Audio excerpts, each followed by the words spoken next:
Gentlemen, Wike is on the run. Staffs are following him. Wike is on the run, gentlemen. Wike is on the road. The staffs are following him. He's on the run. Guys, he's on the run. The Honorable Minister is on the run. Staffs are following him. He's on the run. Guys, Honorable Minister is on the run. He's on the run. The Honorable Minister is on the run, guys. He has run. He's on the run, guys. The Honorable Minister is on the run. Wike is on the run. Gentlemen, Wike is on the run. Gentlemen, Wike is on the run, gentlemen. Wike is on the run. Gentlemen, Wike is on the run. He is on the run. Gentlemen, he is on the run. Gentlemen, the Honorable Minister of FCT.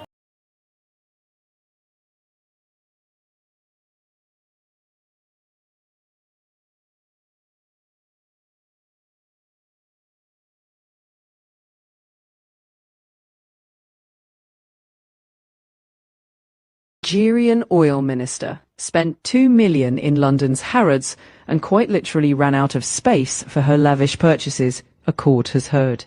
Diazani Alison Madueke, who served as Nigeria's petroleum minister from 2010 to 2015, is now facing trial in London over allegations of bribery and corruption. Prosecutors told Southwark Crown Court that during her time in office, Alison Madueke's shopping sprees were funded by oil industry figures hoping to secure government contracts. Jurors heard that she acquired luxury goods at Harrods totaling over £2 million, and on one occasion remarked that she didn't even know why she was buying items because she had no room for them. The court was told that she stayed in grand properties across the UK, homes in Buckinghamshire, Marylebone and overlooking Regent's Park, properties that were allegedly paid for and renovated by these individuals. The prosecution claims that renovations alone amounted to £4.6 million. Alison Madueke is accused of accepting bribes from several oil executives. Among the alleged benefactors was Kolawole Aliko, who the court says funded extravagant spending sprees. In addition to Harrods, she reportedly spent over $370,000 at an antiques dealer and over $100,000 on luxury china and glassware. The court heard that she was often accompanied by an entourage and would spend hours shopping. Items from these shopping sprees were later recovered by the National Crime Agency from a storage unit allegedly linked to her. Alison Madueke denies all charges of accepting bribes and conspiracy to commit bribery, and the trial continues. Governor Soludo, with due respect, you did something very wrong, and you are not realistic as a human being. Governor Soludo, these marketers, you think they don't love to trade on Mondays? You think they like to run away from their business? I have many people that have industries in Anambra. In fact, one of the oldest industries in this country, Kate Industries. And I was talking to somebody from there recently, and they were telling me how they've now shifted their structure of production in such a way that they don't produce on Monday. You think these people like to go away from the market?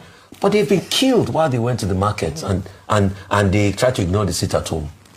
Where is the protection for their lives? Come on, so why are you talking like you don't live in Nigeria? In this same country where 177 people were kidnapped, and the local government chairman was even begging them not to talk. You are telling people to go there and go to the market and be there because you said so. What is it called? Which security are you providing for them? And you know the way these people behave. They just come out randomly and start to shoot sporadically. Mm-hmm. So except you, Governor Soludo, you are going to stay in the market with them for the duration of trade. Then you can tell them if they don't observe it at all, you shut down their markets. Mm-hmm. If you are not going to stay there with them, leave them alone. Mm-hmm. You think they don't want to sell on Mondays, but you can't provide security for them. Because when it happens now, it's condolences you'll be writing. You tell your commissioner to write condolences. I condole with the people. In the Anambra, we'll fight insecurity. People will have been killed by that time. What are we telling ourselves? And please, you should reverse that order quickly. Okay. Is it that easy? Lawmaker, who is the Commissioner of Information in Anambra State, issued a statement yesterday in which he said Anambra State every Monday loses about 8 billion. And that the entire Southeast region loses about 19.6 billion because of this sit-at-home order, which traders respect. Now, my only concern is that if you now shut down the market, the Onitsha main market, from for the whole week, Monday to Sunday, till next week, Monday, February 2, then of course, if you calculate that, 8 billion per day, that would be a major loss. And the only ground in this regard is that the governor says they have refused to listen to the directive that markets should be opened on Mondays. Now, which takes us to the substantial point, which means that these traders, you know, they are forced to sit at home because of threats. Yeah. It's not as if they themselves want to sit at home. Therefore, the responsibility for government is to make the environment safe enough for commerce, for entrepreneurship, so that people can move freely on Mondays and go to business. The third point is that these traders, either in Onitsha, main market, or in Ekulobia, they are not civil servants. They are private businessmen. So they can choose on their own to determine when they open their shops or do not open their shops. So the governor giving directives to entrepreneurs, to traders, will seem to look a bit untidy because they are not.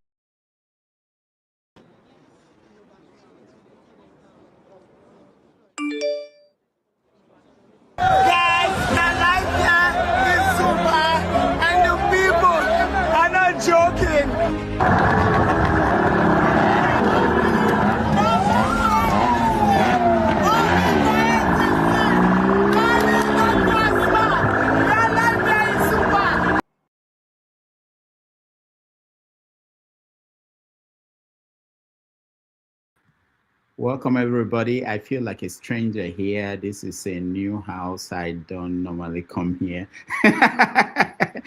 But I'm here because Forefathers is, I think he's around. He's going to come and take over. Thank you so much for being here for the original Harvest 247, where we discuss issues in the news. My name is Rodolph Gonko. I'm just staying here for a minute so that Forefathers will sort out some things and join.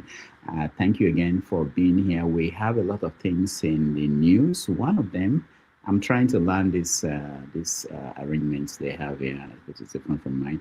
One of the things in the news is the trip that President Bola Tinubu made to Turkey.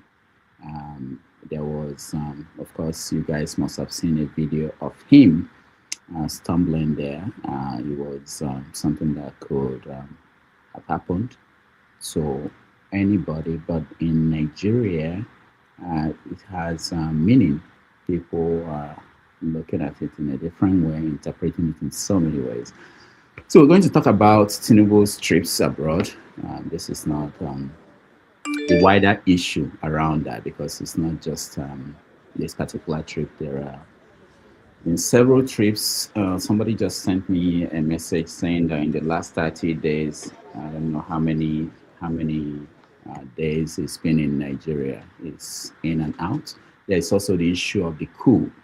Finally, the military came out to agree that there was a military coup that happened in Nigeria, and that those people involved will be tried by the military. They will be tried in the military courts.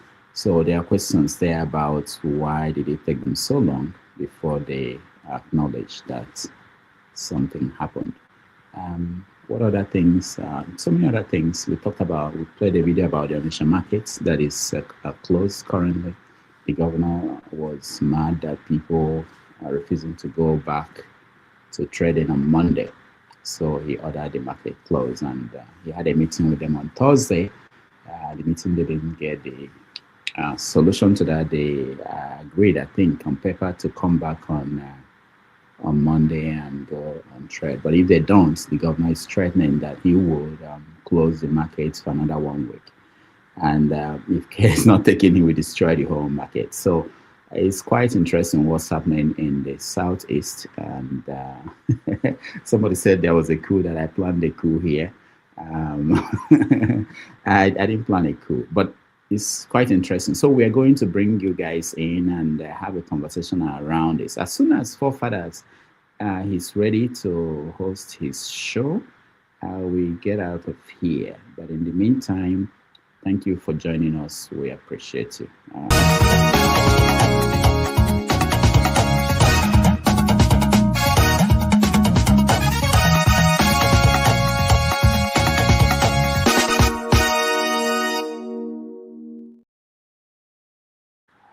That's a good question. That's a great question. I don't know what is wrong with them all.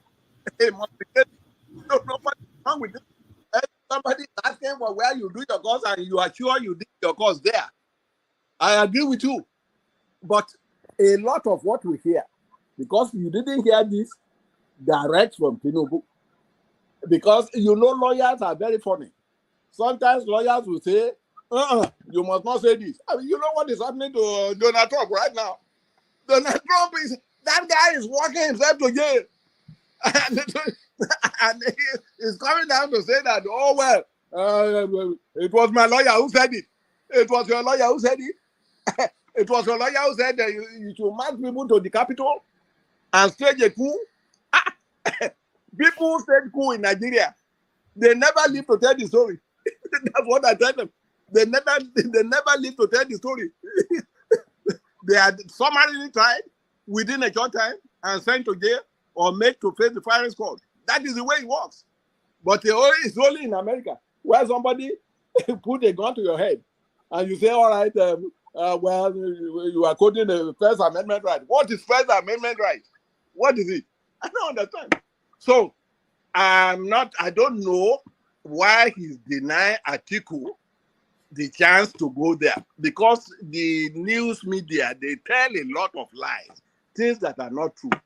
I knew this man went to Chicago State University. I knew that. I won't like Dr. Wumi, if you were aware of Tinubu when he was at University of Chicago. Yes. Can you elaborate on us the accusations whether he was actually distributing drugs and was a drug dealer in Chicago in those days? What do you know about this? Okay, thank you, sir. I heard about it, that he was distributing drug, and I know a lot of people who distributed drug. Who was the girlfriend of?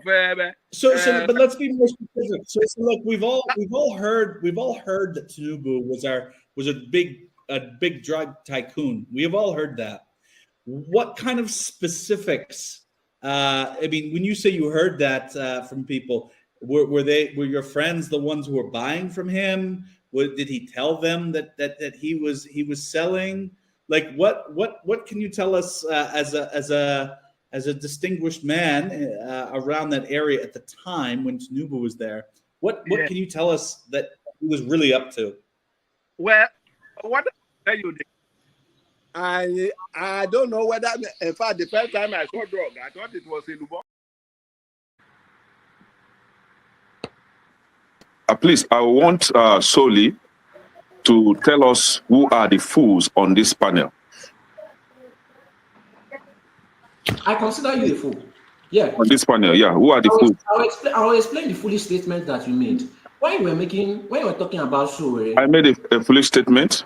Yes, you did. You must be very stupid if you don't know how to respect your elder. You are very, very stupid. Are you crazy? You must be very stupid to use that word on your elders. Am I your mate? You are a very stupid boy. Can you learn how to talk? If you cannot handle it, don't ask me. Can you learn how to talk? Mute your mic. See, don't be fooled with the comment section hype. So excuse me. Okay, hold on, so guys. I expected you to ask him to withdraw that word. Nobody is a fool on this panel. Okay, hold on. Be stupid. Can you call your hold on, everybody. I know we are ranting. Can you call your father a fool? No, hold on. If my father behaves like you, yes, I would. No, please, everybody, calm down. Tinubu is a criminal, yes, of course, a categorical grade 1 criminal. The only person more criminal than Tinubu in Nigeria is probably Babangida. But he's a criminal, and is he fit for purpose? Absolutely not. Should Tinubu be the president of Nigeria? Categorical no. Is there a better option than him? That is subjective. So show me who he is.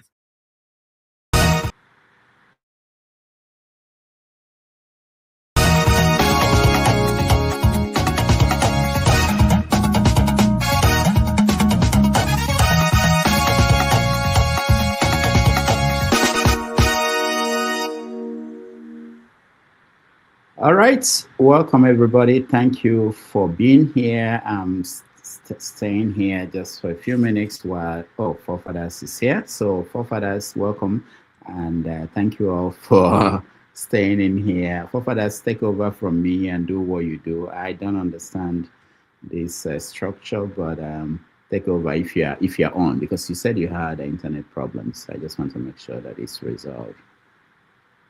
Can you hear me, Forefathers? Forefathers. All right, he's still having problems. I think he's having issues. Yeah. All right, let's start. So welcome everybody. For those who do not have the link, let me share the link so that you can. It's not fully sorted. Can you hear me? Yeah, a little bit. Go ahead. Can you hear me? Yeah. UK people are always struggling with I know. You guys should consult Tinubu to give you guys good internet. Since the queen passed away, hasn't they are struggling, man. They are struggling, you know. This Charles, I don't know if he's doing the only so-called civilized country that they are always struggling. Maybe they buy. When was UK civilized? You guys are just hyping that country that never sees civility. All right. Let's get to the stories in the news. Apart from the big ones, which I see headline here: US faces another lockdown. Well, not lockdown. I think there was a government shutdown, a little bit of partial shutdown. Yeah. But it's not a major thing. But that's as a result of impasse about what to do with ICE, which is the main story out of America. You know, protests are going on in about 300 cities today, this weekend. A major protest scheduled for Monday. Oh, a major one on Monday? Okay. The whole country. Oh, I heard that there are people who are actually saying they want to be on strike, that people should not work or something. Yeah, schools, work, they tell everybody to stay at home. Okay. And there's this story also, Kenny, I'll come to you. I know you are interested in this topic. There's this story that Nigerians in America are staying home because they are afraid of being deported. Can I going out? You see, Dr. Damages, you know me, I will always say the truth. If anyone is staying home because of the fear of being deported, that person is a criminal. Maybe he has committed one or two crimes that we are not aware of. Because as far as I know, if you're a US citizen, you are not being targeted at all. If you're a green card holder that have committed a felony, obviously it is not Trump's making. It has been in the US Constitution. Once you are a green card holder and you commit a felony, your green card will be cancelled and you will be deported. This has been the standard. If you are an illegal immigrant who also have committed a crime, I don't know if it's specifically felony, you also is eligible to be deported. So I don't know why a US citizen, whether you're a Nigerian or wherever you're coming from, will be afraid of going out. You know, these are the so-called, I don't know what is wrong with our people. You tend to inherit a problem that is not yours because you think you are smart, you can talk. See, AY here was saying that, there will be total shutdown, people will sit at home. You allow jobless people to tell you to sit at home and not go to work in United States when you are not being targeted for any crime or offense. check these people that are organizing all these sit-at-home nonsense protests. 60% to 70% of them are jobless Americans. For example, we all heard the news of the organizers of Black Lives Matters. All they do is to loot money, buy houses, and all that. They are jobless people using situations to embezzle money. It's a Rudolph. Let me So, just Rudolph, yeah, it is not true. If you see any Nigerian that is sitting at home with the fear of not being deported, is a criminal. He has committed a felony. Let me Simple. just comment on this. all right. We've not started, okay? So yeah, can I just comment on it? Okay, go ahead. Yeah, sincerely, we need to upgrade this discussion. We should stop this childish discussion. What is going on across America is sad. Like Kenneth rightly said, that is the jobless people that are doing protests. The lady that was killed, Gold, she was not jobless. She's American citizen. Who was killed? Hey, hold on. The guy that was killed in Minnesota. Hold on. He's an American citizen. He's ICU nurse. Obstructing justice. Can you hold on? Can you learn to maintain decorum? Tell us what he did. The sit down that they are discussing, even right now, the Republican parliamentarian, they are tired. They supported by seven. Hold on. Can you just hold on? Don't be nonsense here. So they are supporting Democrats to shut down the government because of this high funding. What is going on in America? America have never witnessed this before. This is not even. No, America witnessed it. 3 million people were deported under Obama. Can you let him finish and then okay, go ahead. So what is going on is insane. You watch videos. I'm sure Mr. Tony must have seen the videos too, where they stop American citizen because you are black, because you are brown. I telling you, oh, I don't think your papers are real. I don't think you're American citizen just because you are black. This is what is going on. They are profiling people. This is what is going on across the America. What has he Trump? What has he done for America? Nothing. The economy is struggling. Last week, on Thursday, they reported unemployment number. Check it. Check me online. Unemployment number is high. If you are in the New York stock market, you know what is going on there last week because of these numbers. So the interest rate, they've been cutting interest rate for the past 3 interest rate from Fed, apart from the report that came out on Wednesday where they kept it constant. So it's even a signal that the economy is struggling, it's not doing well. Even the gold have to crash this week. So when I don't want to deal with this crazy talk of where Rudolph live in America, can I stop behaving like a kid when you are having this kind of discussion? Stick with fact. Try to speak to issues. Forget you are supporting Trump. You are not. The fact is that I senior you in everything. That's just the simplest truth. Thank you, AY. Can I hold on? Let's go to Tony. Tony, welcome to the show. Yeah, thank you, Doctor. Sorry, we have to keep you here because of technical issues. Greetings, everybody, and those who are listening. Yeah, I think that there are 3 issues here now in United States that we're dealing with. One is the snowfall, snowstorm, and we hear one is still on the way now. And 2 is the ice storm, which is part of what we're discussing. And the 3rd one is the Trump storm, which is also what we have alluded to. All of them, each of them have implications, some affecting Nigerians, some affecting Americans,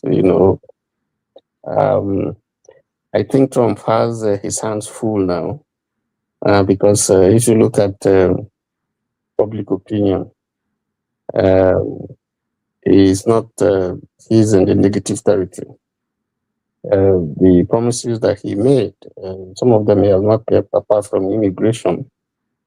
And that in itself is causing problems because ICE has been in the eyes of the storm because of the ways that they're carrying out their job, very unprofessional, which has resulted to the 2 deaths that we have and the protests that we have in Minnesota, for instance, and the ones that are also coming up. His hands are full. He's talking about Iran. He has not completely forgotten Nigeria. He just got off the Greenland issue with Europe. So it's his hands are full. Canada too. Canada, yeah. So his hands are full, and I don't know how he's going to navigate those issues. We think he's pursuing vendetta against those that he felt were against him or worked against him in his first term. So the Epstein thing that is also dealing with. So there's quite a lot that he's dealing with, you know, and yet there's also the pressure, we mentioned here, the possibility of another shutdown. Democrats are trying to hold him to ransom using ICE and some other things as their reasoning. So it's for us here. It's a lot. Let me stop there. Since we talked about Nigeria in the first part of this program. Okay, thank you. Let me see. Forefathers, are you here? Can you hear me? Forefathers. All right, he's still not able to. Moy, welcome to the show. Moy, can you hear me?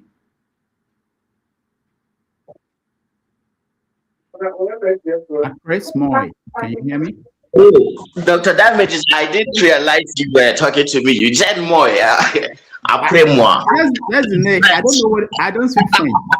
I thought you were Kenyan. I was looking at your Kenyan. I wanted to speak Swahili to you, like Hakuna Matata, Maisha Munzuri. I didn't know you. I didn't know who that was. How are you? Fine. I'm fine. Well, a lot of things to discuss. I just want to say this. It is important to take note of this moment in time in history. A lot of moving parts, moving variables, and overlapping, realities that are connected to each other.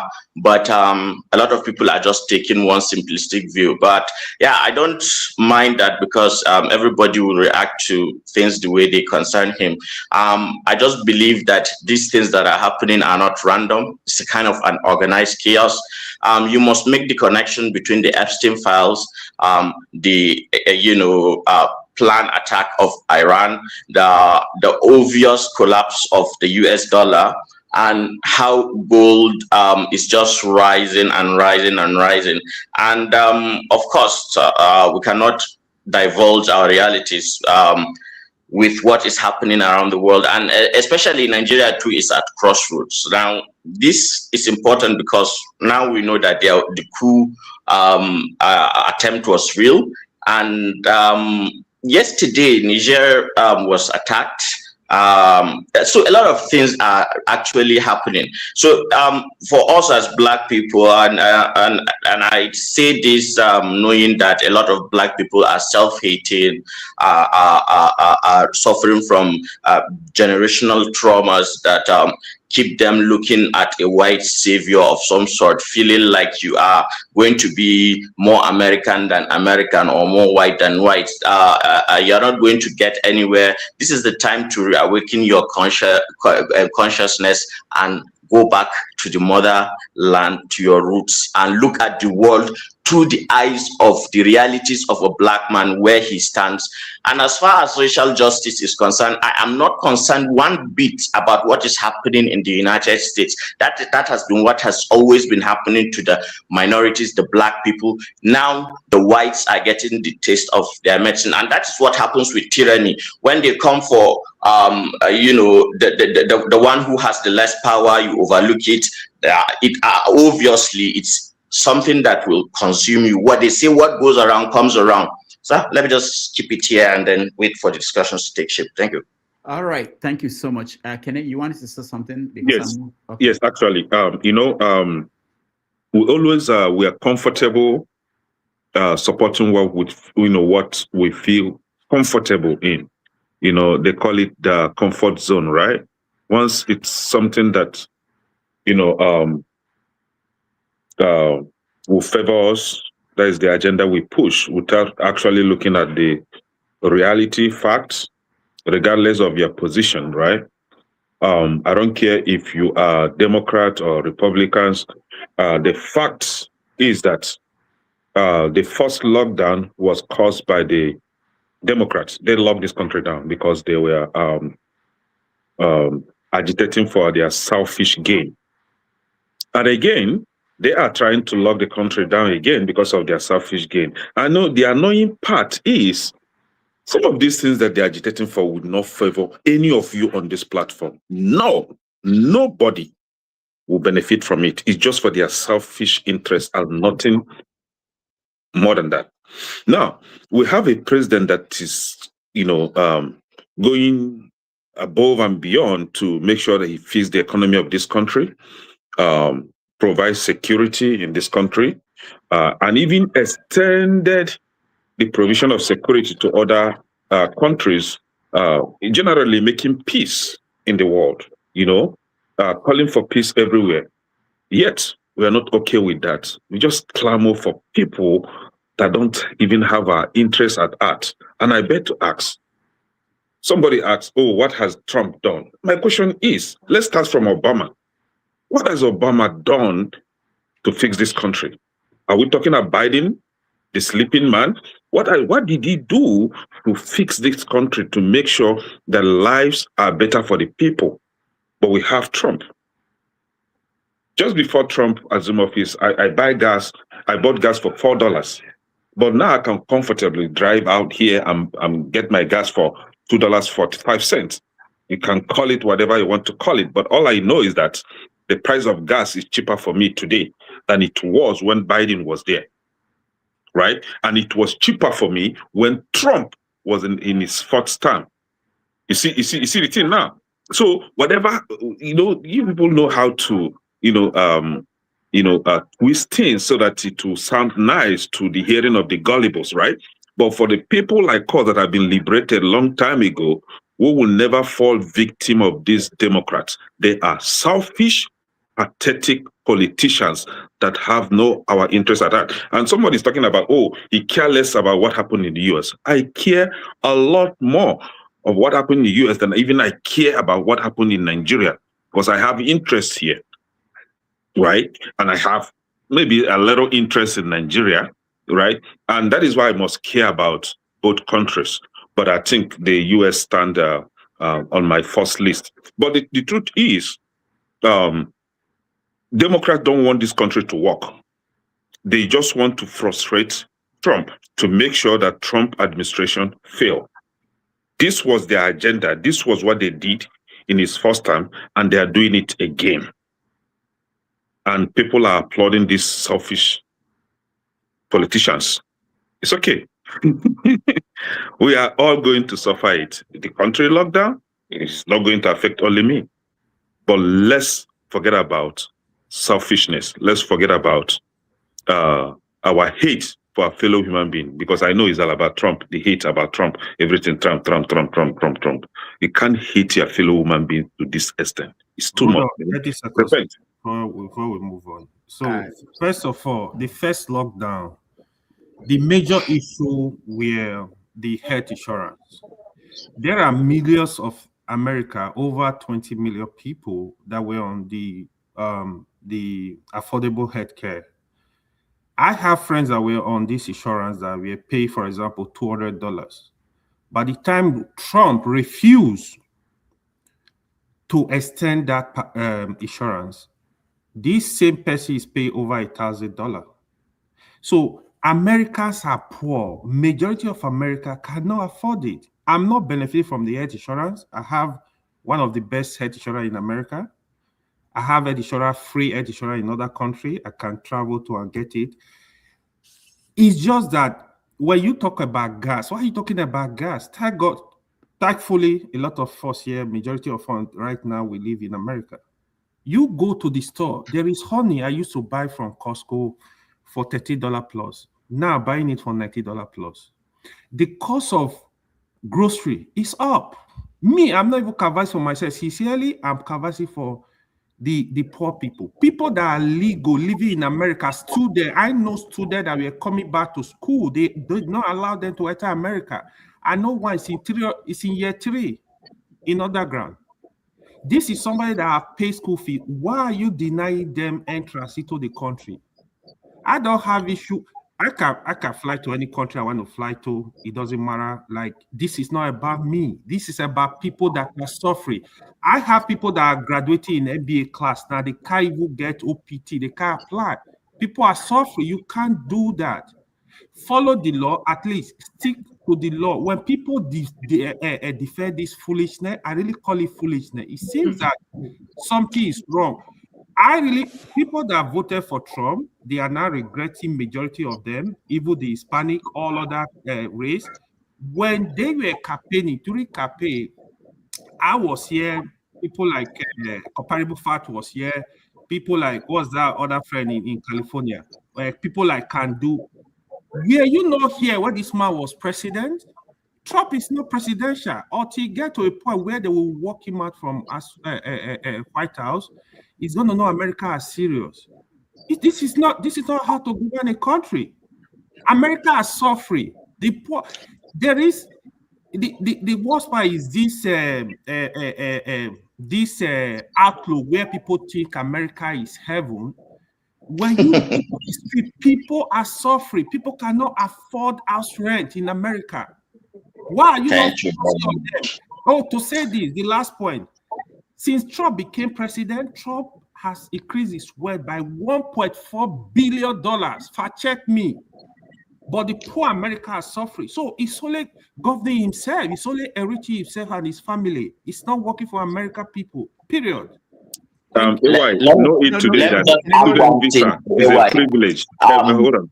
Student visa is a privilege. It is not a right. Lack of self-awareness and class consciousness. Let it be something that you know today, that student visa is not a right, but a privilege, and it can be revoked anytime the country wishes. So you saying that students were asked to go back. This is what the country wants to do. This is what the president, he wants to fix his country. You cannot come here as a student and you begin to mobilize other students for terrorism. You cannot. You either come here to study. If you want to be political, you go back to your country. Okay, thank you. It's very understandable. Call it what it is. You can't come here on a privileged visa and you want to constitute nuisance as a politician. No, you go back to your country and practice politics. All right, thank you. We have to have, hold on, everybody. I want to welcome Comparable Facts because he has not said anything. Welcome to the show. And we have to have a structure very soon. Go ahead, Comparable Facts, welcome. I actually wanted to, the way I do my own show, this is Forefathers. I don't really know the format, but I wanted to get to hear from you guys first about, things and on our topics and whether there is anything that we wanted to add or that is not there. It's always important to me because from that, I get to hear things I may not even know that happened during the week. So, but Comparable Facts, welcome. Yeah, greeting everybody. Look, I'm not here to talk about America, okay? Because the world is at crossroads right now. The whole dynamic that is, you have people, people like, still gravitating about what Obama and Biden. Obama and Biden is not in charge. We need to talk, it's about what's going on in America right now. You need to focus attention, okay? Don't be going backwards. It doesn't help. But I'm not here. I don't like talking about this country. My main focus right now is about what's going on in Nigeria. So I'll wait when we are talking about Nigeria. We don't talk about that. So I don't have time for that. All right. Thank you so much. So let's begin the conversation properly. And I think the first topic, the best way to start is to look at what happened with our president, Bola Ahmed Tinubu, when he went to Turkey. Let's see if we can get that video to play.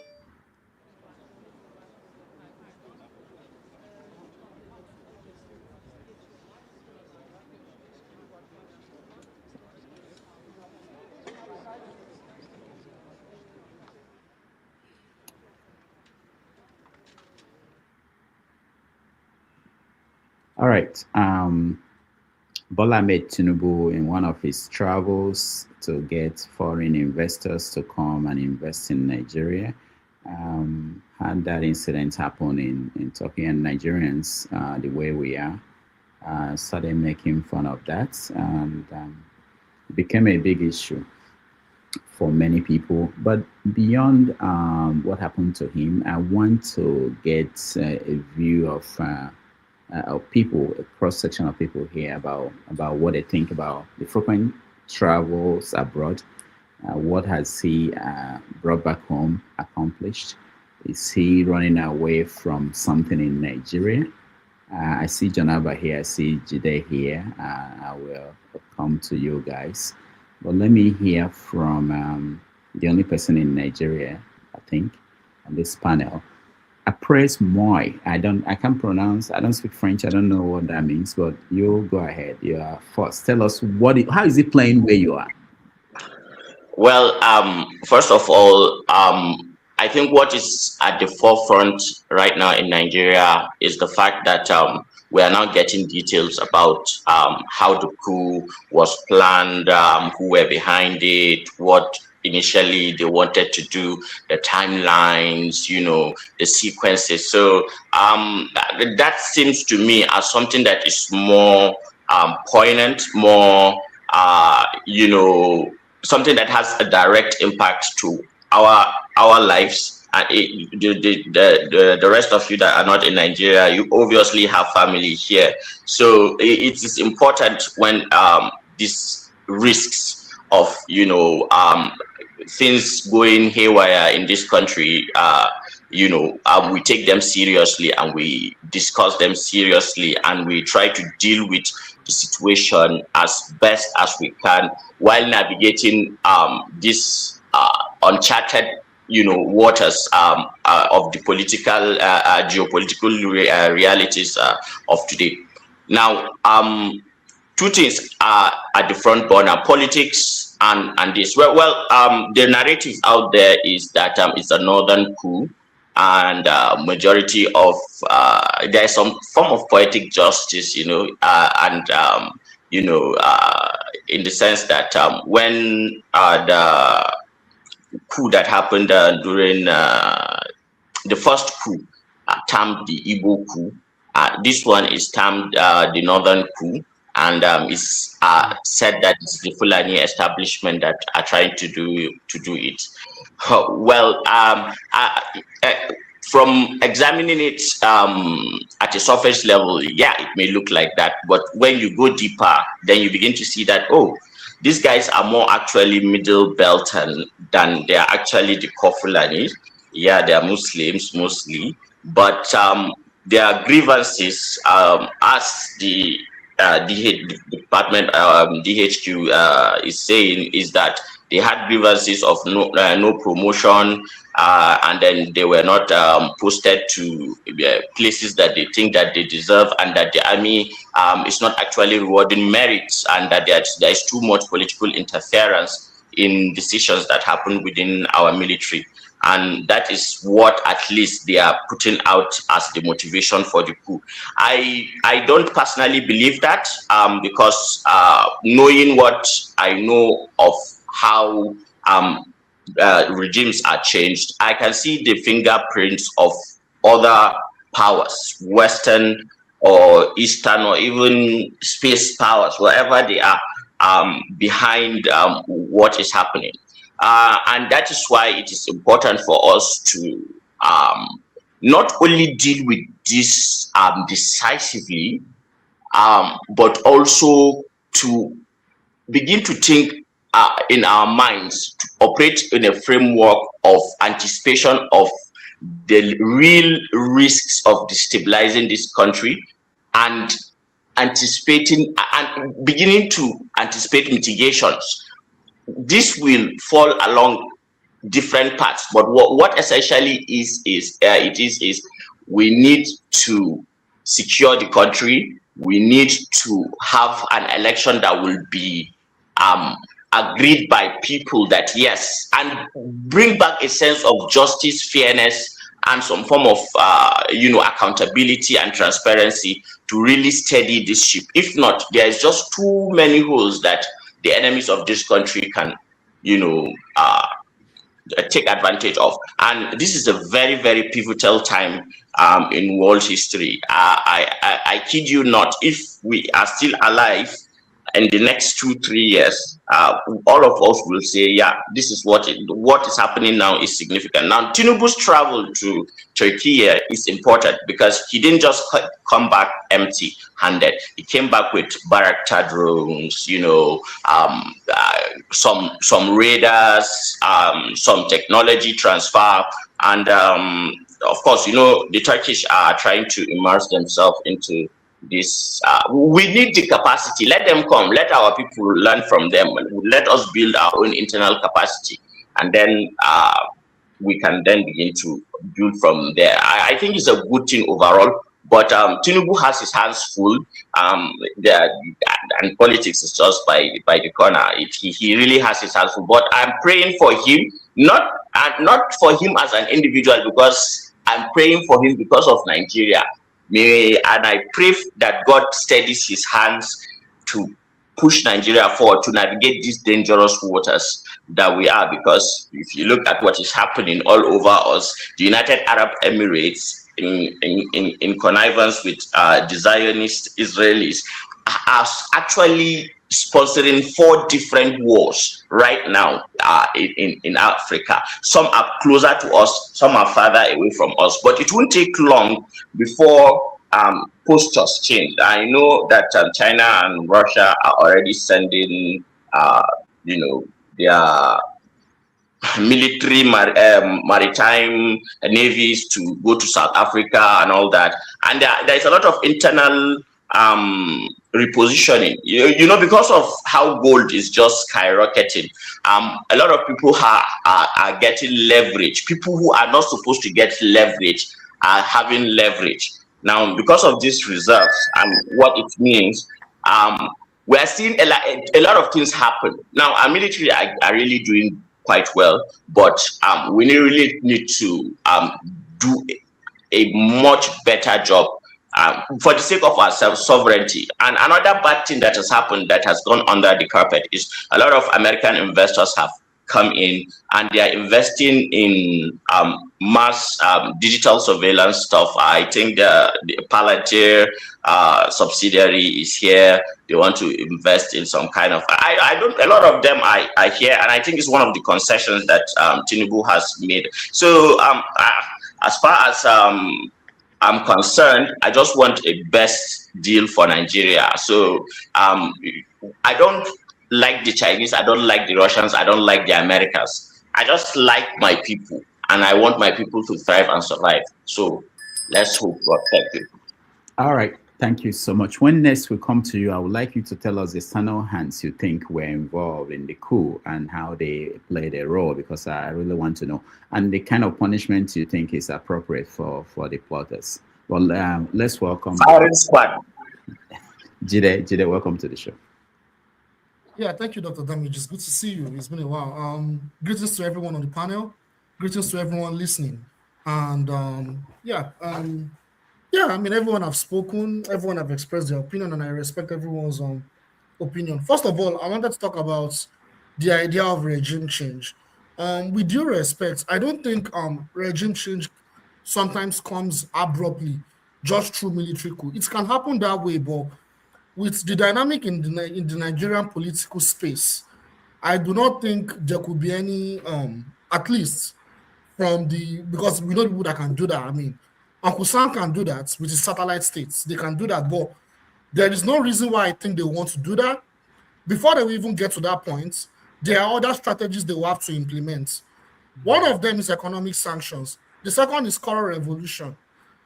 None of them has been implemented. So I do not see any reason why they want to take out their puppets and replace them with another puppet. I do not see any reason. Tinubu is serving all their interests right now. He has, like the previous speaker clearly stated, he has made some concessions to further violate Nigeria's sovereignty.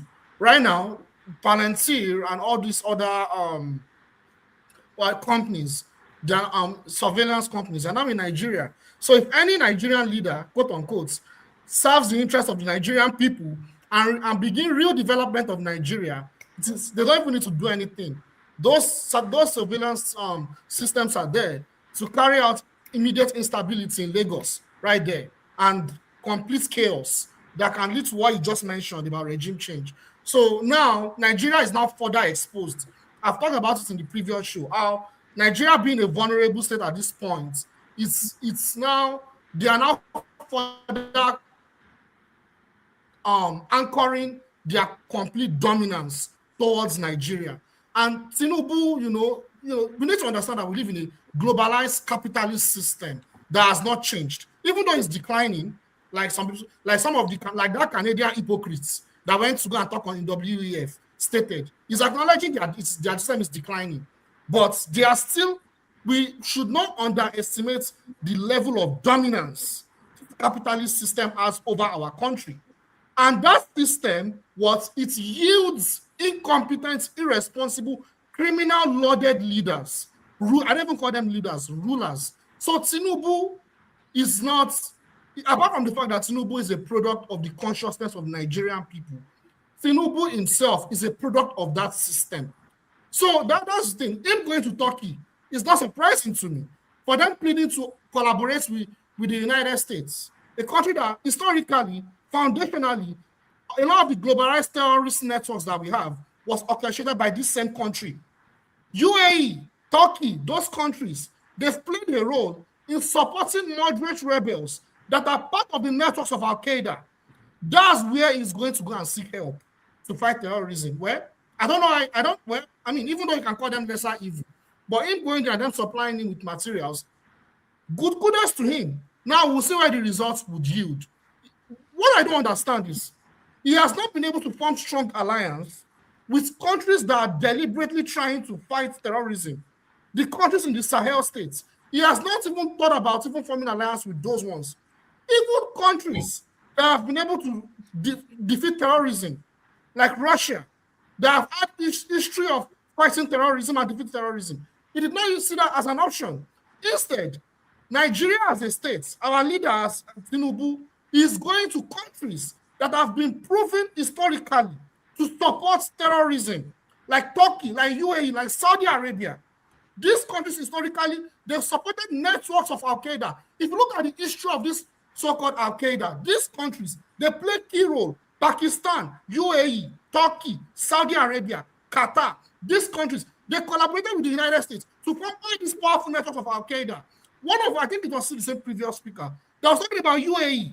UAE currently, they are funding the genocide of African people in Sudan, in so many parts of Africa, causing instability in Yemen, using terrorists.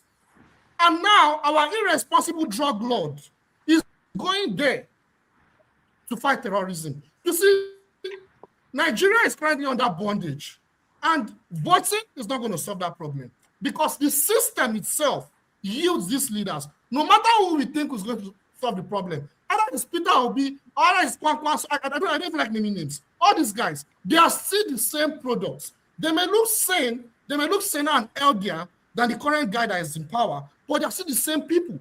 The only way we can solve that problem is we need to look at class interest, and we need to fight for our own class interests, because they do not serve our class. They serve the class of the imperialists and their own class.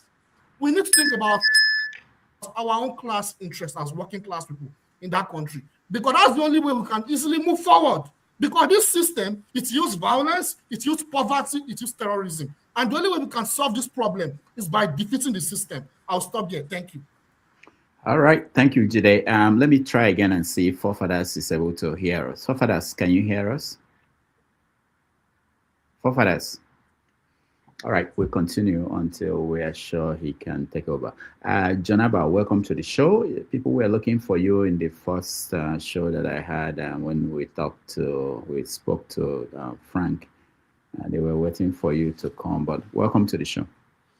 Thank you, Dr. Rudy, for having me, and thank you, fellow panelists. It's been a while. I see my brother, Kene, consider him a brother. He's very brave. I do not agree with him in most ways, but he's a good guy.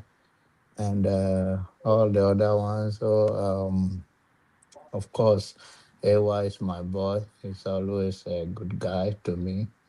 His interest may not be good for you, it's good for me, that's all. And Rudy, nice to see you. And forefathers interference. Why you so lately lay on forefathers interference? You are bigger than that, but then go choke him anyway. Yeah. So nice to see you guys. The rest of the guys, nice to see you. Um, I don't know why you mentioned that the president fell in Turkey. He fell on the inauguration day. So what is the difference between falling and talking? Is he gonna get better? This guy is getting older and knee and everything. And the what baffles me, I said, the whole Nigeria, the giant of Africa, they dress our president like it's in casket. Get darker in skin. And no, he's a dark man, very dark man. But I don't know why they did that to him. That's what baffles me. The falling, we are used to it, except we are just trying to pretend that we don't see him falling on the day they inaugurated him. So the falling is part of it. As of his age, you expect all of that. Let's have respect for his age, even though we may disagree with him politically. We should know somebody in his 70s and 80s. Accident can happen, come down from bed, he'll be rushing to ER and all of that. So that is expected as of his age. So it's not something that we should mock him for. He should blame people like former governor of Lagos, the rest of them that his boy, he positions that carry out his legacy. They should package him well. Don't think anything is going to come out of Turkey, investment and all of that. If he's staying on in Nigeria, his wife should help him. And those that meant well and know, you may mean well, but you may not know too much. It's just like some of our brothers here who have so much grammar, but they're not that deep in thinking. They don't understand. They always speak English. Some of them say they want to help in this channel. How can you help this channel when you are between your TV and your chair? I don't understand how they come from UK to say they want to come and help this channel. And they don't speak to Igbo. Nobody even know them in their local area where they come from. The only thing that they have seen they have a good teeth. One of your brother have a very good teeth. That's the only thing that shine when it comes to the platform. Every other thing is dark around him. So as far as Nigeria and the coup issue that the young man talked about, I'm interested in it. He can call it Fulani stroke Hausa coup or whatever. But I want to see what is going to be the penalty, the consequences of it, just like has played out in the previous government when there is a coup take place and people that are involved are killed. So I want to see what happened to this. But I always believe that in serious note, that no election, no president, no candidate among these people will take us from where we are as in Nigeria. None of these people, except who are just being short-sighted or don't understand how the world works. But none of these people, when I feel so much ashamed of some of the people I have respect for when they mention some people's name that, oh, they will come, they this. No, none of this. They don't even have what it takes. I don't think they know better. If they know better, they will be speaking a different language and they will be talking things. talk is cheap, but action is different. Anybody can come and say anything and speak any grammar. It's cheap. So I don't see all this. Franc Utoo, be Atiku.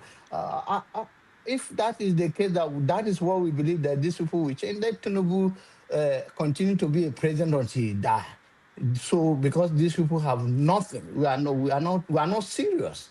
If we believe these people, our institutions are not functioning. All the institutions you have in Nigeria, none of them is functioning. Police, EFCC, DSS, custom, none is functioning. If you don't relate to them, so where are we going from here? I think we should wake up if we want to see a better country and save African nation or as a continent. So I'm getting old. I know they like to hear that. You can do like this, I'll hear that. But when you ring bell in my ear, it's like it's time for me to go and wee.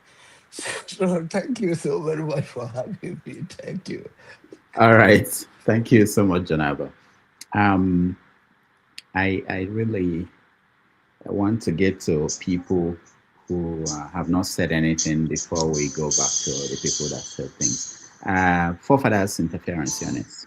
Yes, sir. So again, my question: what are we complaining about? We're talking about no, we're not complaining. We're talking about Nigeria, and there are so many issues playing out in Nigeria. The coup, the travels of President Tinubu.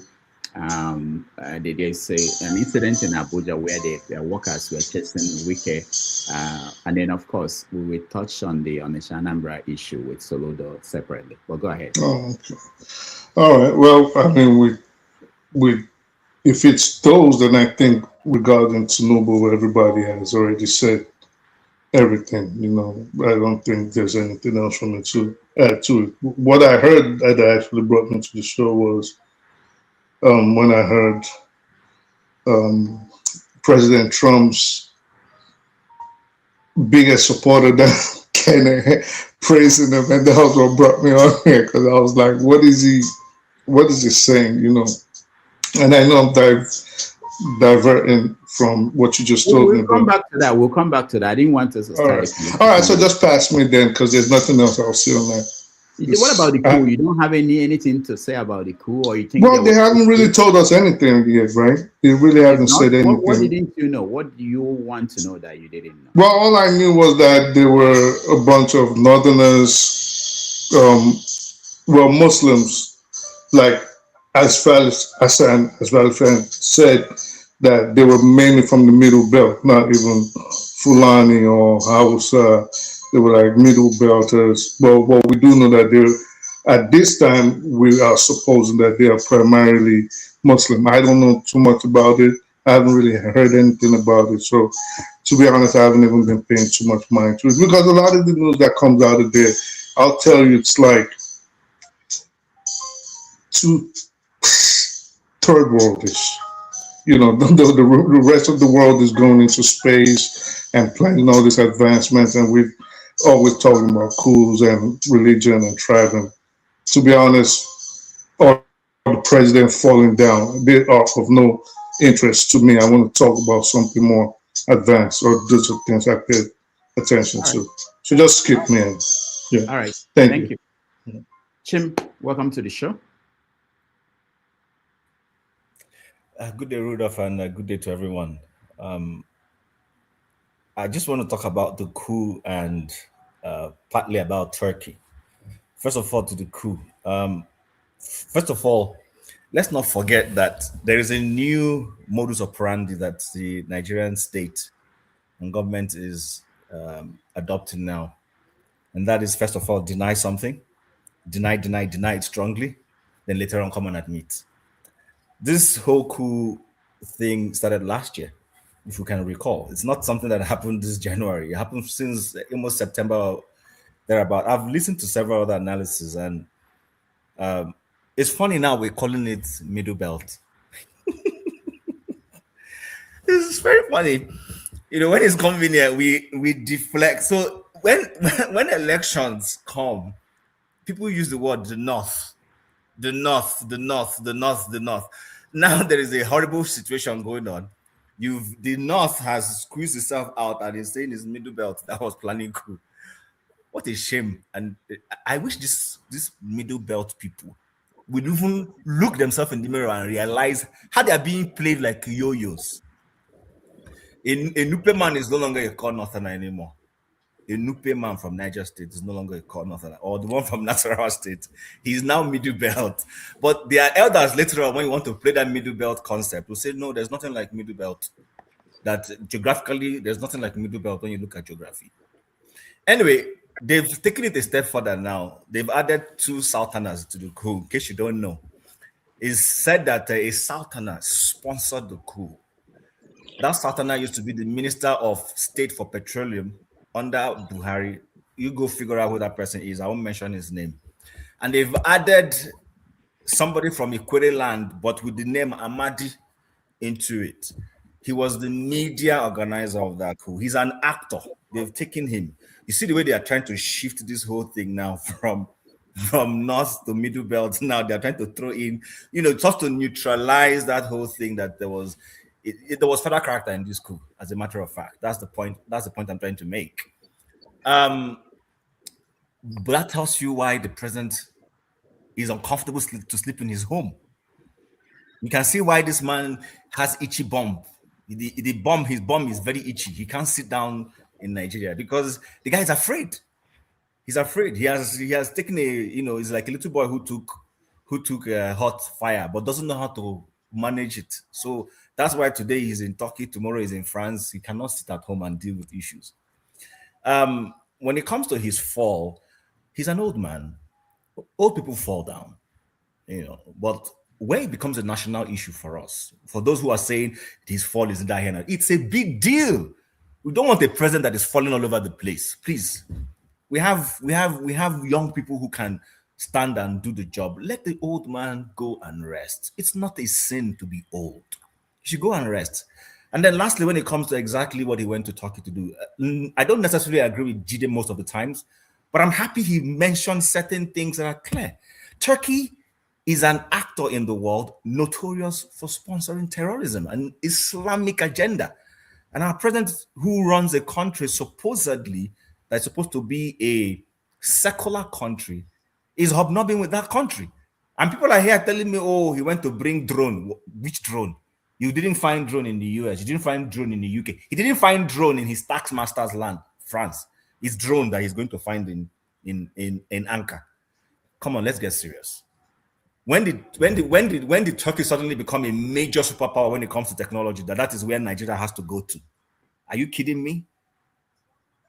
Listen, guys, I think if for those who don't see the damage that APC has done, APC has turned their presidential ticket to a ticket given to retirees. We gave one to the first retiree called Buhari. He's left. It didn't last long on that office. He passed away. They handed it the next one again to another retiree. So APC apostles and those who support this government and this group of people, elites, are telling us that the only thing APC is good at doing is to hand over retirees to us. So Aso Rock has become a retirement center where people go to retire, and then we take care of their bills, go and take care of them wherever they want to go to. The first one was UK. Every day we're paying his hospital bills, throwing a lot of money, plus the fact that we park our presidential jets, which nobody seems to see. For every day you park your presidential jets in a foreign land, you pay. Is it demurrage or whatever they call it? You pay for that plane to be there. We incur costs, and that's what our president is doing. The man all of you hate here, the one all of you don't want to hear, is busy trying to fix his country. However you interpret it, whether you like him or not, he's busy. He doesn't go anywhere. He's trying to fix his own country. But your own, that is a good man, is flying about every day, spending taxpayers' money and fixing nothing at the end of the day, creating multi-dimensional poverty across board, spreading poverty like a disease. And people will call me and tell me the man is doing well. We know the truth. I hope next year that Nigerians, you don't need to like someone, but just be reasonable enough to say, listen, I've had enough of horrible leadership. Let's try something different. But for as long as we keep playing all this ethnicity, religion rubbish, whatever you want to call it, language barrier and all those kinds. As long as we continue to do this, we will continue to see the poverty we keep spreading.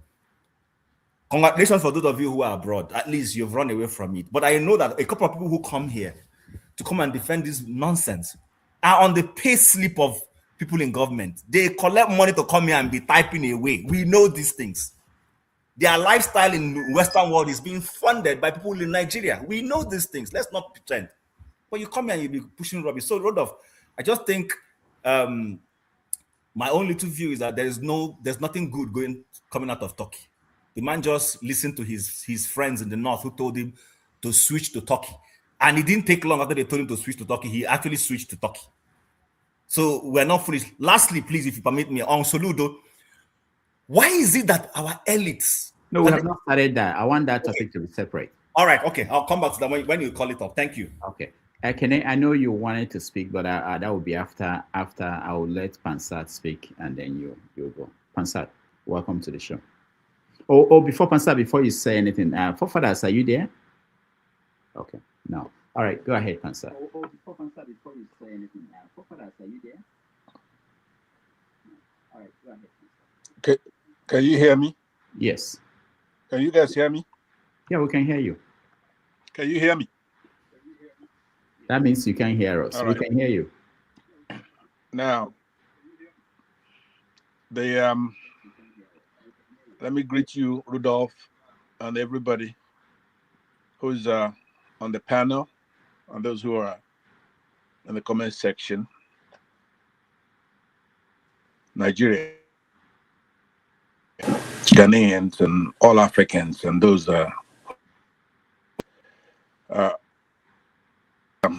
you know your enemy.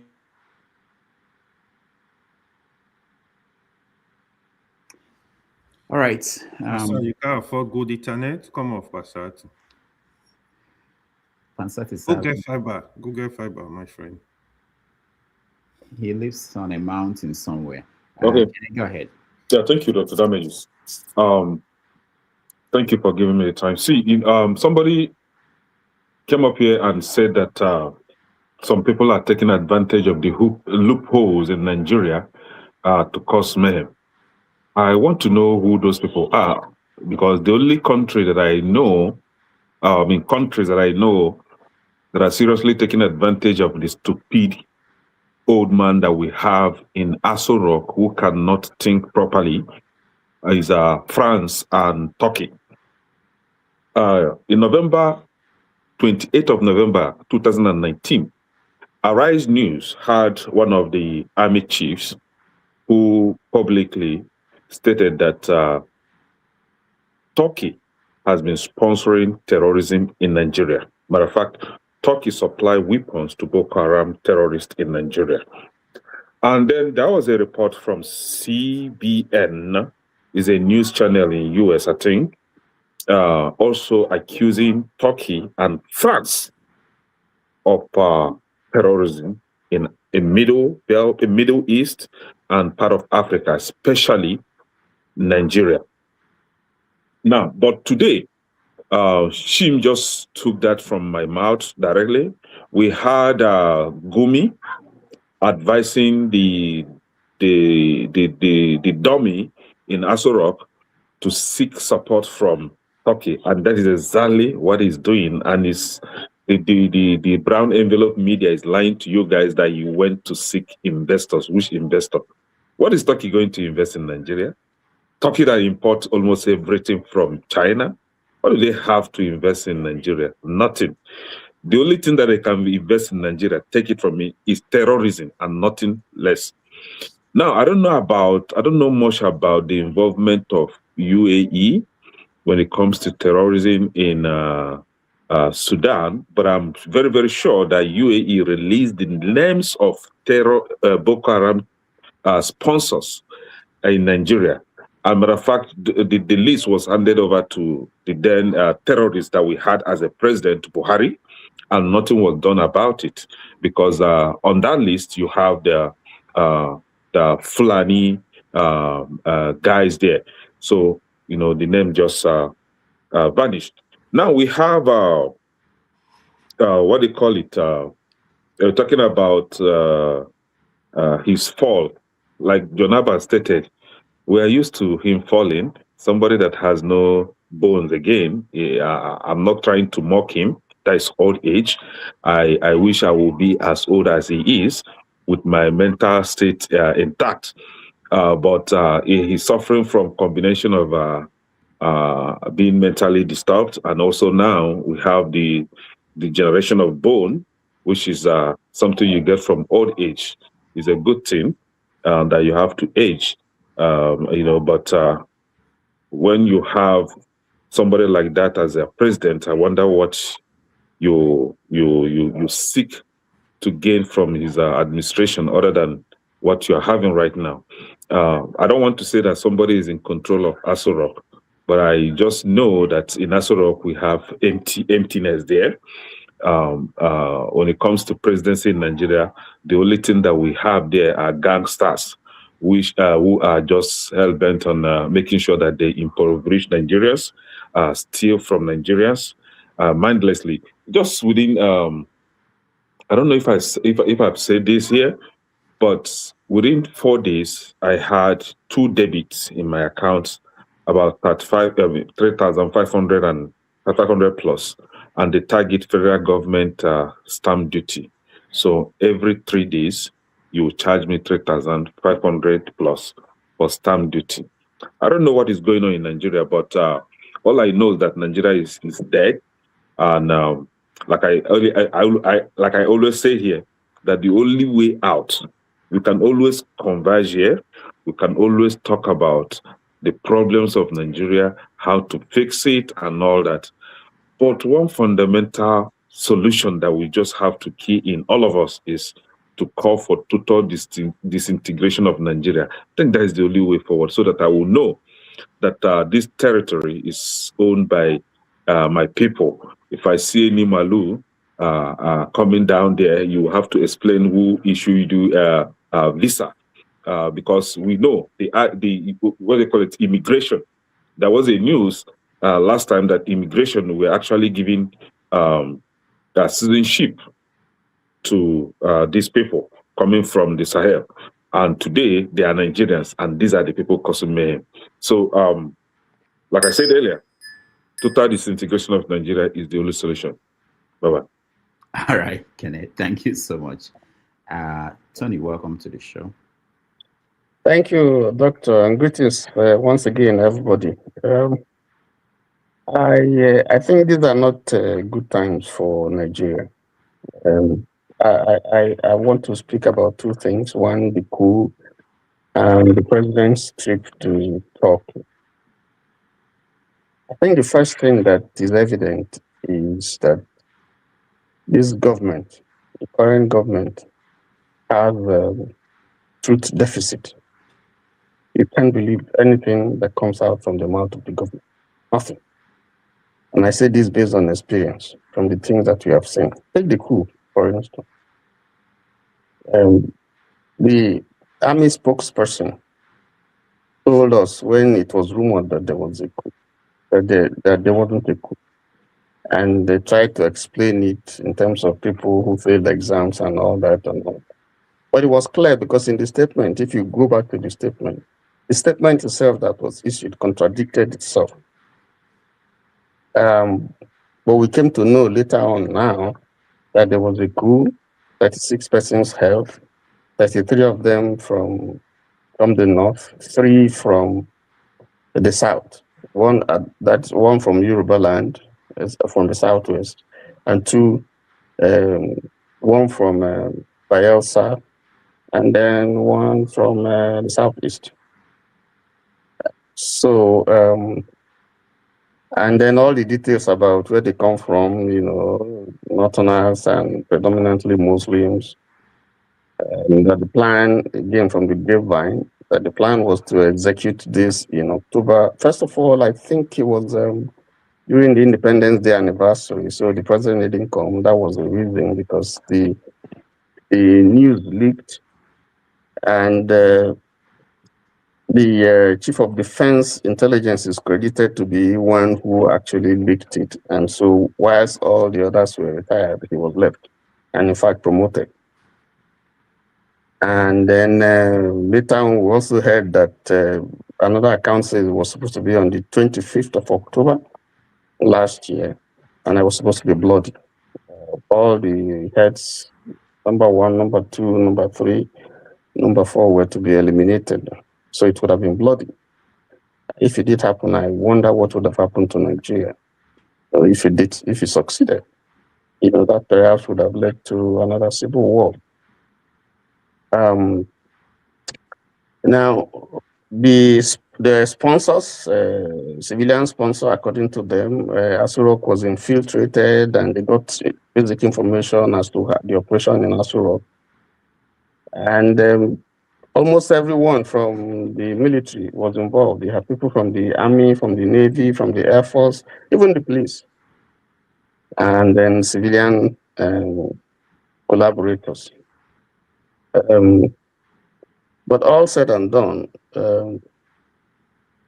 the optics doesn't look good. I think the president, I feel bad for him because that threat, I think, is still looming.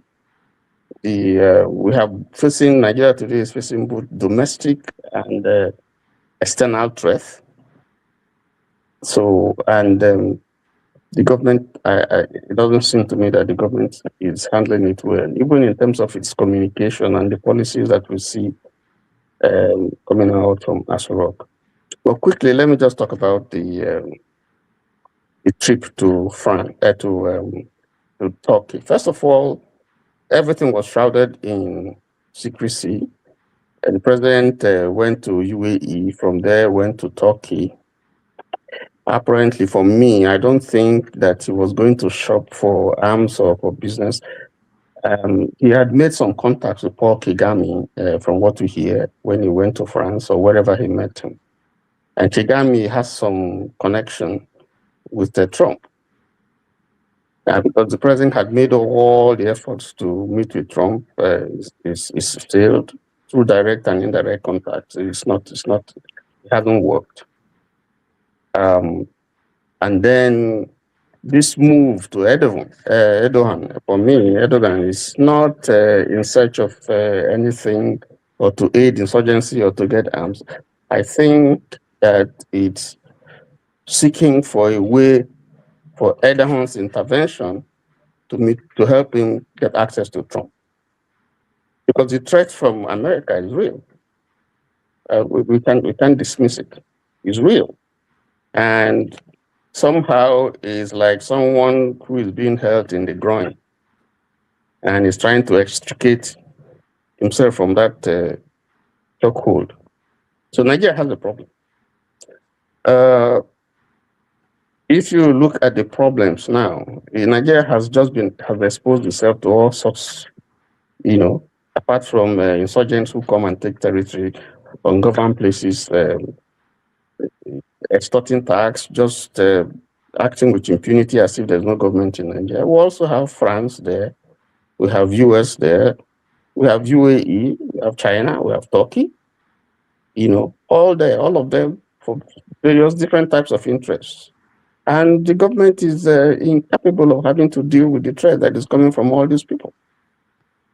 I think that Tinubu is old, because if you look at what somebody, brother-in-law, said about him years ago, then he was 87, according to him. By now, Tinubu should either be 89 or 90. And if you go, we have doctors who are in this platform. If you ask them, will tell you at that age, there are certain, infirmities that are associated with someone who, is in that age.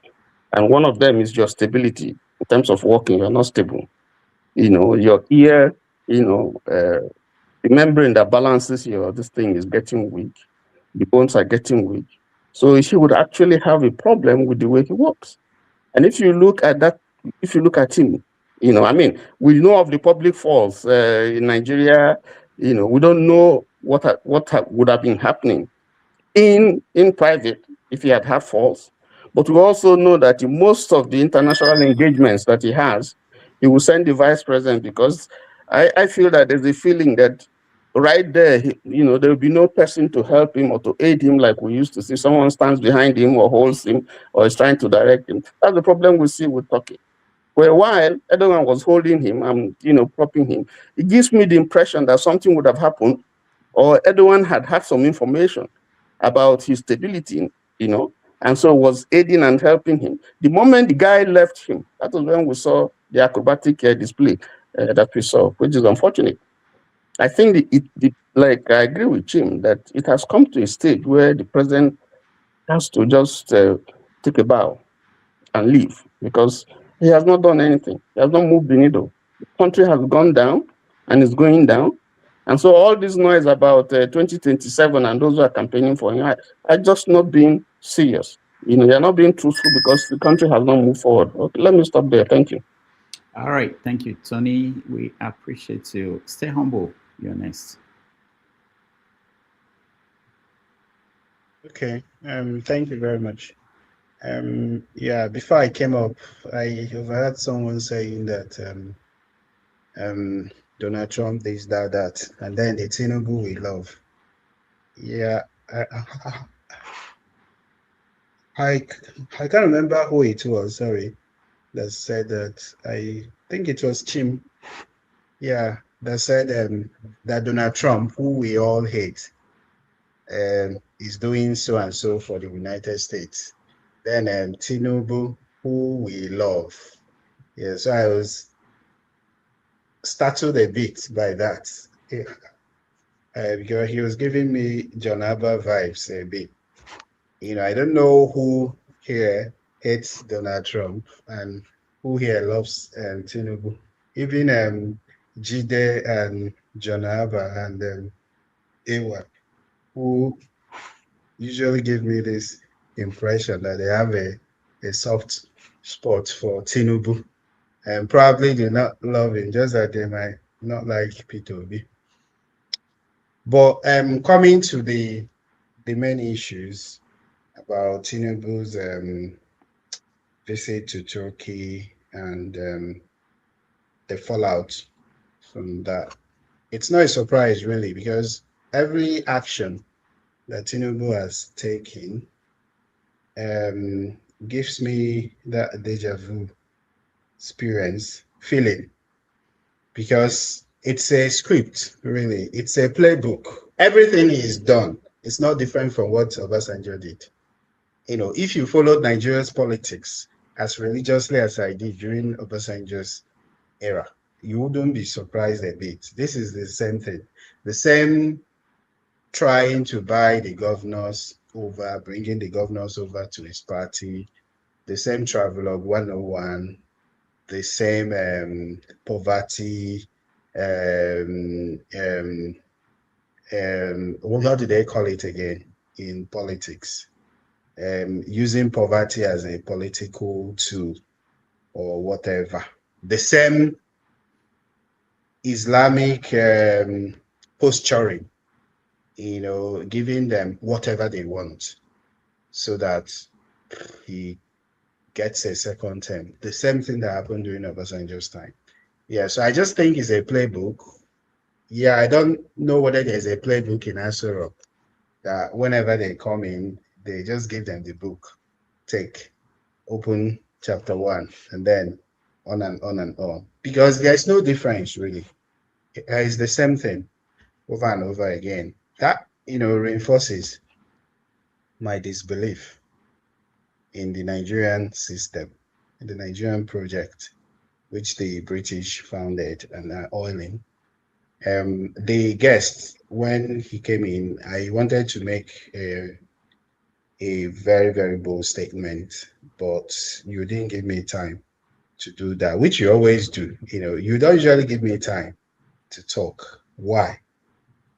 You always tell me that I'm the last person and I have a minute to talk. Why is it that happened? You're not giving me the encouragement, because when people see me here, when young people see me here, they're encouraged to also come in and contribute. But if you don't, if you just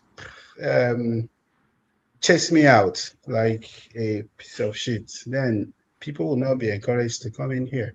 So you should take a cue from that and try to give me more time to speak.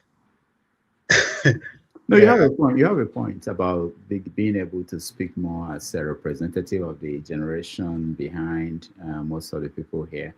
But you had enough time, especially when it's time for questions and we are running out of time. You have to care about other people who must also be given it some time to weigh in. You spoke for a while. Go and check it again. You see that you spoke for a while. Yeah, so I don't think there is anything new. The travel, the numerous travels, the political situation at home, governors defecting to APC, the strangulation and strangling of the opposition. Those are things that they borrowed from their predecessors, and they're trying to perpetuate those things. If we don't get it right the next time, the people that will succeed them will still reenact the same situation, and will come back here and continue to cry and weep for the so-called Nigeria. All right, thank you. Thank you, Stay Humble. I hope I went through, everybody spoke. There are two aspects of this issue with the coup that we haven't talked about. One is that they lied at the beginning that there was no coup. Falana took them up on that they should apologize for claiming there was no coup. The other part of it, if I remember accurate, the other part of it is that, we've talked about the composition, which is something that people now go to, about who was planning the coup and what was going to happen. And I wanted to ask Pansat, because I saw him and I was thinking that would be a good question for him. Did you listen to me at all? You said we didn't talk about that they lied. I said about it, and then Tony came back again now and repeated the same thing. Oh, I didn't hear that. Not that nobody mentioned it, but I wanted us to, because when especially breaking news that are out of the ordinary, most of the time people will say that's not true. I know that one man on one of the shows we had came on and was taking issues with the idea that the tax law was tampered with. And now that we know that it wasn't tampered with, now that we know it was tampered with, I don't see people come back, especially people who criticize Sahara reporters for publishing that news, and then other people picked up the same story. Now that everything has changed, people are just relaxed. I wish I can go back to the videos and play it for people I know people were here shouting, that's not true. You can. You have the capacity. I don't have the time. No, that's the problem. The problem is time. We don't have the manpower to do that. But they're giving them a pass. But it's not that. It's do you believe that there was a coup being plotted against Tinubu? Because for Tinubu, I just think that the government is so weak that even the most poorly planned coup will just sweep them away, I think. No, the other I don't believe. Okay, stay on board. Thank you. But the other part of it I just remembered now that I wanted to talk about was, so think about this. And why I didn't say it was that when I look at Trump, I just say, okay, maybe this is not applicable. But think about this. Somebody planned a coup to kill you. You found out. As a human being, you panic. Okay, I will panic. I will have to change my approach to things. You would think that they will now try to behave better, to make people who maybe people felt that they were not doing well. But there was no sign that any of them, the people marked for that they started behaving well. Babio is still behaving the same way. Tinubu is still behaving. There's no sign that, but then I thought about Trump, there was an attempt to kill him, but he didn't change. Nothing changed with him. I said maybe that's what happens with people. Yeah, there was no attempt to kill Trump. Okay, all right, you can say that. Some people are saying there's no coup in Nigeria. Maybe 220 years from now we'll find out. But let me go back to Pulo.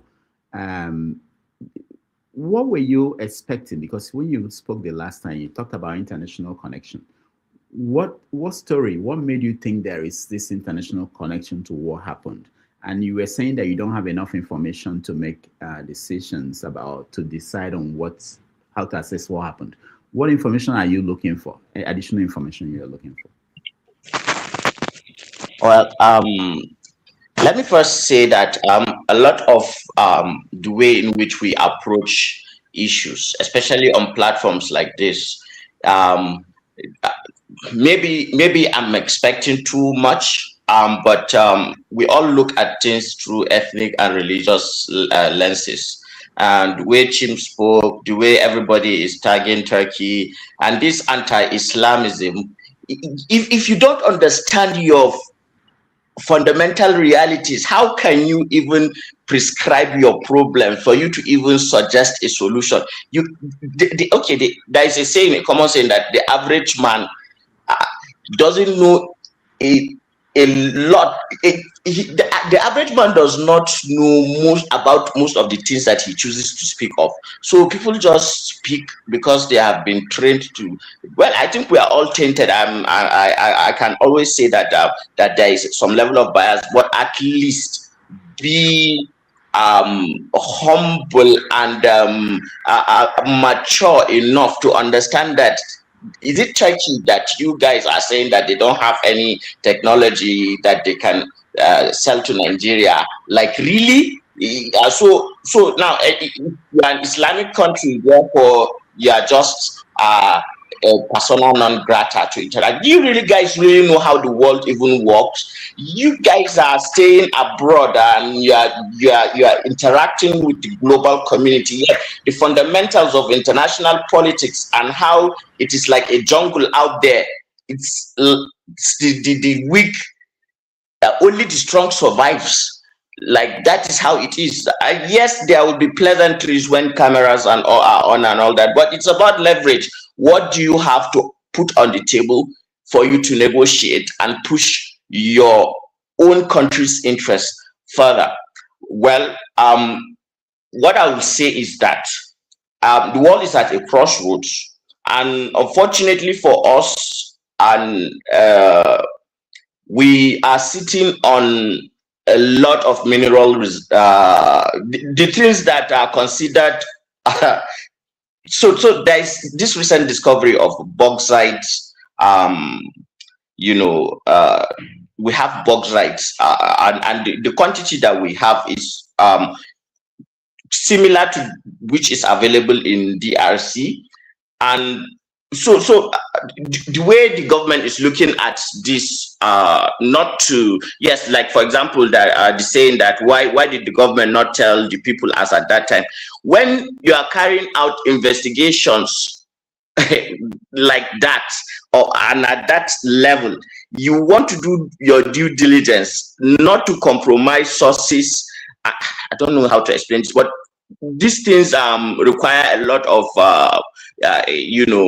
I don't fault the government in not releasing the full story as at that time. I think now they are at a better position to tell us what is happening. The thing is that all armed insurrection within Nigeria is happening with the backing of foreign entities. Now, this is just experimental probability. If all our history, this thing has been true, then why now that another violent attempt was in the process to take over government, that we will not think that they are foreign entities, and why the government is taking its time to know who. You have to know your enemy. If you don't know your enemy, how can you fight them? So all these officers that you are seeing, they are also pawns, right? You have to look at it, at the bigger picture. So the government will not just just hastily take all these decisions. I think there are a lot of intricacies about that and all that. Now, bottom line is that Nigeria, unfortunately, is a battleground for for resources. And Nigeria is fertile for harvesting, because the minds of the Nigerian people have been baked and primed to be divisive and unpatriotic and self-depreciating, and we are just primed for the taking. So ethnic undertones, religious undertones, even the way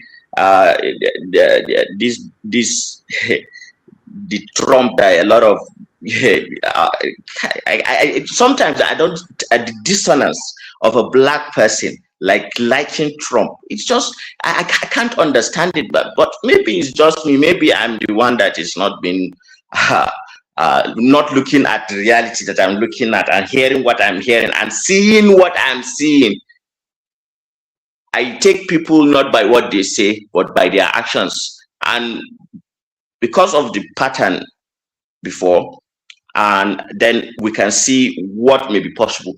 Now, like Tinubu or not, he is the president of Nigeria, QED. And that man, I will not wish him bad. I wish him to succeed, because if Tinubu fails, we all fail. Talk is cheap. Everybody will come here and say whatever, but I'm very sure a lot of people that are saying this, if they were put in his shoe, they will not last a second. Just because you can speak an Oyibo language and you have some vocabulary and you are staying in Oyibo, you just come and say what you like. Well, Nigeria is Nigeria. It's a real country. And yeah, if you don't believe in Nigeria, there are us who believe in Nigeria and will stand and fight for it. So as much as there is despair and that there is a lot of pessimism, I will say that in the darkest of moments, no matter how dark the night goes, the sun is not far behind. Light will come out of the light will come out and the sun will shine again. So on Nigeria, inshallah, we will rise. Don't look at what our position is now and we are down. We are great people. We are great people, and we will survive. I seriously believe that, and I have hope in the youths that I'm seeing right now, who have a level of consciousness about an identity that is more solid and grounded around their realities, and that they love themselves. They don't love a white Oyibo and something that they put, they love themselves. So I just encourage everybody that when you look in the mirror, just love that thing that you see, so that you will not come and be disgracing your forefathers. Thank you. For your northern leaders who stole billions of Nigeria's resources. Am I the leader? Talk to me personally. I don't know them. I don't know them. Talk to me personally. If you don't talk to me personally, the thing that I will say to you, you will not like it. So if you want to hold on, guys. See, that's why it's not good. We want to make sure we call people before they speak, so that there will be order. Otherwise, everybody will be speaking. Unfortunately, I didn't plan to host this second show. I really was waiting for forefathers to sort out his internet, but it looks like it's not happening. I want to hand it over to Chim, at least for 30 minutes. I have not eaten breakfast, believe me or not. Are you coming back? I'll come back because you don't want to, but if you can take it over till the end, you can do that. But if you, that I want to express my own views. When I come in Montreal, I don't express my views. I give my views. So you should be sorry for me because I've not said anything about what I think. You are Don Lemon and all those things, but I am not. all right. Just start. I'll probably come back. But okay. If forefathers cannot, but hold on, let's see. Forefathers, can you hear me? Okay. All right, go ahead, Chim. What are we following from? No, finish up with this. If there is anybody who wants to, any new idea. My hand has been up, though. I don't want to, I don't like unnecessary interjection. Yeah. So my hand is up. Rudolph, before you go, let me just say something, being that I didn't say anything earlier. despite everything that's, and I'm sorry, AY and John Aber, despite everything that's going on and how there's a Nigerian bashing fest right now, there was actually good news on Friday. There was a new report on the real global GDP. The index came out, and surprisingly, Nigeria was number 6, the fastest growing GDPs in the world, number 6. So I think some of these things, despite everything else that is happening in the country, maybe we need to always bring up this good news and put it out there instead of pretending it's all doom and gloom. There's a new government in office now. All right, there. Do your thing, baby. That's cool. I'm the next to don't do PDP. This government doesn't take APC.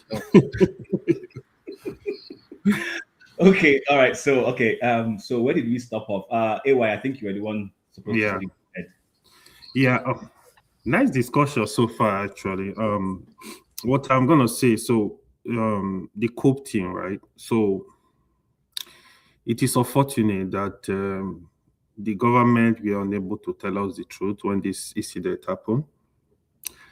I remember I was in Nigeria. I actually passed through the State House that period. It was militarized. Obviously, I knew something was going on. That was not the first time I passed through there. So it was really, really militarized. I think that's part of the reason why sometimes the people don't trust the government. I think they need to change. They need to change. Whatever happened, let the people know. Take them to court. Let them face the law. So on the Turkey stuff we'll be discussing, to be honest, I feel Nigeria are very divided in their mind, even when we pretend not to. Those criticizing Turkey, those supporting the West.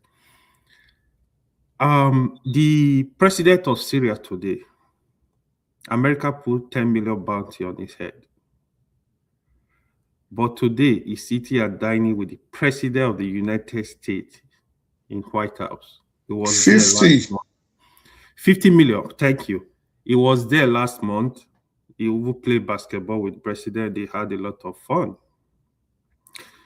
There was a Congress member that accused the NGOs. Sorry, anyway, can I just interject for a second and then you carry on? Yeah, sure. So I just question for you, then you can add that to your response.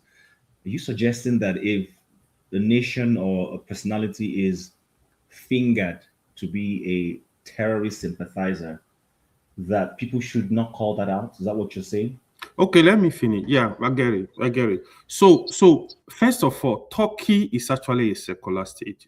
Turkey is not an Islamic country. It is a secular state. We need to know that first. The second thing, those that think Turkey don't have the technology, that's not true. Turkey they produce some of the best drones in the world. Most of that drone are used in the Russia and Ukraine war. I am not in support of the West, the Chinese, the Russia. I'm not in support of anybody. I'm in support of Nigeria leaders protecting Nigeria borders, protecting the Nigerians. If I'm in that position, if I can strike a deal with whoever that would be the interest of my country, I will do it. If it's Russia, if it's China, if it's Turkey, if it's America, whoever, what you need to focus on, nobody care about you really. Nobody care about your country. The truth is, every nation, they protected their whole interest. So you have to protect the interests of your people. This is what our leaders don't do. All of them, like Mr. Jonaba said, you see our presidential candidates, even in 2023, they were all in that evil house called the Charon Harms in UK. What were they doing there? All of them were there. All of them were there. So that tells you a lot. Common New York mayor, ordinarily, historically, you want to be a New York mayor, you have to go to Israel to make pledge alliance. He's telling the people, he said, no, I need to work for my people. I'm not going to Israel. Israel is not part of New York. We need a president that will tell Nigeria, this is about my country. You don't go to Chatham House and talk nonsense over there. When you come to the country, you are not able to address the people. You are not able to give hope to the people. Sorry for interjecting. Let me just make this point. Mamdani's case is a little bit different because he has. Sorry, hello, no, we don't. I'm just adding to his point. He has Jewish supporters, so that's something. No, not be offended, please. I beg you. Let him finish. I'll call you. This is you're trying to take authority when you're not supposed to. Then on the issue, don't be angry. There is nothing. I'm not angry. I'm not angry. I'm just telling you to follow the procedure. I'm not angry. But you're disturbing the show right now by what you're doing. This hard. You're disturbing the show with what you're doing. I'm not disturbing. The person that was in the if I want to call you, then I'll call you. Man, just calm down. It doesn't have to be disturbing the show. Why do you not just relax and take authority? I don't get it. Lastly, on the issue of president falling in Turkey, you see, president is of age, obviously. 72, whatever, it's not his real age. I think Nigeria, we need to start in one place. I'm not going to criticize president for falling. If he needs to use a walkie stick, let him do it. But what I think we should do, we need some kind of amendment in the country, constitutional amendment. Sincerely, I personally don't think anybody above 70 should be courtesy for president. But what you find is we don't stay in one place. Even those that are criticizing Tinubu today, if their favorite is 90, they will support him. This is the problem we're having, double standard.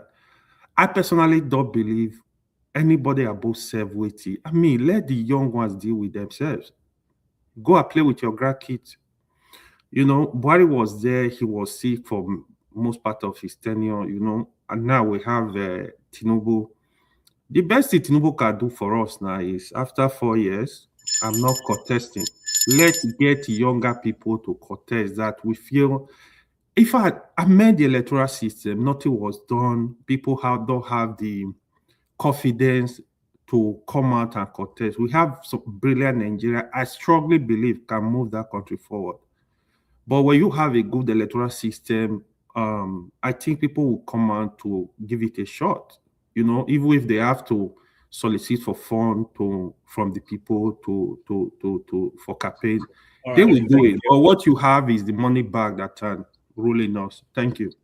All right. So before I move to the next person, and I think that next person should be Jide or Jonaba. Which of you? Or Jack himself. Or Jack, I know when you enter. Don't worry, I'll come to you. I have you on my radar. I think it's after John Haber. I'll talk. Okay, so after John. So John, before you go ahead, just a quick correction. So we can express our views, but please let's respect the procedure. I'm not against anybody. That is why I wanted to speak before I became a moderator. Unfortunately, now I have to hold my own views because I don't want to express them. But I need to call out one thing. AY, Turkey is not a secular state. Please, don't. It's not a secular state. Turkey is an Islamic state. No, constitutional. Hold on. You know that anything put up in the internet is not just somebody just fishing and dropping it. Turkey is, I can read that for you. Number one. Then two is visibly, their flag has a moon. That is not the symbol of a nation. Turkey is a secular state, constitutional. Okay, let me read it for you. I don't know where you are reading from. Arguments. Okay. Let me read it out for you. I will read for you. Okay, so look at Team Turkey is a secular state, bro. It's a secular state. Hello. Right. Guys, hello. That's how secular it is. April, I don't want to have to remove you. Turkey is not considered a secular country, but rather a curiously box-shaped or rectangular elongated nation, ranking as the 15th most rectangular country in the world. It is an Islamic state. It has Islamic tendencies. Where are you reading it from? Okay. Wait. You just mentioned the shape of the country. What does that got to do with this constitution? Secondly, you cannot bar anybody from contesting office because they are 90 years of age. However, it is upon the electorate to decide to say we do not want to be led by a 90-year-old person. If Nigerians decide that they want a 100-year-old person to lead them, then there are consequences for your ballot choices. So right now we have chosen whether we say he rigged, he ran with it, whatever it is, we would have to live by the outcome of having to allow a 90-year-old I man. agree with you on that, but on the issue of Turkey, for the public sake, we'll come back to that. We'll come back to that. John, go ahead. All right, when it's my turn, I will help you. Don't worry. Let's be clear about two things in my own opinion. Officially, constitutionally, Turkey is a secular state, regardless of the flag, whatever appears on their flag. But then, that's not where I'm even going. The young man Hassan from my place of Borno State, I have concern when a young Nigerian, whether you're a Muslim or Christian, which I believe that we all inherited that from the Middle East, fight other religion of which other banner it is. It's a shame that of our age, being exposed to the geopolitics of the world, that is all this is our politics. It's unfortunate that, or fortunate, whichever home, if you are from a Christian home, most likely you'll be a Christian. And if you are from Islam, you'll be a Muslim. But the issue is that when issue pushed forward and then we started defending which religion is dominated, instead of our issue of Nigeria, what we are going through, that religion have to influence it. It become an issue, especially consider us as a secular nation as well, that our religion, and I know I'm not naive, that what we believe will influence us in our judgment and our school of thought. But then I don't think that as at this age, knowing what is going on in the world, that all we are going to defend is, why do you mention Turkey? That Turkey is not, why did the president go to Turkey? Or Turkey have a technology of 24 or is being pushed there? All is unnecessary. It's about interest. And you can sway it to whatever you want to, because maybe it gives you a temporary joy. What of if he's dealing with Israel now? That's fine with you because it's a Islamic, it's a Christian nations.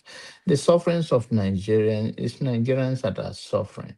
I have had people who make a comment, even in my own house, that, the North are suffering now that Tinubu is in government. Does that solve anything? A father of a nation, did he really want anybody to suffer under his regime because it's a Yoruba, Igbo should suffer, or if it's a Yoruba, Hausa should suffer, or if you're a president and you're a Northerner, whether you're a Fulani or you're a Hausa man or a Nupe man, that Nigerians will suffer. That is too narrow-minded. Well, what we want to do is to make sure that we speak to issues that put our leaders to behave right, that our belief, whether we are Muslim or we are Christian, we're a human being first. Religion is a choice. And mostly is almost 99% decided, except to change. If you are born into a Muslim family, you will be a Muslim. If you are born into a Christian family, but then the humanity remains, and Nigeria as a nation remains as a people, that we want development, we want infrastructure, we want fairness, we want equity and justice for all Nigerians and all human beings at large. So the notions that, because you went to Turkey, or why you talk, all those is unnecessary. If you find interest or somebody tell him to go there, or you think it's a Northern leader that asks him to go there, I don't think so. I think he's a Muslim himself. And you cannot take it away from him that as a Muslim, it will influence his decisions. But that should be minor issue compared to the nation in his hand, that there are all diversity of people. I believe as a people that we should be a traditionalist. We should be a Nigerian. We should be a traditionalist. We should be a pagan. Nothing wrong with us being a pagan.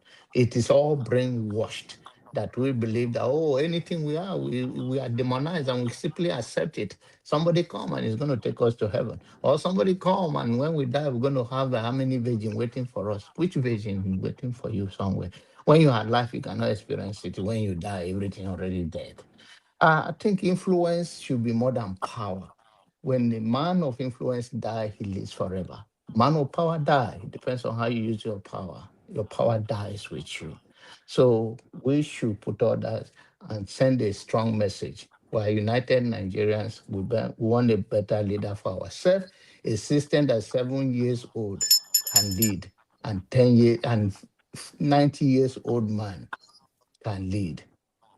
I will prefer a 90-year-old man to sit down because he may not have all the physical ability to go around to see most of his dream come true, to sit down and nurture his grand and great grandchildren. But if that is how he want to end his legacy, I don't have a problem with it if there is a system. Thank you. All right, thank you, Janaba, for that. Just a quick reminder. So Nigeria says it is a secular country. We live in very interesting times when the country is divided as a result of religion and some of those ethnic things.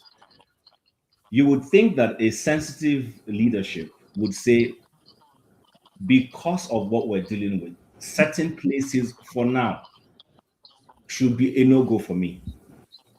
Because you want to be sensitive to the other leanings in that country. We have a situation where, and there are listen, I don't want to be, I hate when, I hate all this comment about, I'm not racist or I'm not tribalistic. No. These things show up in the way you behave. It's not by what you say.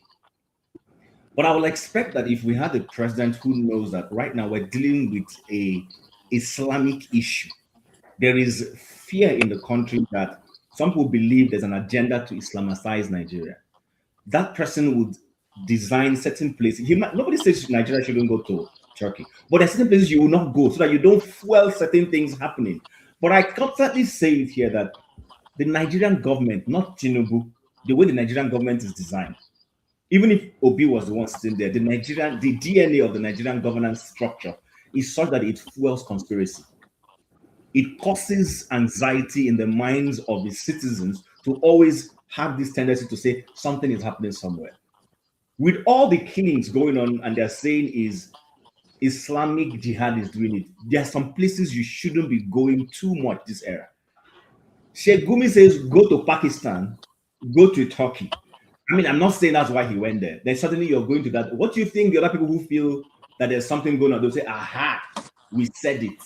So I think sometimes when we come here, let's always, I'm not bashing Tinubu. I think there's an echo. I think some people are not on mute. Don't worry, I'll mute them. Thank you, Jide. So I think that this is one thing we need to be sensitive to our fellow citizens. But we have leaders in Nigeria who, when they get into office, are not sensitive to people who are afraid of one thing or the other. You're supposed to be assuring them that, listen, all these things you're hearing is not true. But when you're not doing it, you fuel it. And that's what some people are saying. So anyway, that's just what I want to bring out. Recolonization is not your turn yet. It's Jide that needs to speak. After Jide, Jagun before we come to you. So I hope you understand that, sir. Go ahead, Jide. But I've been here. Nah, after Jide, it's me, bro. I was just on the background now. No, I just brought you in now. So it's Jide. Tim, can you mute this person who is, I will. All right, Jide, go ahead. Thank you, Chim. Chim, after Jide, it's me. I'm last. Okay, we'll get there. Jide, go ahead. Okay. Thank you, Chim, for having me. Greetings to you, greetings to everyone. Yeah, first of all, I was able to speak previously. For those that listen to me, I want to take something there's something I said and I want to take it back. Probably I said it, or probably just to mitigate just to avoid any form of misinformation. So Turkey did not support directly supports Al-Qaeda-linked groups. I don't know if I mentioned it, but if I had mentioned it, I take that back. They supported the overthrow of Bashar al-Assad. They were part of NATO in the overthrow of Muammar Gaddafi. Now, they were able to do it in an indirect manner, but I don't want to go into the details. But they did not directly support Al-Qaeda-linked groups. So I'll say that, and that's just for information's sake. Now, making my own position. First of all, Turkey is not an Islamic country like Iran. It is a secular country. It's not like Saudi Arabia. It's actually a secular country. They have multi-party system. They have a constitutional republic. Like, this is a fact. This is not even what we should even be arguing about.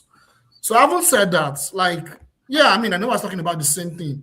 So yeah, I mean, wherever he wants to go to solve the problem of terrorism, he should go to. If he goes to Turkey, I mean, I'm talking about the current president. If he goes to Turkey, yeah, I mean, time will tell if the geopolitical impact on Nigeria as a state, time will tell what that impact would be. I, as a person, for my political knowledge, experience, understanding of the global system, how it works, I'm very skeptical about it. But in making that move, if it's a move of intent, I would encourage it. But still, I am still very skeptical. Because if you're not able to partner with your neighbors to fight an issue, you are going all the way to other countries. You've not even able to collaborate and partner with your neighbors that are also fighting the same issue. You are forming geopolitical tensions with them. For me, that doesn't sound like a president that is serious. That doesn't sound like a president that really wants to serve the interest of Nigeria. And also, it's a shame. You see, this thing is not just a Nigerian thing. It's a black thing. It's a black African thing. We've been so dehumanized to the point that sociopathic white imperialists will be the one humanizing us, that, oh, there's genocide, Christian genocide. That will now give an incentive and put pressure on our governments to now make all these intentional moves. It's a big shame. So now, it's when Donald Trump now said that... Sorry, DJ, can you repeat that again, please? Don't be offended. I want to get your context. Yes, thank you, Jim. So what I'm saying is, I say shame, because it seems like a lot of the Nigerian government, but maybe it's just a general black African thing, we've been so dehumanized that it is the white imperialists that will come and say, oh, there is a Christian genocide, that will now create pressure because of that to ensure that the leaders of those black African countries can now make intentional moves out of the pressure from the sociopathic white imperialists. That's the point I'm making. Because all these intentional moves by the drug baron that is running our country is based on the pressure. I think Tony also mentioned it.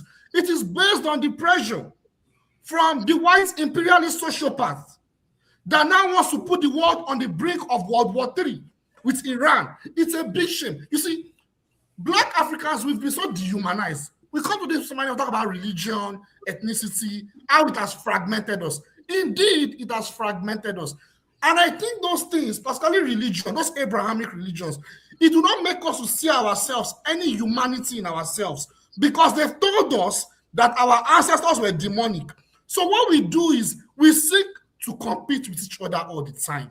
We compete with each other all the time. We are always seeking whiteness. We are always seeking to integrate into whiteness. That is how an average black African sees the world. That is the average goal of an average black African. And that is why most African countries, particularly sub-Saharan African countries, they are useless.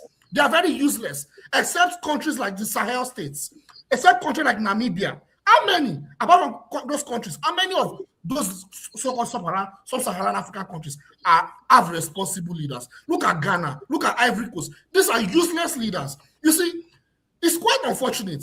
I've always said it, that if Nigeria is like Cuba, if Nigeria is like North Korea, I'm moving back to Nigeria. Because you know why I like those countries? They are willing to die for what they stand for, number one. Number two, they see the humanity within themselves. That's why today they are not willing to submit to a sociopathic white imperialist. They can never, because they see dignity in themselves. We do not see any dignity in ourselves. That's Donald Trump, that sociopath, that psychopath, that white imperialist, that pedophile can come and talk about white genocide. Can come and talk about white Christian genocide. And our stupid president who carry his big head and go to different countries to go and seek help. That is when he knows he's going to go and seek help. It's a shame. I'll stop there. Thank you. All right, thank you. Why not go to North Korea first and see Sorry, stay humble, please. Jide, so are you saying that let's take it for a fact that the allegation that Nigeria or that there is a deliberate attempt at genocide against Christians or whatever you call them, let's say it's not correct.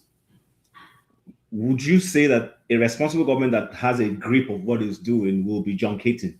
Why would, for instance, you're running your home and you're doing the right thing, and somebody from outside now tells you something, and then because of that, you're responding, or what's the word? Trying to showcase to the other person that what he's saying is wrong. Isn't it the feeling of leadership that we have to do this thing?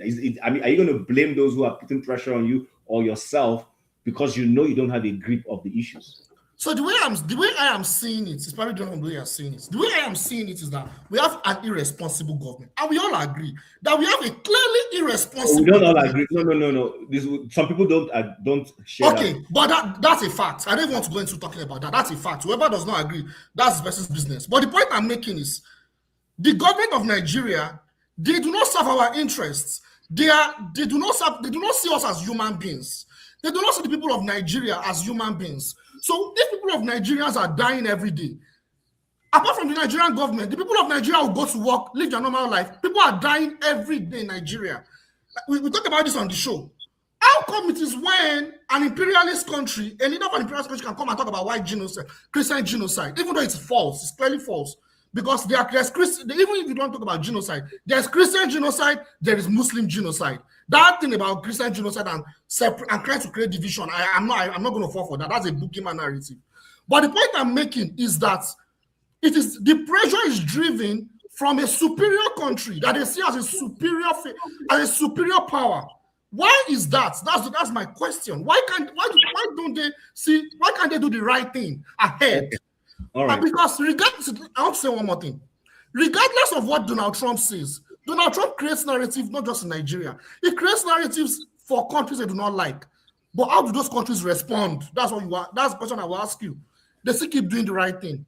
And they keep talking about how the problem is orchestrated by the same people that create those narratives. That's how you will know that they see humanity within themselves, and we do not see any humanity within ourselves. Thank you. I'll stop there. All right, thank you very much. So I speak the truth. I'm going to ask you to please let Jacko speak. He's just showing up at the show. Then I'll come back to you. I will take it from there, please. Jacko, go ahead. Okay, thank you for that. Thank you very much. I've been listening. And a lot of people have found the show and the discussion pretty good.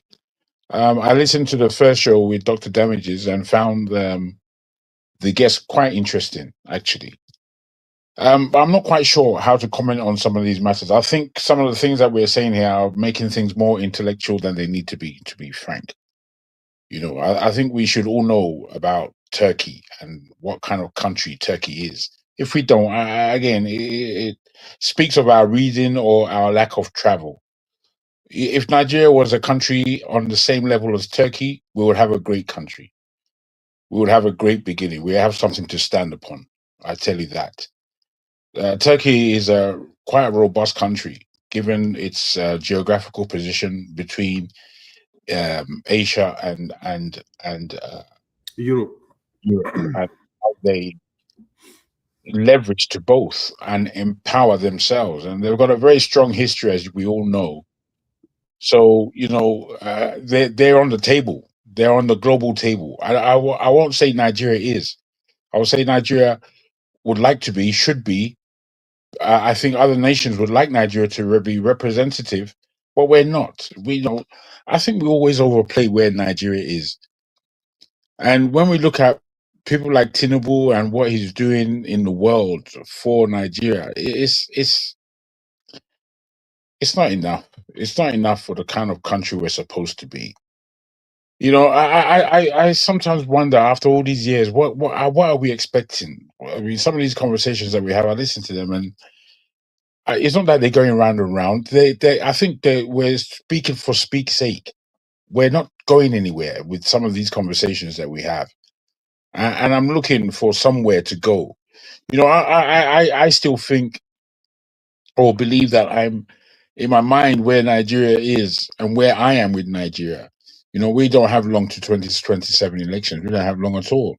And then this is the election year in so many ways. And to me, it's like, man,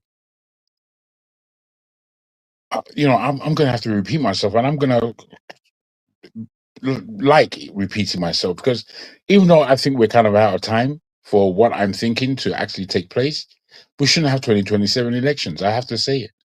And I'm not being archaic or a Confucianist. I'm saying that there's nothing that the 2027 election is going to give us that is different from the last God knows how many years. Nothing at all. You know, sometimes I looked in and saw Peter Obi in a different kind of light, how they were showing him. And they were speaking about, you know, his growing power. And they were speaking about Tinubu maybe having to get rid of Shetima and have a Muslim Christian ticket this time around in order to appease. And they speak of, if that takes place, the North won't like it at all. A Muslim ticket is now the norm, as it were. And I'm just looking at the discussion levels that we're having about a country like Nigeria. We're speaking about Muslim ticket, for God's sake. You know, what are we talking about? What are we talking about? What about the best man for the job? Has that ever come into somebody's head? I mean, the way we do things, I dislike them greatly. I just can't see them working. I cannot see them working. And it depresses me. It depresses me when I listen to us and I listen to the media of Nigeria and what it is that we're actually grappling with. We're grappling with idiotic stuff. We really are. We're not grappling with any real issues that will change the face and the look of our nation and change the future of the thinking of our country. And these are the things that worry me. And I don't know how they worry other people. I really don't know. You know, I'm listening to people, and it seems like, you know, what we've got to deal with doesn't worry anybody. We're happy just talking shop the whole time. We've got choices to make. I feel, especially as men, Nigerian men. I feel that, you know, I don't know about America. America may be quite different than England. Let me tell you this about what I believe about men in the African space and in the African European space. The women in Europe, the black women in Europe, are trouncing us.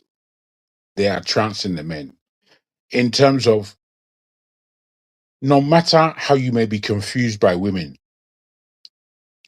in this country, the women of my generation, all are, the majority of them are professional women. The majority of them have good jobs. The majority of them own their own homes. And I say it like this because so many people in the UK are single, both men and women of my generation. They're single. They have their kids, you know, they are doing thing. They have had a relationship. They've had dozens of relationships until they prefer to be on their own. So most women, black women I know, they're single. Most. Imagine I'm saying most. Sorry, Jago. I'm trying to relate what you're saying to the conversation we're having. I'm lost. I'm just. I don't know if I spoke Okay. further. I'm kind of lost. All right. I beg your pardon. I think me too. I was kind of lost in the conversation that we were having. I'm being quite fundamental with time. It's 2026. We're coming to the end of January. 11 more months of this year. Things are going to go more or less the same as last year. We may have different kind of history to talk about in terms of the fractures that take place globally. But for us as Nigerians, we've got things that should be on our hands on a daily basis, and it's what's going to happen after 2027 if there's an election. These are questions that I believe that we need to be answering. What does leading beyond 2027 without an election?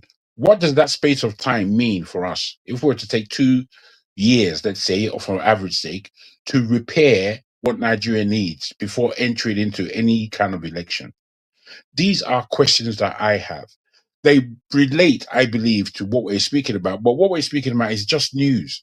It's news, and news is going to come out every single day, every week. We're going to talk about the news. And it's almost like we're being led by the news as opposed to leading the news, which is what we're supposed to be doing at this stage. I'll end it there and take my cue when I can come in again.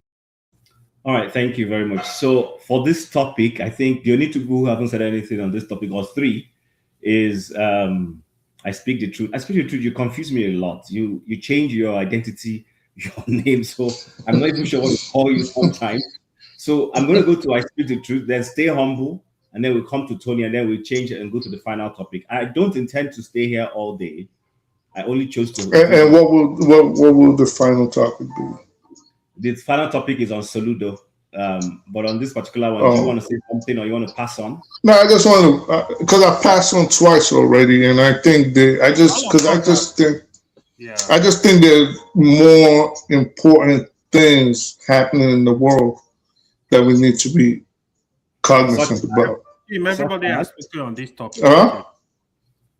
Okay, he has spoken on this topic. Everyone. Have you spoken on this topic? Everyone. On this, no, I didn't speak on it because I passed twice. I just didn't have any interest. But so what I wanted to, now, so that let's not. Yeah, I just want to say something completely different because this does not amuse me and it doesn't ignite any fire. We'll go to the next topic, and then if there's anything else we want to add, we add that as an agenda. Yeah, because they spoke about the same thing, the president falling down, Turkey, and all of this. Like, it's the same thing.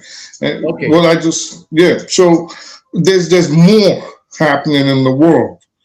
As we know, there's an armada heading to Iran right now. As we speak, there could be conflagration in the Middle East at any time. Anytime it could pop off. If you want to keep that, let's do that after we finish the Soludo matter. Then we'll discuss that and then we close for the day. How does that sound? I do think. Okay. Can you, sorry, Chim, can you talk intensely or give us a view about what the Soludo is? Yes, I intend to do that. Yes, do that so we can have a understanding. Because, we got the Armada, we got the Epstein files, we have all these things that if it starts, it's going to impact the whole world. It's not just the Middle East or the United States. These things are going to affect the whole world. They hit Iran starts hitting bases all over. We'll come to that. We'll deal with that. You know what I mean? So all of this is just like. Okay, I hear you. We'll come to that as a topic to end. So just a little tip on the Soludo issue. Unfortunately, I don't have the video here, so I can't share that. So we all know that in the Southeast, IPOB has consistently declared a sit at home every Monday. Initially, that concept was they wanted to show solidarity with Mazi Nnamdi Kanu, that every time he was supposed to go to court, whatever day that was, they declare a sit at home. Now, unfortunately, because the federal government of Nigeria, lack of good faith, did not deem it fit that that part of the country is under their control to put a stop to it in a responsible manner, they let those things go on for a long time. It's been going on for more than 2 years or 3 years right now. So it has become a tradition that every Monday in the Southeast, there is no business activity, all in solidarity with Mazi Nnamdi Kanu. Now, whatever you feel or believe, doesn't matter. That's a loss of revenue in that part of the country. Now, gradually, that is no longer becoming a major issue. And then Soludo decided to go to the Onitsha main market and poked it. In my own view, I thought he should have just let this thing slide and then life will go back to normal, because it seemed like life was gradually coming back to normal. There wasn't any more force from IPOB insisting that people sit at home. Now he went and he threatened the Onitsha market traders that if they continued to comply with that, he would, actually I thought he said he would demolish the place. Then that has now given impetus to IPOB now to come out forcefully and to declare that they want to ensure that happens. In some quarters, people are saying that was irresponsible of him, that he should have just not delved into that matter at all. He's threatening he will demolish people's shops. He will shut down the market for as long as he wants. Why? Because people are afraid of IPOB. And now there are questions in some quarters to say that how responsive has he been as a government to secure the people? Now, individuals are protecting themselves. Everybody here knows that if you're a Nigerian, you're a government unto yourself. You provide water for yourself. You provide electricity for yourself. You provide security for yourself. You do a lot of things for yourself. In fact, if you're given the chance, you might even homeschool your children. So that is actually the story now. The question is Soludo right in poking this bear? Should he have not just let this thing just die a natural death? Why go and resuscitate a group that has literally been kind of quiet for a while now?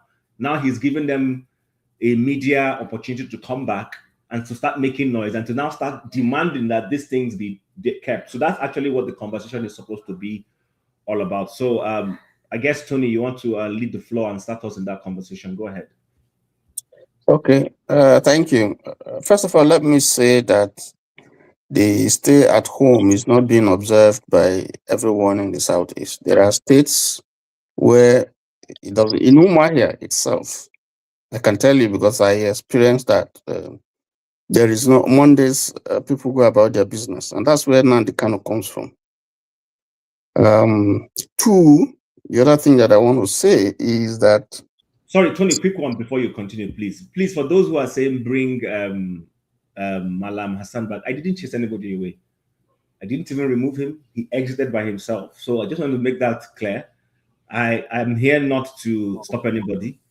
I just wanted him to show decorum and you know, take the floor when he's called. He didn't want that, so he exited himself. So please, for those who are calling him, if you know how to reach him, you can reach him and let him know he can come back. Please, Tony, go ahead. Okay. And then the second thing, I don't think that Nnamdi Kanu is in support of the stay at home. From what I know, I think he has spoken against it. So that's the second point. But to come to what the governor of Anambra State said, the government, I listened to Mefo, the Commissioner for Information, and also the governor when he addressed the traders. And I heard him say, or both of them say, that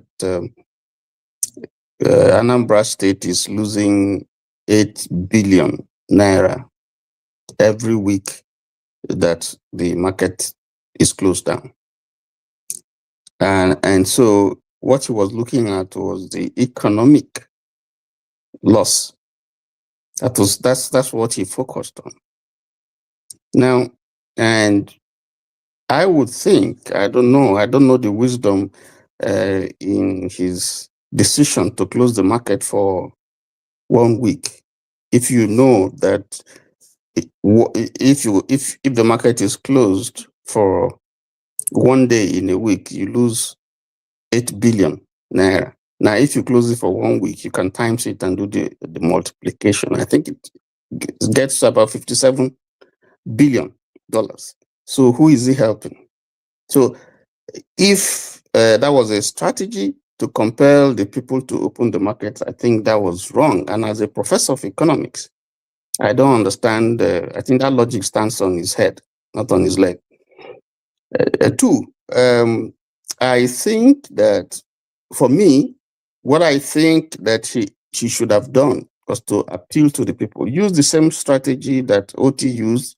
And I hear in Enugu too, or some parts of Enugu, people, some parts of the states in the southeast, people go about their duty.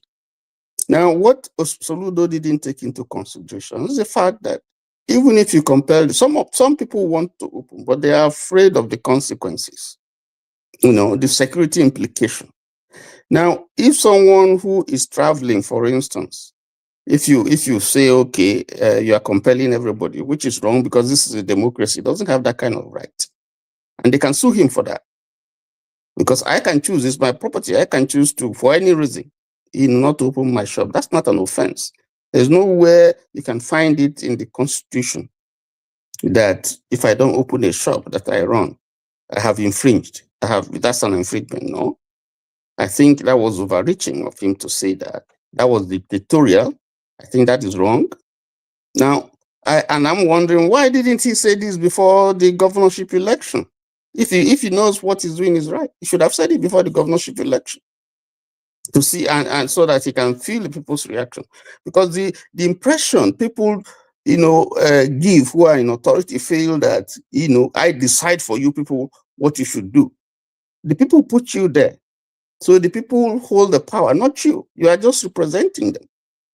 And so this has become the pattern of governance. That once you win, you think you are an overlord, you are a king. And our constitution doesn't specify that you are a governor, you are a king. No, it doesn't. You are a servant. But apart from that, supposing someone is traveling, and is traveling within Anambra State, can you guarantee his security? If something happens, are you going to take the responsibility? He hasn't quite dealt with the security issue in Anambra State, because I think that should be his focus. And even if he wants the people, I don't justify the stay at home, let me say that. But even if you want to address the issue, wouldn't it have been proper to use an approach that is not belligerent, not that kind of approach where you can appeal to them. I would think that coming to that market, you will talk to them and let them see how much they're losing and feel their pulse, see what their problems are, and then deal with it, appeal to them. You have the radio, you can, talk to them in the radio, and gently people would, the thing was even already easing off. So when he did that, he just created another problem, which we see now. You see the demonstrations and so on all over the place. And the inspector, the commissioner of police said, I cannot go and drag people out of their houses and force them to open their shops. It's wrong. And then for him to now go ahead to say, if they don't open the shop, he will close it for another 2 weeks, or he will demolish the place. Let him try it. If his head is correct, let him try it and go and demolish the place because he's the governor. Because now they have elected him for second term, and then he thinks that he has that impunity, he can just behave anyhow. Let him go and try it and see what's going to happen. I said let me not say that because that won't be nice. But I think that as a professor, he should behave, more proper. There's the standard that we expect from him as the former governor of a central bank and as a professor, someone who's learned, who says that he's going to turn Anambra State into Dubai. He has just barely 4 years or less than 4 years to turn Anambra State into Dubai. We'll see how far he's going to go because he hasn't done anything to show that he has the capability to do that, apart from attacking Obi and attacking people and just make him out, So let me just stop there. That's what I feel. I think the approach was wrong. I think there are better ways that he would have done it. And I think even now is not late. You should, have, the discipline, the decorum to say, I'm sorry, I goofed. I want to reconsider this thing, rather than grandstanding and doing all this rubbish that he's doing. Thank you. Okay, thank you very much, Tony, for that. I speak the truth. Sorry, stay humble. I will come to you right away immediately because I want us to quickly round up and then discuss the things that I speak the truth want us to talk about before we shut down for the day. So how do you see this whole new direction that Soludo is trying to take with the Onitsha main market? Do you think is it justified? Should it be shut down in any way, which way? Again, I'll pass. No, bro. I mean, I'll come to you on the next topic. That's what I said. Right. Yeah, that's fine. But then it should be me now. No, it's why going this way, please don't be friendly, John. Okay. Thank you very much, sir. Go ahead and stay humble. Yeah, I don't think you should be cajoled into rushing the topic. You just abruptly or prematurely ending the topic just because somebody here does not Don't like. worry about that. Just go ahead and make your contributions. Okay. No, you can't tell me to go ahead and make my point because this is also part of my point. You can't shut me down. Nobody is shutting you down. I think you. Sorry, hold on, please. You are going off what is the point, and I'm saying forget about this. He was supposed to speak, and he said he wants to leave that issue till we come to the next one. Then I handed over the floor to you, so I'm not sure what you're going on about. Okay. So I think regarding the Soludo issue, that the Nigerian system created the Soludo that we know today.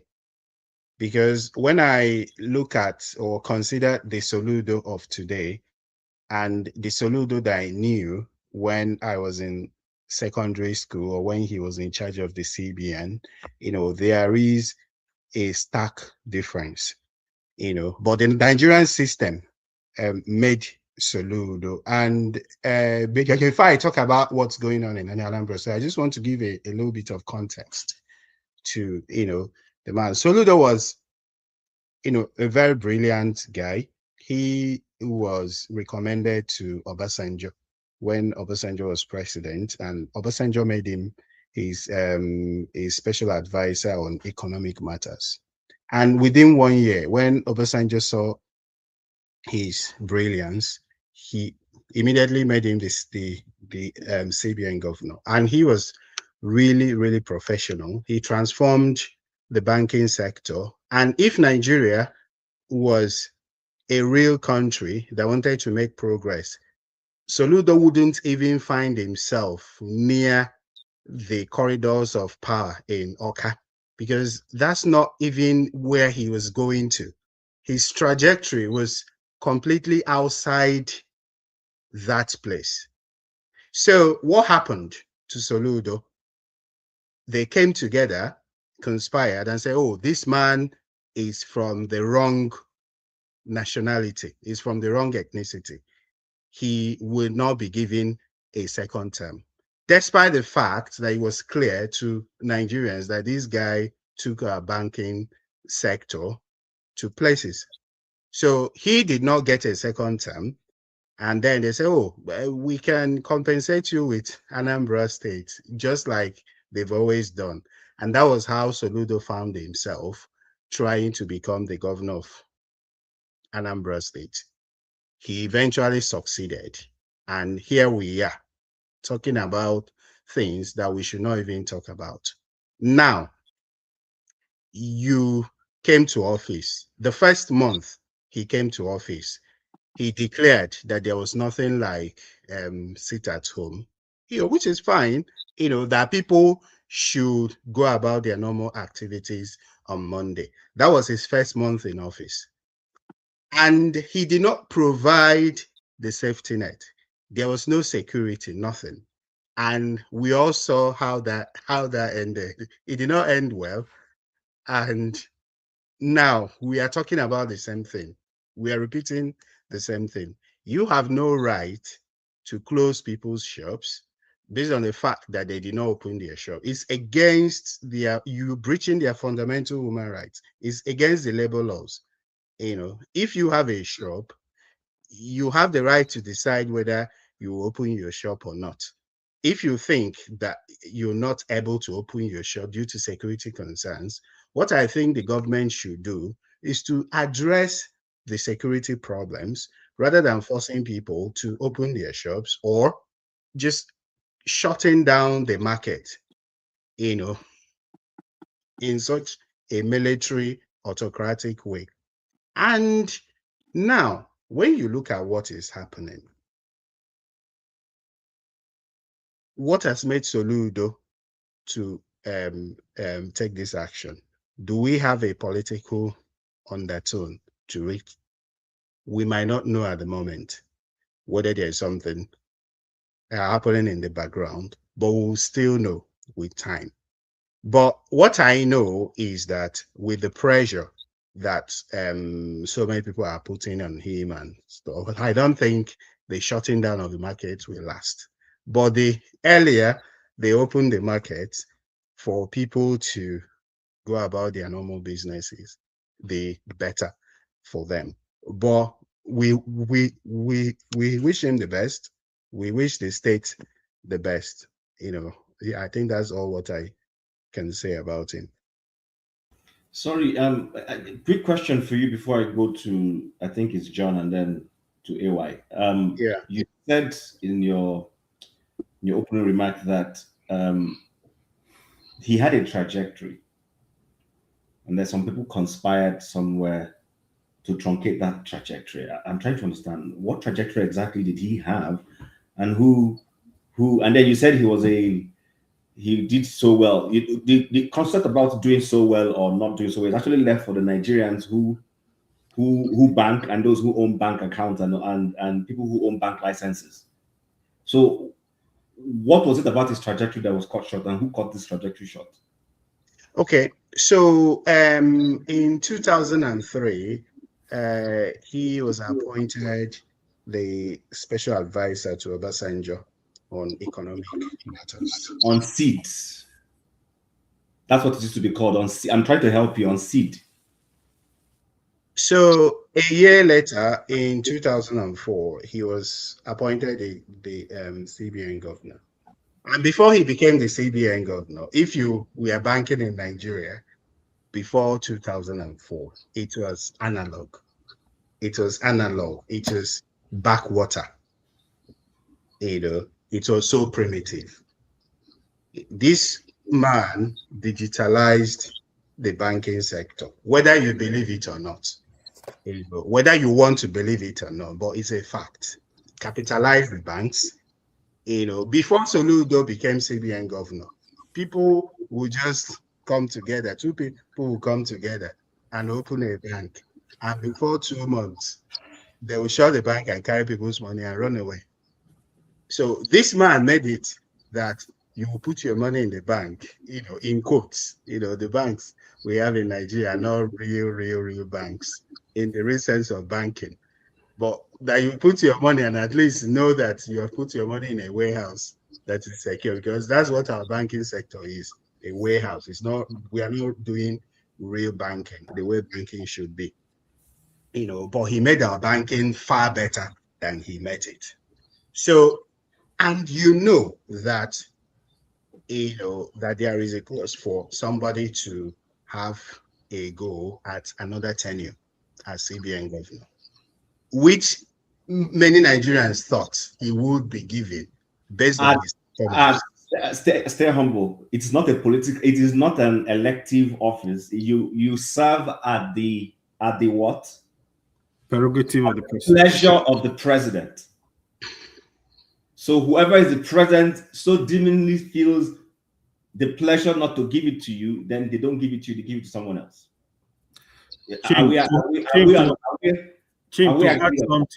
to add something, you cannot accuse President Obasanjo of being a tribalist. That's the president I know from. No, Obasanjo appointed him, but he was inherited by Yar'Adua. Yar'Adua, yeah.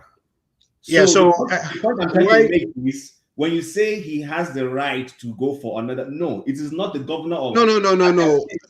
That was not what I said. Okay, what did you say? I said that that there was a provision, constitutionally for him to have a go at a second. And I added at the pleasure of the president. But that did not materialize. Do you agree that when Yar'Adua came to office, we had this cabal. Do you agree that it is at the pleasure of the president? Okay. Yes. So they told him, look, we are not going to give you this, but we will compensate. I'm from Anambra State, right? So I know what has happened. We'll compensate you with so and so and so and so. And that was the beginning of his problem with P2B. Because the first public service lecture in Anambra State, when Peter Obi was governor, Chukwuma Soludo was the special guest of honor in that. Okay, he was very, very close to Peter Obi, very close to Peter Obi. But when they said, okay, we will compensate you with Anambra State, that was the beginning of his problem with Peter Obi till today.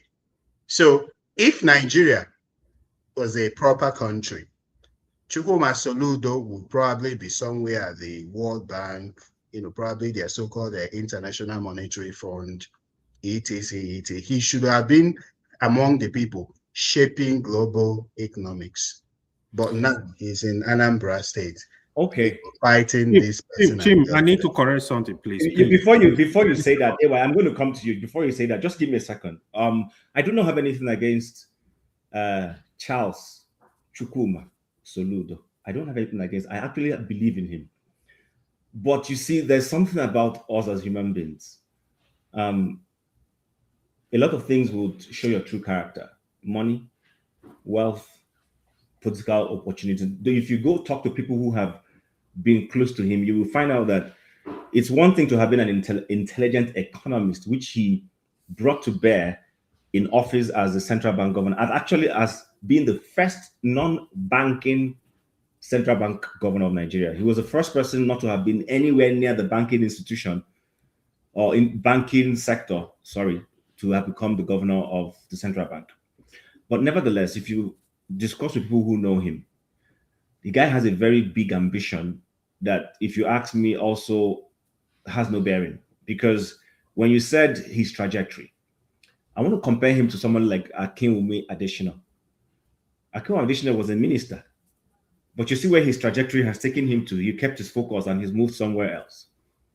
I think Soludo is one of those people who didn't believe he would get to where he got to in life. Trust me. And it's beginning to show up in the way he has even run the affairs of Anambra State and the way he plays his politics. These are people who did never believe they would get to where they are in life. And unfortunately, life became very kind to them. They got to where they were, and they've not exactly managed it very well. He's not been a very grateful person to people who have propped him up. I know people who have propped him up and what they say about him. If you've read, I know Nasir El-Rufai can be a character, but if you go read his accidental, public servant, he mentioned Charles Soludo a lot in that book. And many of the things he said about Charles Soludo are playing out exactly as he said it. So what I'm just trying to say is, like I said, I have nothing against him. He's done well for himself. But I just think he's a thin god, like someone said. He's one of those who they've gotten to, prominence, and they are thinking that they are larger than life. And he's showing out in the way he's running the state. And it will show up in the way he will run any other thing that is given to him. So if he's listening to us, yes, he should know that is Charlie Wamba, for he's not exactly living to that nickname. That's a fact. So I'll leave it at that. And then I think AY quickly before we go to John. Yeah, what I wanted to say, right? So I think we need to know, be careful the information we put out. Soludo contested the very first time he contested in 2010 was against Peter Obi, other PDP. So nobody promised Soludo and Anambra State governor. He contested the first time other PDP moved to Abga, he contested other primary, was disqualified before he finally contested in 2021. So he really worked hard to get to that position where he is as a governor. In CBN, Soludo did excellently well. I don't think any Nigerian can deny that. In my opinion, he did a fantastic job. That's why when it comes to Soludo and Dora Akuyere, I'm a big fan of these two people. So hopefully, I'm still praying for him. Hopefully, he's gonna give a number of people result. But I know there is a lot of sentiment playing out when it comes to the level of work, what he's doing in Anambra. I've listened to JJ Media. He said a lot of good stuff. The former spokesman of PDP, what's his name? He said a lot of good stuff about Soludo. But what I find this platform, because he has a lot of disagreement with Peter Obi, people tend to put him down a lot. Apart from CM is the only person I know that praise him, but I know they say it's from his local government. But in terms of capacity, I strongly believe Soludo have capacity. I will want to really see Soludo in even in the position of the president, I would be happy to see him. Soludo is brave. What he's doing in Anambra in terms of stopping the IPO bid to allow people to go open up a shop on Monday, I'm in full support of him. But what I'm not in support of, I think he should provide security for these people, because he will not want these people to be buy in the name of Oppo store. Yeah, but he should have. He is the governor of the state. He's the governor of the state. The ball land on his table. They should allow him to do whatever he thinks is good for his state. I disagree with Mr. Tony on that point. People need to respect him, and hopefully he's able to achieve that. There is no need for sit at home. It's waste of resources. It's the poor people that are suffering it, not all use of color of this world. But AY, let me finish this. The question is this. You see, sometimes we give government and governors and presidents unnecessary passes. Your responsibility is to secure lives and property. Have you guaranteed that? So the man who is sitting at home is doing that because government has failed. Yes, I agree with you. That is what I just mentioned, right? So I think if he must tell people to go to work on Monday, go to market, he should provide security for them. You know what I mean? But what I'm going to say in general, I think even the IPO bill leadership, I know they are divided across board. They should have a rethink about this city at home, because it's the poor people that are suffering. Soludo can decide to say he want to be taking toasted bread, eating toasted bread from UK every morning. He will do it. He will tell them from UK, bring toasted bread for me. They have the resources. It's not the use of color of this world. It's not the politicians in the Southeast that are suffering it. They have these resources to do whatever they want to do. Is the people, the common people that are struggling to pay the school fees of their kids, that are suffering to pay rent, suffering to put food on their family's table. They are the people suffering it. So it's something we really need to have a rethink. Thank you. Okay, thank you, AY. John, go ahead, sir. Thank you, Chim, once again for having me.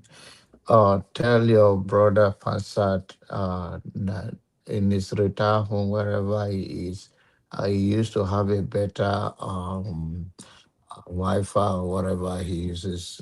He should improve it or move back to his village that has not been for the past 40 years. Are you talking to me or talking to him? I'm telling you, I said, tell your brother, maybe you have his local number, Passat. Now, instead of him busy about testing about me, he should get a better Wi-Fi in the mountain when he retired to stay. Why don't you go ahead? I live in the northern pole. Two of you live together in the same country. Okay, Passat, wherever you are, since your brother Chim is betraying you now, get a better Wi-Fi.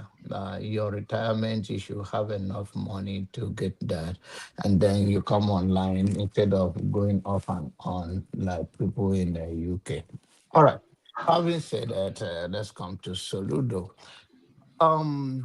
In honest, I think Soludo is a world class. I like him as a person. If you have been following me, sometimes you don't like person because you guys have a good school or have the same school of thought. It's just maybe personality or the person's swagger, especially that he did not get along with Peter Obi, sweet my belly. So I like him as well for that. And I want him to stand his ground. Having the way he approaches this sit at home for me, he could have go on media. He have the capacity to talk to the people, even to the local people in Igbo language, in broken, in English, to say this is what we are losing. It is the reason why the government don't mind us, because they know it's we losing this. It's our economy. So please come back to the market. We will continue to negotiate on behalf of these people that you are loyal to make sure we establish the peace and the freedom that you are fighting for. But please let this come It's not because of me. I can afford it. Not even come out for the next 1 month. I can still afford it. But please, it's not good for us. But not the threatened. Ordinary Igbo cannot be threatened. Regardless, they have a self-pride. If you push them, you're not going to get away with it. And that is one thing you should applaud them for. So I think his approach, I don't like it that way, even though I like him as a person more than Peter Obi. I'll vote for him instead of voting for Peter Obi. Well, that is all about that, about Soludo way of threatening is going to demolish all of that. It's not going to go well with him. Many people don't like him, especially the obedient. So sometimes in politics and in real life, you play on the fine line because you are a governor. You do not supposed to have any political enemy again because you got what you want. And to preside over the people, it demand a good leadership. So to me, what he's doing of threatening, and he will not sit with ordinary Igbo man. Trust me, I know that for sure. So that's all I can say about that. Thank you. Thank you very much. I think that one thing I take away from what you said is his approach. Nobody is saying as government he shouldn't take decisive steps to curb the sit at home. But he could have, like you said, make people to see the loss. Sorry, someone. Please mute yourself. I don't know. People come in and you leave your microphone. Your microphone impacts the show. Every time we say this, people take offense. Mute yourself. When is your time to talk? Then you're mute. All right. So I think, like I said, your perspective is exactly what majority of the people are saying out there. That his methods and approach is what is going to create more problems. If somebody decides to pay for a shop and shut it and is still paying for that shop, it's not your business. The only time it will become your business as government is if you discover that that shop that is being shut is being used for some illegal activity. Then at that point, you can take action. But you cannot tell somebody, for someone who says, if the person is sick on the day you decide to come to check those who have opened their shop, so you will now penalize him for being sick. So I think sometimes when people defend the indefensible, let's look in the mirror. There is nowhere, I don't see any government anywhere that goes around telling people to open their offices by force. You don't do that. As long as they pay their taxes, it's not your business. What you don't want to hear is, oh, I didn't pay my tax or pay whatever rate I'm supposed to pay to the revenue authorities because I didn't open the shop. Then it's not their business. Why didn't you open your shop? But to say somebody has to open his shop, and if he doesn't open it, you will shut it. It borders on tyranny, So anyways, Uncle Rudolph, I can see you in the background. Do you want to come back? I've been holding forth for this, you're stubborn people, so maybe you want to come back. Let me go and take the rest.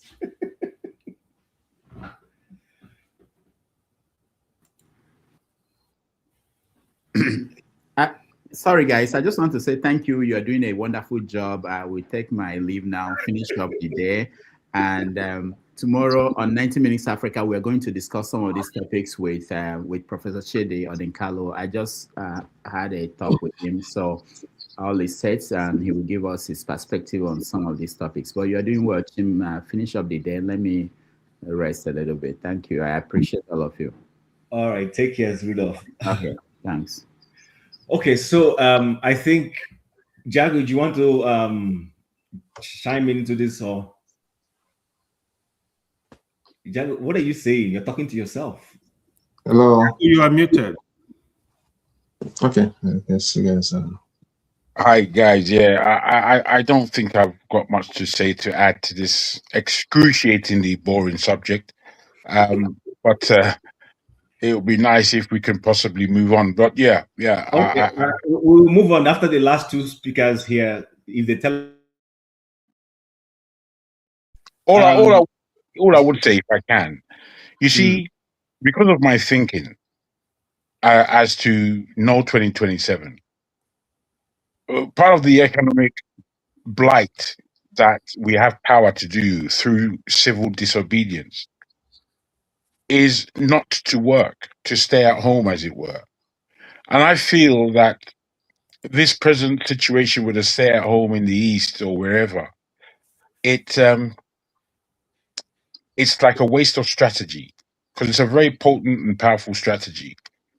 And I wouldn't like it to be thrown away in such a flippant fashion. I think that these things should be held for precise civil disobedience. Thank you. All right, thank you, Jago. I think I agree with you. Jefferson, welcome to the show. We want to quickly move on to the next thing. Do you have anything to chime in regards to the new directive by the Anambra State Governor? All right, thank you. Good day, everyone. And I hope I'm not going to be rushed, because this is my first time speaking for the show. We don't have the entire day, so if we need to rush you, we would rush you. You guys hold the carrot and the stick, so you guys decide what you want to do, which is fine.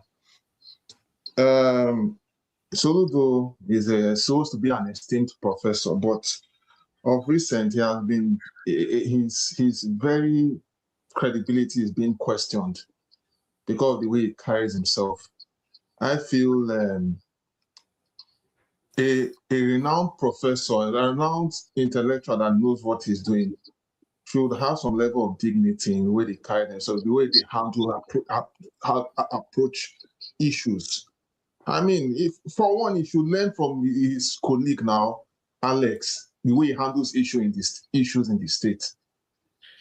He was, to me, I felt this issue of sit at home, he's trying to assert his authority to the fellow Anambra citizens that, oh, you have to do it this way. You must do it the way I want you to do it. I don't care what you think. This is affecting us, But unfortunately, even the police officer made him to understand that, look, you cannot force people to come out. You can't force people. You know how embarrassing it is, right? If the government is giving a directive, a police officer who knows the law is actually saying that, look, you are not supposed to do it X, Y, Z. You see? It's just basic common sense. The issue of sit at home, is it that the people doing sit at home don't know what to do with their time? It happened because there are issues in the nation which cannot be ignored. You see? Everybody is now talking about productivity. When people are trying to be productive in every sector, in every part of the country, some part of the other country is finding a way to discredit their contributions. We see that every day. You see, a nation cannot sustain itself in mediocrity, and that's facts. You can't sustain a nation in mediocrity and make it look like, it doesn't matter. It doesn't make any sense. It doesn't make any sense in my own perspective. As far as I'm concerned, he behaved highly immature on that issue alone. And I don't know what he's going to, how he wants to spin it off in the maybe next week and thereabout. Because at the end of the day, the basic reason why all this is happening is because we all know that Nnamdi Kanu is being locked up and all of that. So that's just why all these things happen in the first place. Okay, thank you. Things be done differently, yes. We are hoping that in the future things are done differently. Look, it is just a simple logic. And for those who also feel that, sitting at home is a waste of time, people don't know what they are doing, it's the same people that feel that people should be grateful. Now that some Nigerians are not grateful for the platform being given to them, that they don't know how to give back. Meanwhile, unfortunately, which is the fact, and I'm not going to say this with any mixture of words, the people of the Southeast have been giving back to the country. So when they say, okay, look into this issue, it's being turned into hate speech, it's still turned into something else. But unfortunately, in the Nigeria of today, we are seeing how things are being twisted, where people can kill you at will, do whatever they like to you, and not even contribute positively into nation building, but yet they get a pass because of where they came from. But yet people who are contributing, who even go and risk their life to stay in every part of the country, to add value in terms of in all sectors, and yet still get killed. Yet they cannot have a say. They cannot have a say to say, okay, let's do things differently. When they want to go and protest, they will say, oh, they cannot protest. Of course, for fear of killing and because of how things are, they took another approach and say, okay, let us sit at home, at least to get the attention of the government officials who are ruling the people that are concerned. But yet, of course, it's being misunderstood, because there's a saying that the people who wear the shoe know where it fits and know where it hurts the person. So when you don't know how to wear a shoe, you don't know where it hurts. You are in no position to tell somebody how the other person feels. And it never works in any way. I rest my case. All right, thank you, Jefferson. We need to go forward. So, Dexter, do you have anything to say before I come to Ify? I want us to quickly round off this topic. And then KJ Howe will have something to say, I'm sure. So, yeah, go ahead, Dexter. Thank you, KJ. Good evening, good morning, or good afternoon, everybody. First of all, one of the biggest problems we have in Nigeria is that, unfortunately, truth is lacking in Nigeria, and it affects all of us. We are, as Nigerians, we are trained not to be objectively truthful on things, and we can see it. We can see it when people are speaking. That is the way we are trained. We are just trained not to be objectively truthful. Somebody says that it is the poor people that are suffering from the sit at home. Who are the people selling in the market? Is it the rich people selling in the market? Let us be, you see, the country can progress if common men like me and you cannot be objectively truthful. No country will make progress when the common man can't be objectively truthful. That's why I agree with what Amechi said. The day the common man realizes that the power is in his hand, the politicians will change. But the politicians know that we, the common men, are so subjective, we cannot be objective about the truth. So when the truth stares us in the face, we find a way to twist it for one narrative that at the end it will not benefit you. Today, and I give a typical example, the guy that came to speak in the afternoon, there was a time we were killing people from another tribe. These people joined. They thought they were the beneficiaries. Now the thing has reached them. They are crying. Yes, that is what happens when you cannot be objective about the truth. Just say the truth and leave it as it is. Whoever's ox is God. So the people selling in the market are not slaves to the governor. They can decide not to go to shop for 1 month. You don't go and tell them, oh, I will not. No. There's a generation in Nigeria that their mindset has been militarized, that they think that leading people is that the people are their subjects. No. Soludo was elected by those people. So you cannot go and tell them, I will close this place for 1 week. Who gave him the right? And it is very sad that you have Nigerians who are living in crimes that they will not allow this to happen. They will be talking and be supporting it. It just baffles me. Like they need to do a re-education of people. People need to be re-educated so that we can know what we are demanding for. You know, we can't be bringing some I prefer him. Who cares about who you prefer? Who cares? Nobody cares about that. We're talking about governance. Deliver good governance. So it pains me when I say us here, we cannot be objective about the truth. Nigeria has no hope. If we cannot sit down and say, this is black, look at what is happening in River State. They are stealing people's money and people are coming to join them and be parading themselves around. The people's money that they have stolen, They are using it to, and those people, when they are sick, they will go to the health center, there will be no drugs, no doctors, no nurses. The same people that are impoverishing them are telling them, come and join us and do parade. For what? Because they are jobless. So some people that have a job have decided that, look, in protest, I will not go to work on Monday. You're not saying they should, oh, come, you will ban them for, do they need your money? Let me tell you that there is the rich people that are selling the markets. Let us look, when we come here, we should just be objective about the truth, please. Thank you. All right, thank you very much. You stopped exactly at the point I was about stopping you. Ify, welcome to the show. I hope your video and your audio is good today so that we can hear you very well. Let's try, Chim. Okay, go ahead. Can you hear me? Very well.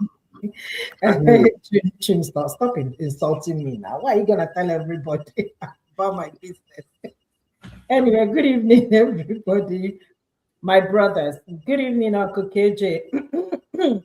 I've still not forgiven you anyway. So let me say a little bit about Soludo, and I just got back from Nigeria in December.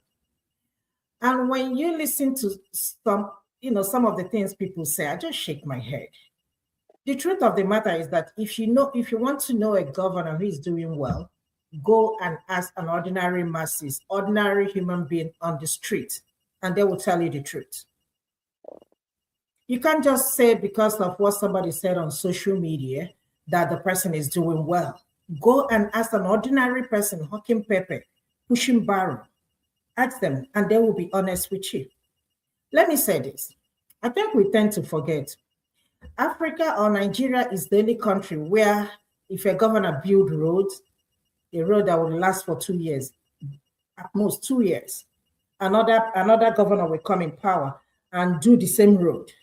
Another governor will come. It's just a recycling of the same thing over and over again. We will clap, yay, he's doing something.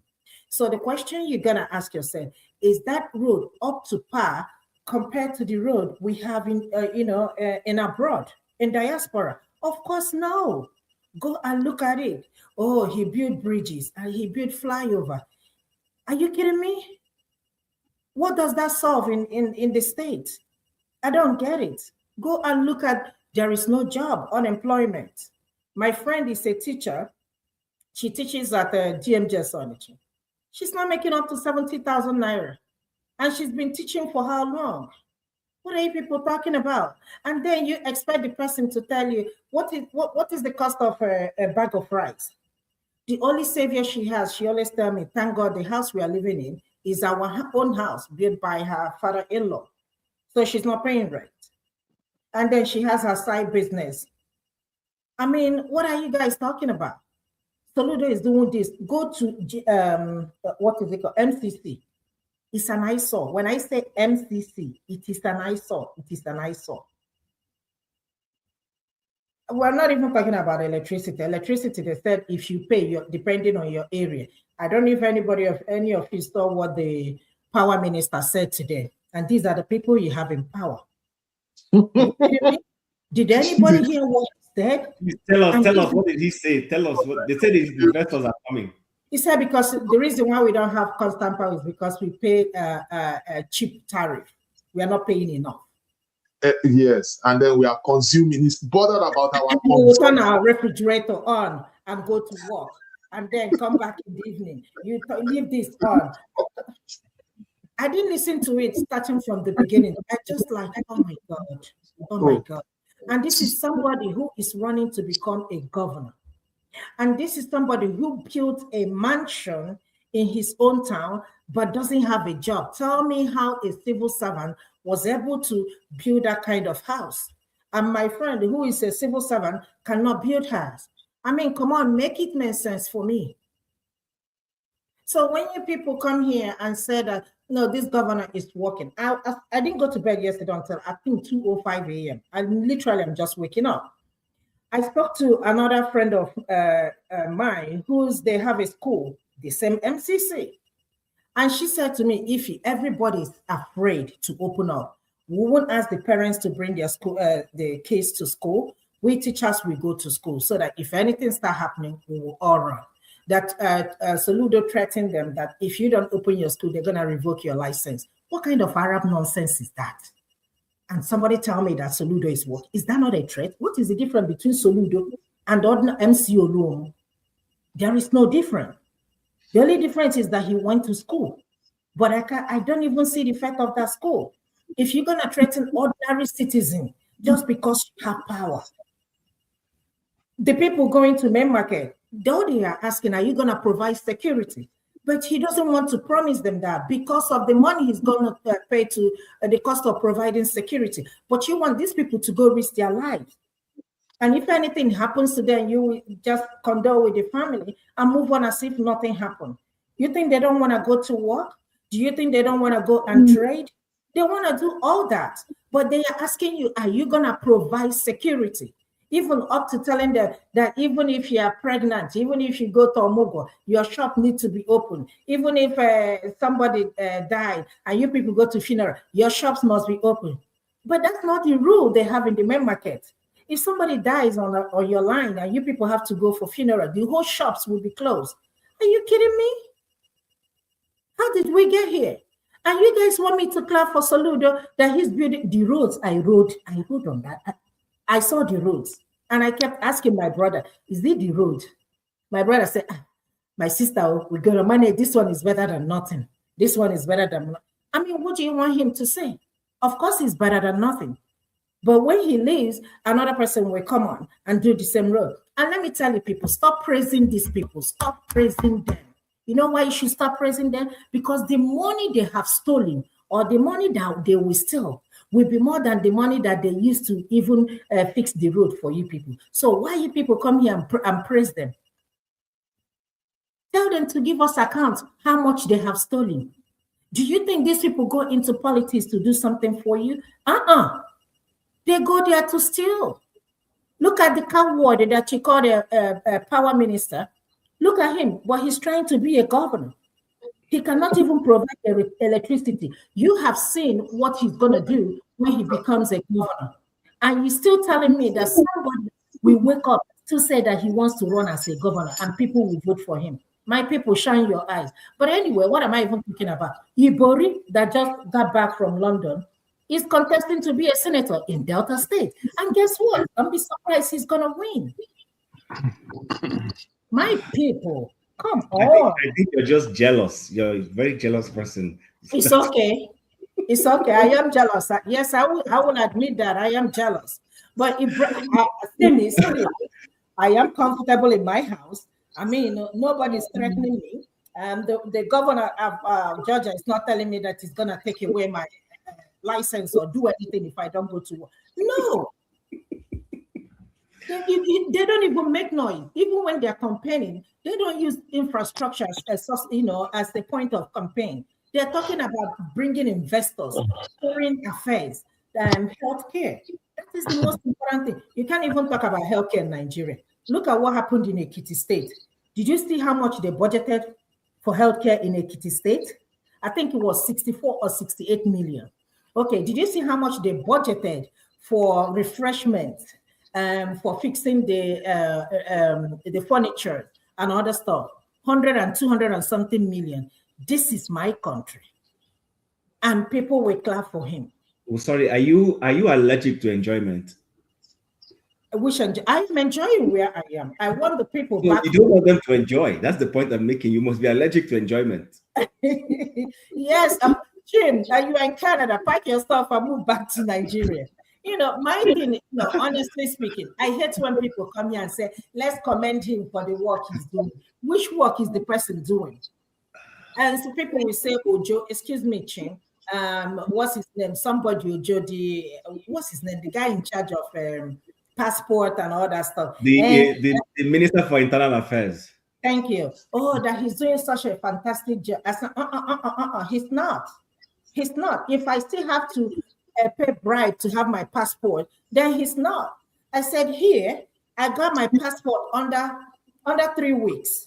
And if you want to get it sooner, you pay extra $60-something. I don't have to bribe anybody. What are you people talking about?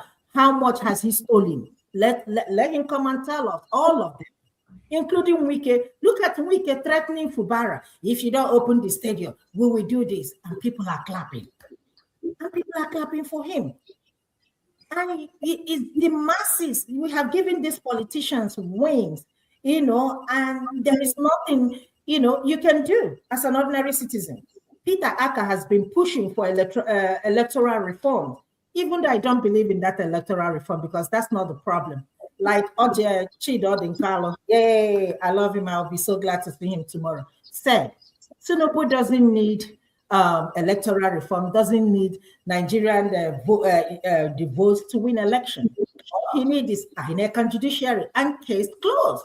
So whether electoral reforms or not, Tinubu, all he needs, once or less Nigerians come out in mass, come out in numbers to overpower these people. If not, Tinubu is going to win the second election, not by merit, but by rigging, just like the first one. Like it is what it is. Thank you very much. Thank you very much. I appreciate that, but I think you're too jealous of these people and they're having fun. That's why you're talking. KJ, welcome to the show. You will be the last person to speak on this, and then we go to something else. Okay. Thank you so much, Jim, for hosting the show. I think you beat me to it. Unfortunately, I'm still preparing. I still go to come because there are many charlatans in Igbo land that have decided to take over our communities and talking rubbish.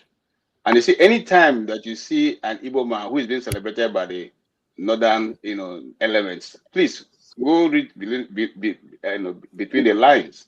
These are puppets that are dancing to the tune of their puppet masters from the northern oligarchies. They are the ones who make those charlatans kind of, you have been told, in the insecurity going on in the south, in Anambra State, you have not been able to deal with it. Who you can deal with is traders who are in their markets. Market that you didn't build. Okay? Market that you didn't build. These guys have been there only God knows how long. And now you come and you are threatening the people. There's an Igbo adage that says that a one person does not break kernel for a crowd. So have we come to a point now where one person breaks kernel for the crowd? Okay, so for those who are shouting and saying what Soludo has done is good, I want to ask a question. The traders who do not come to market on Mondays, did they remove the taxes they pay? Did they struck out Monday? Did they pay, if they're supposed to pay 100 naira, did they say, because I didn't come to work we don't open market on Monday, so we're going to be paying 99 naira? Is there anything like that? The answer is no. They are still paying their full tax. So whichever way you look at it, it doesn't have anything to do with government, except that you want to please some people who have been telling you to go out and try to bring some kind of chaos back into the East so that they can have opportunity to continuously to eliminate young men in that region. Two, if you say that you are acting in the interest of the governance of Anambra State, and you say you people lose 8.1 billion every Monday, but you've closed it down for 7-8 days now going, how much will it be there? Is that economically, as an economist, are you making any gain, or rather, losing? And if they didn't come back on Monday and you close for another 2 weeks, please tell me, people who have been speaking, what's the economic sense in that? Does that help anybody? The answer is no. Secondly, you didn't say to the people, I am afraid. I hear that people are afraid because in the first place, you know that IPOB have issued the statement many times that they're not responsible. They called off sit-at-home many months ago. I myself called my relatives. I said, why do people sit at home? They said it's not anybody who has called them to sit at home. They chose as their own part of the commitment, the struggle that Nnamdi Kanu is going through, to sit at home.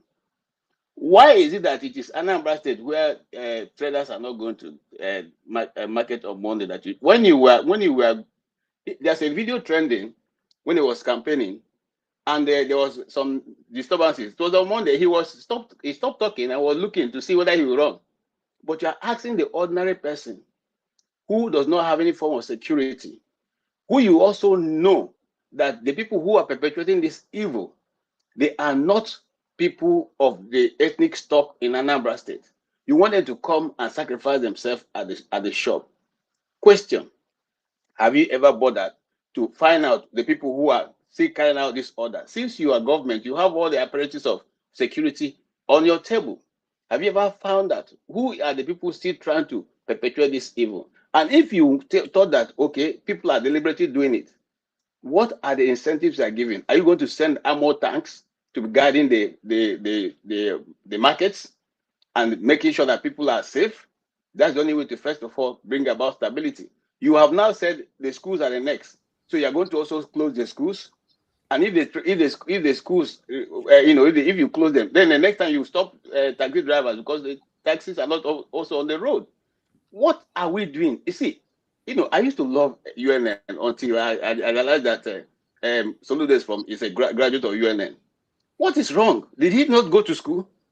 I mean, how did we get here? This guy is even worse than Okezie Ikpeazu, who is the worst governor in the East. Okay, and people are coming to celebrate Nigeria. And anybody who is celebrating to Soludo, most times are not Igbos. Go and find out. Or they are the ones who are dancing to their puppet masters. We know the people working in Alibo. We know them. Yeah, much as we may hate Peter Mba, which I don't like him anyway, because he's still dancing to the same thing. But he's doing some work. You can see Enugu looks totally different. Okay? And then you come to Soludo, a professor who used to be a central bank governor. You would think that the man will give us some form of good governance. Mba. Is it now? This is the same person who was. Look, I don't want to talk about this. We need to have a special program. So Thank you we very need much. to get down to the go root. for another topic. So I don't intend to. It's not my intention to cut you short that way, but we actually need to move No, it's on. okay. I just want to let you know that no Igbo man will celebrate Soludo. You don't. Let me even tell you. In the Igbo custom, you know that yourself. You can't change market. You can't destroy it. And if you do that, eventually along the way, you will know what you do. It's either now or later. So why we say you just for 4 years you have to become more than even though be of Onja, you're a bread passer. Now what's wrong with you? If you get to the place where I'm supposed to speak on behalf of the people of the East, you don't. Yeah, even when you come back, your power now among your kingsmen. Now, is that how people behave? Did we hear that we kill anybody for his for his community? Anyway, let me leave it there. Chim, can I just say one thing? Just give me 1 second. Okay. When Professor Charles Soludo is an economist, right? He said that closing down on Mondays, sit at home, that Anambra people loses about billions of dollars. Then I want to understand the rationale for him to close the market for 1 week. What's the rationale? If you claim that you're losing so many billions just for 1 day, so imagine how much you're going to lose for 7 days. So who is losing? Is it the traders or the government? I mean, I just don't understand. Again, when you say people are educated, you just look at them. Is it educated physically or educated or intellectual here? I'm so disappointed with this man. I thought, like KJ said, I was rooting for him that he's going to do well. But you see these 4 years coming, this second tenor, you're going to see the good side of him, not even the ugly side of him. You people are going to see Shege Promas. Everybody get ready. Thank you, Ify. So, Golden Mind, welcome to the show. We're planning to move to something else, but you want to wait on that or you want to comment on this one? This one. Okay, I'm going to give you 2 minutes, please, so that we can move on. Go ahead. Hello. I need 2 hours because others have taken a long time. I was watching, but I couldn't, take it anymore. The reason I came is because as an Anambra man, I needed to add my 2 cents, having full knowledge of what is going on in Anambra State. I just came back. Quickly, before you go on, sir, if he is an Anambra woman, just so you know. The way she's sounding, it does appear to me that she stopped in Lagos. She didn't go to Anambra. That's what I'm thinking. Because it seems we are talking in general terms, that we don't know enough about what's going on in Anambra State. Now, let me tell you something. A lot of us don't like Soludo as a person because of his antecedents in terms of the way he's been speaking. But even his worst enemies will tell you that he is, in terms of providing infrastructure, that he is the best Anambra has got since 1999. That's just the truth. Yep, that's the truth. When Go was the last anywhere. time he went home? So if you don't interrupt him, please don't interrupt him. Please. Yes. So Golden Mind, I hope every assertion you're going to make with respect to this infrastructure, you have the receipts to show us. I said, oh dear, you don't need to. Like I said, I am a core Anambra man. I go 2 times every year. I just came back on the 9th of January. Okay, go ahead. If you come to Anambra and see what's going on in terms of especially roads, you can't help but agree that despite the fact that we don't like him, that he has done marvelously well. And I don't think that any governor will be come close to Soludo in terms of the revolution that's going on in Anambra State. Now, coming to the sit at home, the question we ask ourselves is, one, in the first place, how did sit at home start in the first place? How did it start? Now, Soludo has been there for 4 years plus, and before he came, the sit at home was happening.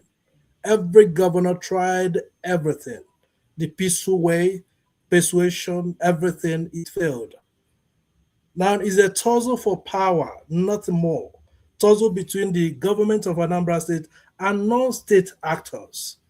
So the question is, for how long will Anambra State government continue to fold their arms and watch non-state actors dictate what's going to happen in Anambra State? So why is it? Is it the non-state actors that are going to decide whether we'll have a 4-day week for schools, for students? That has been going on for the past 5 years. 4 days in a week. And we're taking WAEC, we're taking all these exams, 4 days. Don't you think that other states have advantage? In a month, we lose 4 days. Other states have 5 days. And we're preparing for the same WAEC, the same examinations. At some point, it has got to stop. So the governor has done everything that he could in terms of persuasion, had meetings, had everything. And let me tell you something. A lot of Anambra people are happy about what is going on because sit at home at some point has to stop. It had to go. His threat is just a way of ending this. It might be unpalatable to some people. People are giving excuses why this is happening, why, it's security. It's not security. So Golden Mind, question for you, then you continue from there. So who provides security for citizens? Who? Well, the government. Okay, so and mind you, primarily the responsibility of providing security the way we have it in our constitution is the federal government. Okay, the governor is the chief security officer of the state. Okay, right? I hear you on that. I'm just saying the market traders, the traders are citizens. Yes. They don't control security, they don't provide security for themselves. Now, do you think that any mindful, you and I are Igbo men, do you think there's any Igbo man that passes opportunity to go and make money? Clean opportunity to go make money, you will pass it off. Well, yes, we have come to realize this wasn't possible like 10 years ago. But hold on the normal circumstance, will any average woman pass off the opportunity to go and make money? Oh no. Okay. All right. No. I'm going somewhere. I'm going to give you the floor. Don't worry. So these people want to go and make money. I want to bring it denominated to just simple making money. So there's an opportunity. There's a market being provided. They pay taxes in that market. They own stalls. Those who don't own it outrightly are paying rent to whoever owns the stall. You have your goods in there. And then a non-state actor, very happy you put it that way. A non-state actor says everybody sit at home. The government didn't do anything in the first year. It didn't do anything in the second year. The government hasn't stood up to say, anybody who is law-abiding, go about your business. If we see a non-state actor stop you from doing your legitimate business, we will rein them in. You didn't do that. Now you've turned around on the people who are at the mercy of the non-state actors, and you're telling those people that if they don't show up in their business centers because of the fear of non-state actors, you will crumble their businesses. Please, Can you explain that to me and to those of us who are not making sense? Right. So it started as a security issue. And for the past 2 years, if you ask a typical Anambra person now who doesn't go to work or shop on Mondays, is now a day of rest. That's what they call it now, a day of rest. On Sunday we go to church. On Monday we just go and do some other thing we gotta do. It's no longer a security issue. Like I told you, I came from Anambra, and for the first time in a long time, there was no security hitch anywhere in Anambra State, none whatsoever. So this issue that is not security as we speak now. It is not. That's just the situation. People have just decided that we are going to have a 4-day work week in Anambra State. That's what's going on, right? I'm not underestimating the impact of security. Yes, there are people who are scared, but for most part, people are not going to work, not because they're going to be killed. Well, insecurity happens everywhere. But I'm telling you that in the main market itself, we were just told that we have 150 security personnel in the market. They're supposed to be operating. If you go to Anambra, you have security everywhere. We have the Agudne chamber and all kinds of security everywhere. Is it going to be perfect? No. And it is in Onitsha, we have the military base right there that can provide security. And by the way, somebody said that Anambra State owns, the main market is the property of the Anambra State government. No, but I'm not contesting the effort to, get people to go back to work, their businesses. I'm not contesting that. What I'm saying is, to what extent has the government shown responsibility? When I mean this, I'm not even just hinging it only on the Anambra State government. I'm saying those who call themselves government and take responsibility for providing security. Have you assured these people who are powerless that, listen, when you go back to your businesses, we will make sure no non-state actor is able to come in there and do anything? Have you assured them of this? Come before on. asking them to go on and do this? Come on, you think he didn't do it in 4 years? Come on. Come He didn't on. do it. This has happened. No, he many hasn't times. done that because I talked to Many the people back times. home yesterday. Many He times. hasn't. Come on. Soludo is not that dumb. He's not that dumb. How can you tell people to go to market without thinking of security? He's done that so many times. And he says so himself. And people get testimonies that he had met with them so many times, but they said they were afraid. Many times. Right? Sorry, Chim. For me, let me ask you a question, Oga. Yes. Hold on. Is there no right of the trust? So now, you're breaking. KJ, your audio is bad. Do you want to go out and come in? I don't know if that's the problem. Speak, let's hear you. If it's still bad, I'll let you know. KJ, go ahead. Can you hear me, KJ? Can you hear me, KJ? Okay, so Oga Golden Mind, can you, in the next, I'll give you 2 minutes round off so that OT can speak. Okay, so the point is this: everybody's blaming Soludo, everybody's blaming people who have caused Anambra people to be sitting at home every Monday. And by the way, this happens only in Onitsha. When you go to Oka, everybody shows up on Monday, every Monday. It's just in Onitsha. So the question is, are people only afraid in Onitsha? Every other place, if you go around Anambra on Mondays, everywhere is open except the main market. So something, like I said, had to happen at some point. We could not have continued that like this. It was impossible, practically. Something had to happen. A lot of people were not going to like it, but it has happened. And that's the way to go. This has to stop. Okay, let's hear what some Anambrarians have started coming in. I don't know if we're going to stop this topic at all. I see Okija here, and I see Oti is not from Anambra State, but Oti has a perspective to give. So Hold in mind, Nnewi, Nkwo Market, Nnewi doesn't trade on Monday. Stopped at Lagos. You do go to Anambra. Hello, good evening, everyone. I'm from Anambra, as a matter of fact. Go ahead. I'm from Orumba. Are you from Anambra State? I'm from Orumba South. Okay. Sorry, I think Golden Man has made a, I'm off us with him. He's the only person that knows what he's talking about on this subject. All right. Okay. Now, first of all, the government has power, okay? Overarching power to maintain law and order, okay? Now you ask yourself, sitting at home, what does that mean? What is it achieving? Okay, you may not like Soludo, and I mean, I don't approve everything he does, okay?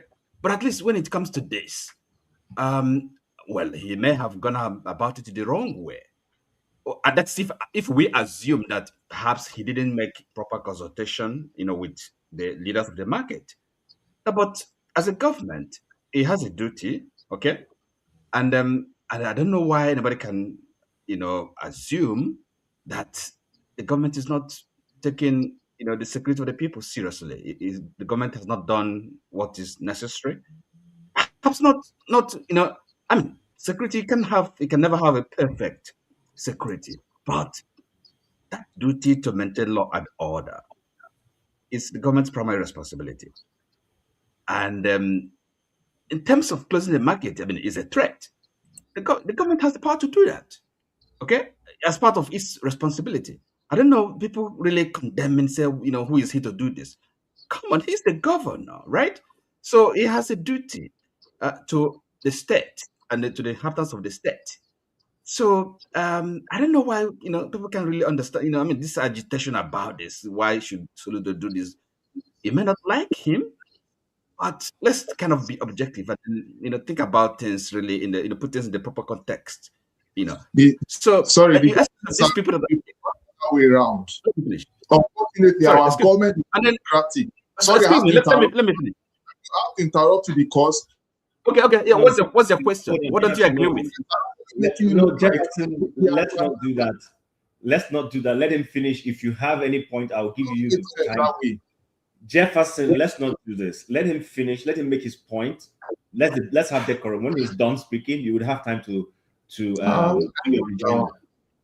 Please go ahead. Now, so now the question is this. So what is the point of the sit at home? Now, if the people that are engaging in it think they're doing something for either for themselves or for someone else, what is it productive? What is the outcome? How is it profitable for anybody? If they want to, it's like they're shooting themselves in the feet, and then you expect the government to allow this to carry on. Up to what point? I mean, what is the end of it? Okay, if they wanna, I don't know, they're supporting IPOB or whoever they wanna support, they can do it in a place where it really has impact, where it makes sense. If they want to have a sit at home, then Can I just throw in a question for you? Then you can summarize it in your panel analysis. So here's my point. These people pay taxes to the government, right? Mm-hmm. My thinking is the way our tax system works back home is you pay your rates monthly. They go every month, you pay whatever it is that is due in terms of revenue or whatever you pay to.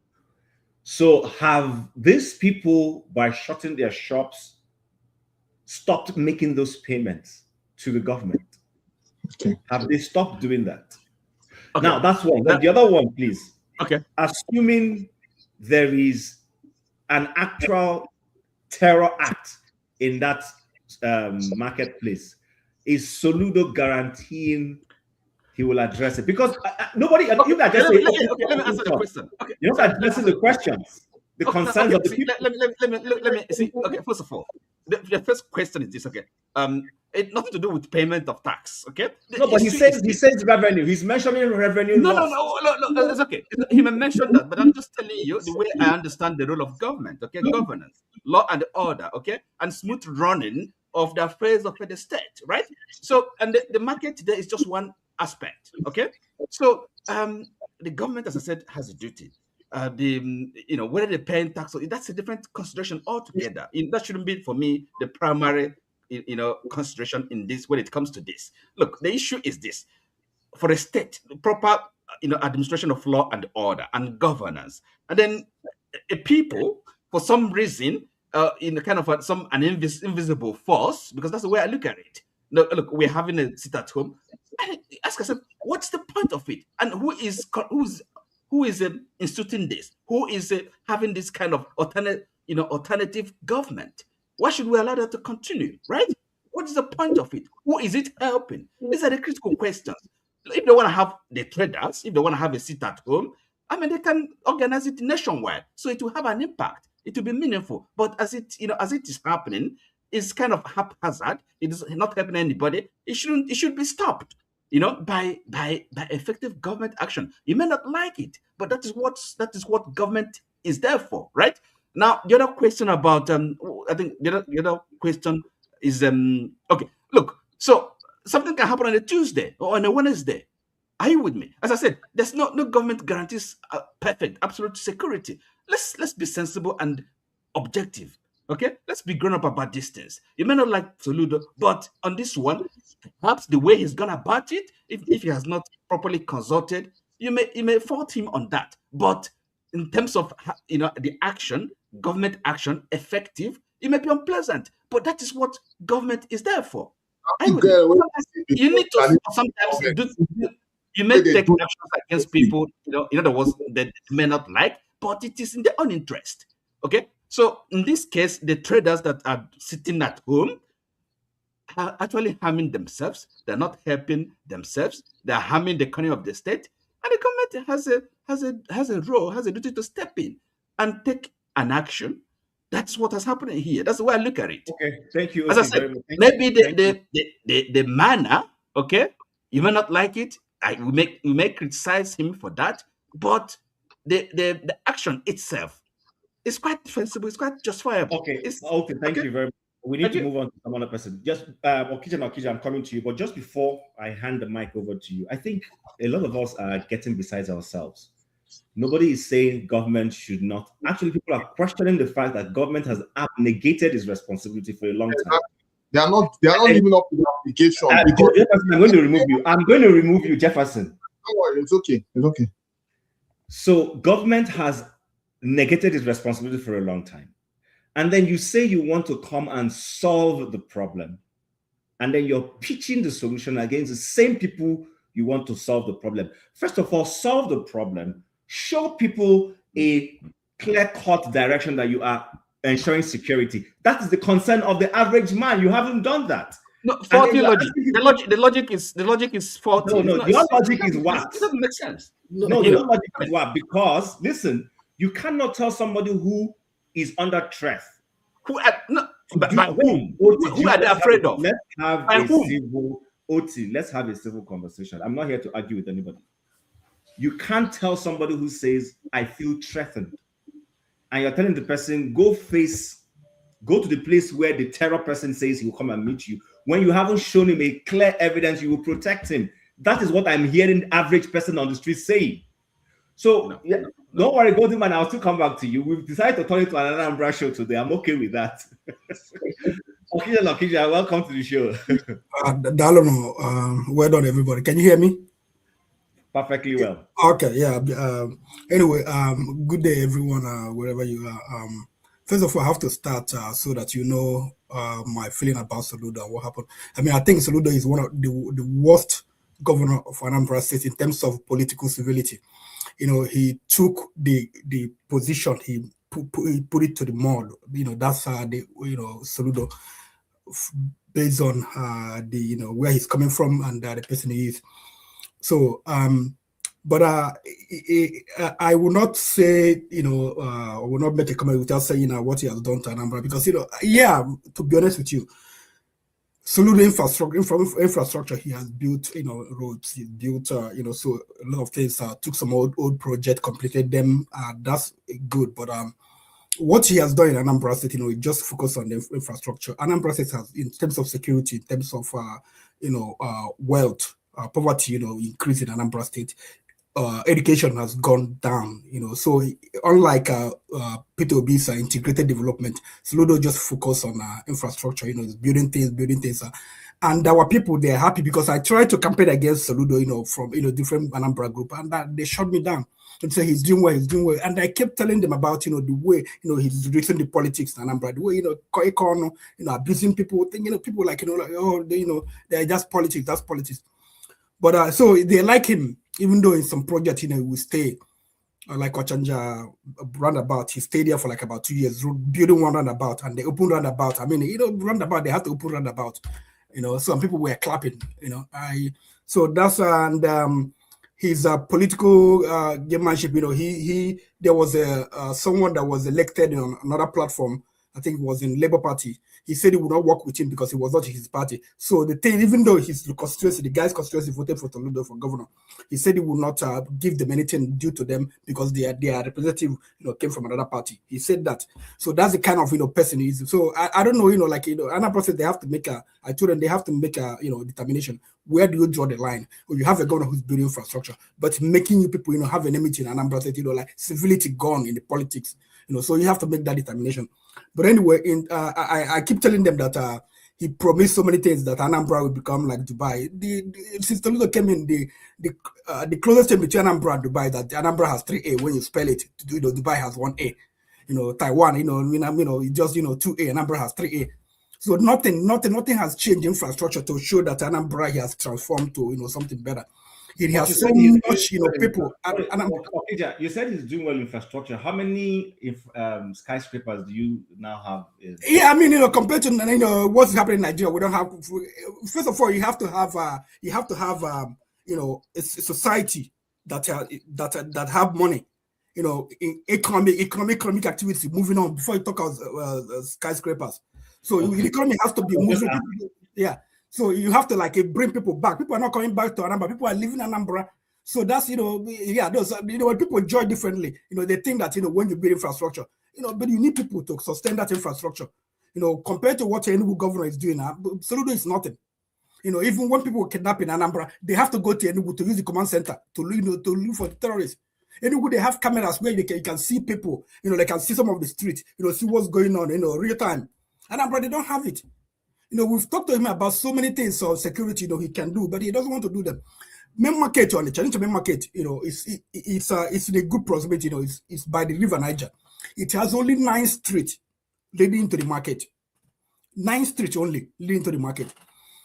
Soludo, I mean, I don't know what he discussed with those people, but if he had shown show of force, because when people see show of force, it will give them, the impetus, okay, the government is doing something. But you can't just, promise them, say there's security, but they don't see it. You want someone to come and play with his life. To be honest with you, I wanted the insecurity, whatever, the at home to end.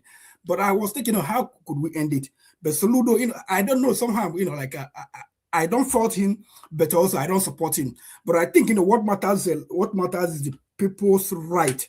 Their fundamental right to stay at home. You can't force them. You can't close their market. Anambra State government doesn't own the market. The market is owned by Onitsha, not local government. Onitsha, bro, don't tell me I was born and raised in Onitsha. Onitsha, the revenue goes to the local government. But in Nigeria now, the governor, you put the local government chairman, you do whatever you like. Onitsha, that market is owned by Onitsha North. Onitsha South owns Ochanja, Bridgehead. And what another one with Wally or whatever. So that's the reason it's in Anambra. If Soludo, I don't know what, like I said, I don't know what you discuss with people, but there is no way you can show the people that you can protect them, and then they will not turn up, to come out and do business because coming out for no. But I thought this logic you're bringing is benign and doesn't make sense because I just said that someone said it's illogical. I don't understand. What do you mean by that? No, so trying to show people a clear roadmap to the security before asking them to do something, someone says is illogical. No, it's not because because what are they seeing? They're seeing the same thing they've seen before. The way people are being killed. There's not big security was not beefed up. So if they've seen that you beefed up security that you can protect them when they come out, then they will come out. But they're having the same thing they've seen before, where people are being shot, killed, nothing is done, nobody has been arrested. So what do you want them to do? They would, like for instance, if you go to where they're killing people and you see Nigerian army there, you will have some sense of security. I see. that one day, maybe, that 9 roads, that's what I'm saying, use that 9 roads, have security, that if people know that if you think that you can do something to the market, come into the market and do something, you can't get away, because that 9 roads, you have security that will, will catch you. So that's what I'm saying. So Soludo never did anything. What he was doing was more of sending a chamber. They are terrorizing people on the street. There sometimes they do some good work, but we know that they beat up national youth service people. They go block roads, things like that.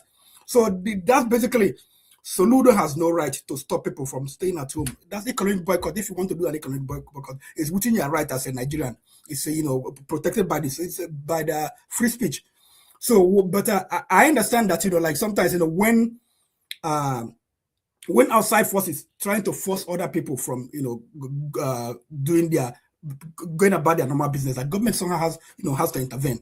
But what we're going to what happens is that Soludo didn't, he had no right, to just stop people from going to market, to stop going. He had no right to close their shop. So if they say they're not coming, then they're not going to come. There's nothing you can do about it. Thank you. All right, thank you very much, Okija. Go to mind. I will give you 1 more minute to respond. KJ, do you have anything to say? KJ, can you hear us? Okay, so go to mind, go ahead, and then we'll move to something else before people accuse us of turning the show into an Anambra show today. Well, let me just say that I want, when people discuss issues, let it be specific. I would ask anybody who think that there's insecurity in Anambra to tell me the last time he or she heard that somebody was kidnapped in Anambra State. And I'm glad that you mentioned the Agune Chamber. Yes, they had their problems, they had their issues, just like a typical Nigerian organization.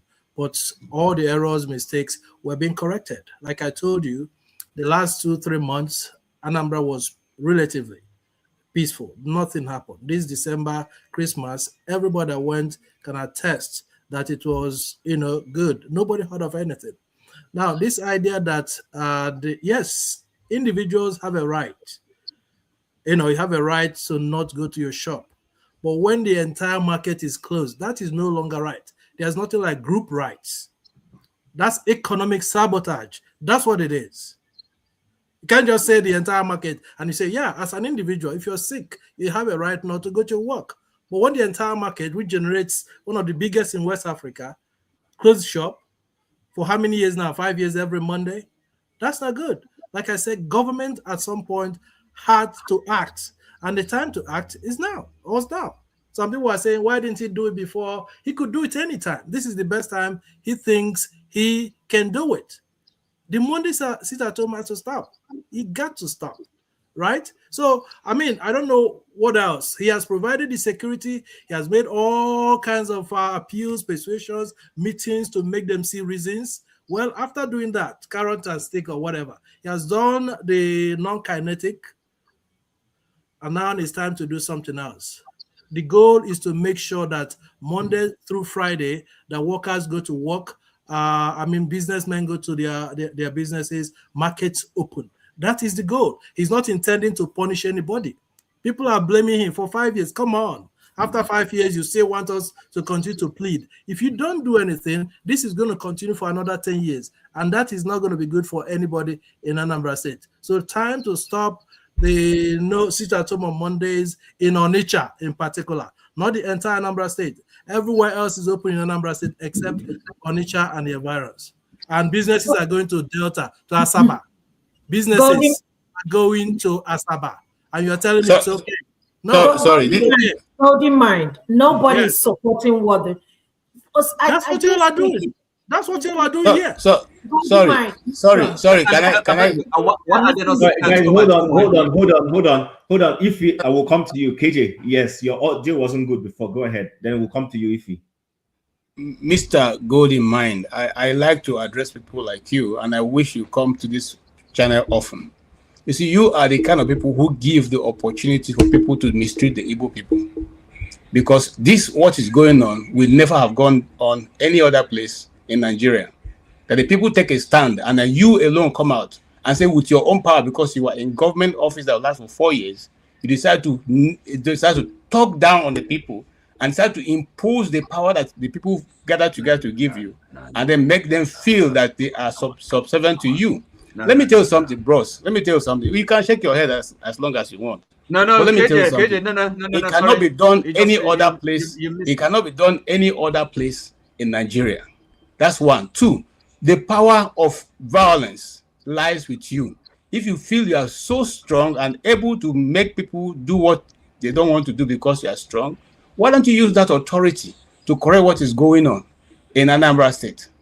Anambra State relatively has always been peaceful state. And if you feel that these traders are the one now who are going to make your government better, help you to construct road and do other things, there are better ways of doing it. The market, each market has an organized group that you can speak with. You can meet with them and then let them know. By the way, in Yoruba man, I'm coming. Hold on, sir. Then you continue. Let me chime in this. Then you continue. So, from what I'm hearing, Golden Mind. Listen, I have no skin. Don't have a monkey in this battle. So I'm not from Anambra State. But the point he is making, if I hear him, because I'm listening to what people are saying, he says the governor has done all of what you're asking, and it failed. And the governor is now deciding to use his power or authority to enforce it.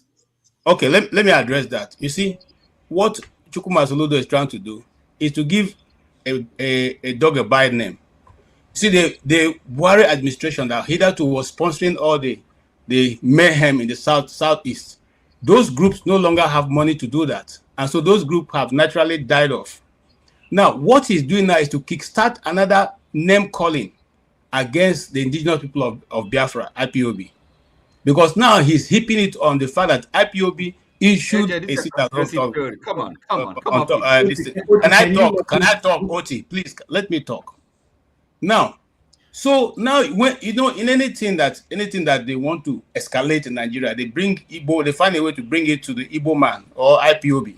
So now he has said it is IPOB. Meanwhile, IPOB has disassociated itself from sit-at-home for so long that we don't even have anything to join it at, to IPOB at all. But however, if you feel, Asip said the same thing, you have the authority of coercion, you have the army, the police, and everything.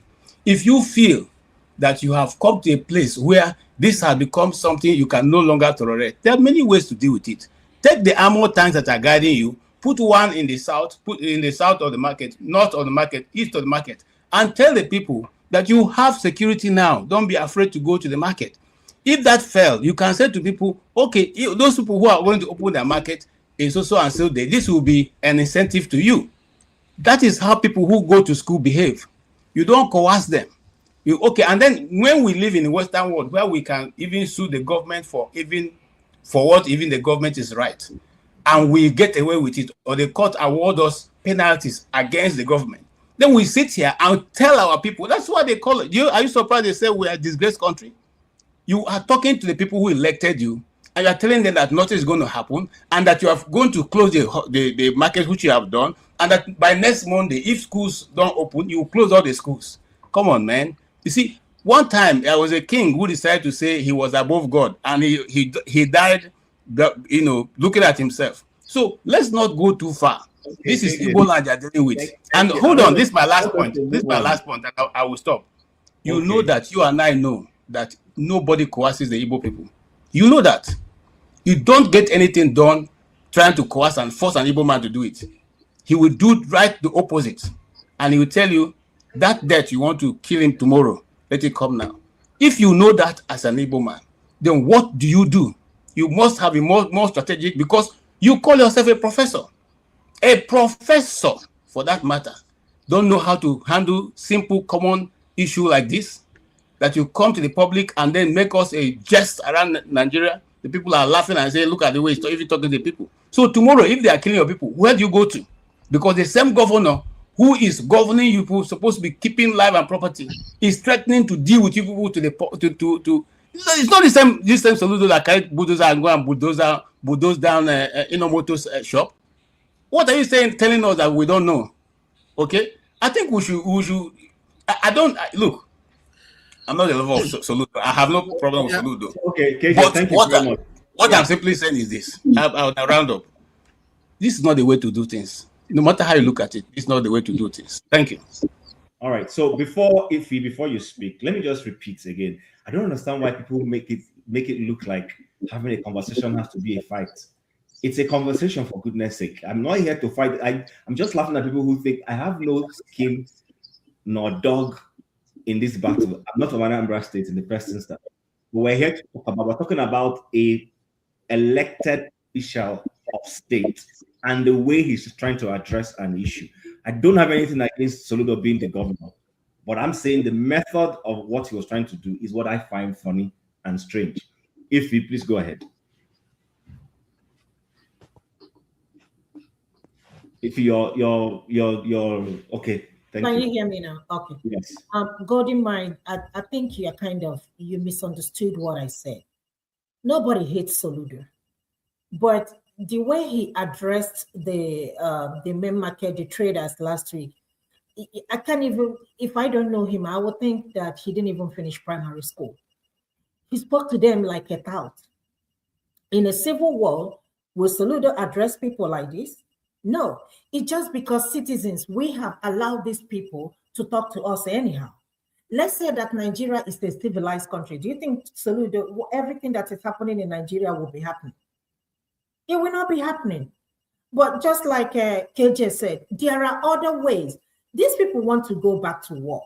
They want to go and trade. Like, you know, my Igbo people, there is no tribe in Nigeria that lost money more than Igbo people. So if, like KJ said, if you can provide, and that was exactly what my brother said. I grew up in Onitsha. My parents lives there. That's where I went to school and grew up. So you can't tell me anything otherwise. I have family members that, trades there at Onitsha main market. All they were asking for, Oga, give us security. If you can provide security at main market, we will go to work, we will go to market. But this issue of threatening them, we are worsening the situation. That is all they're asking for. They're not even asking you for too much. But you're gonna, bring down the whole market and do it in 2 days. Who are you talking to? Do you think you're talking to your slaves? You're talking to human beings. You don't address the people that voted you in office like that. They're not cowards. Even if there is any little respect I have for Soludo, when he made that statement, I was like, oh my God, this man has lost it. Let us be guided. Nobody hates anybody. I love in fact, whenever I go to Nigeria, if I don't get Onitsha, you're not telling me anything. I've said it countless times, I hate to stay in Lagos. Until I get to Onitsha, until I get to Newi, you can't tell me anything. I spent like literally 1 month going from Onitsha to Port Harcourt. Was 1 month going from Onitsha to Port Harcourt. So I know what I'm talking about. And you two said that, you came back from Nigeria. But, the question I always ask, why is it that when somebody builds roads and all that stuff, you people will thank the president? But we all live in a civilized country. Every year we are repairing roads, we are fixing roads, we are just, doing the same thing over and over again. I want to praise the president. I don't have anything against Soludo. I know Soludo, and I don't want to know him. We are not friends. We're not going to be friends. I'm not into politics. But work for the people. Go to the street of Onitsha. Go to the street of anywhere and ask the people there. Ordinary old woman selling vegetable at Ochanja market. What do you think of this government? I hear what they will say. But not we coming here to fight, or you stay 1 month, me stay 1 month, we will run out.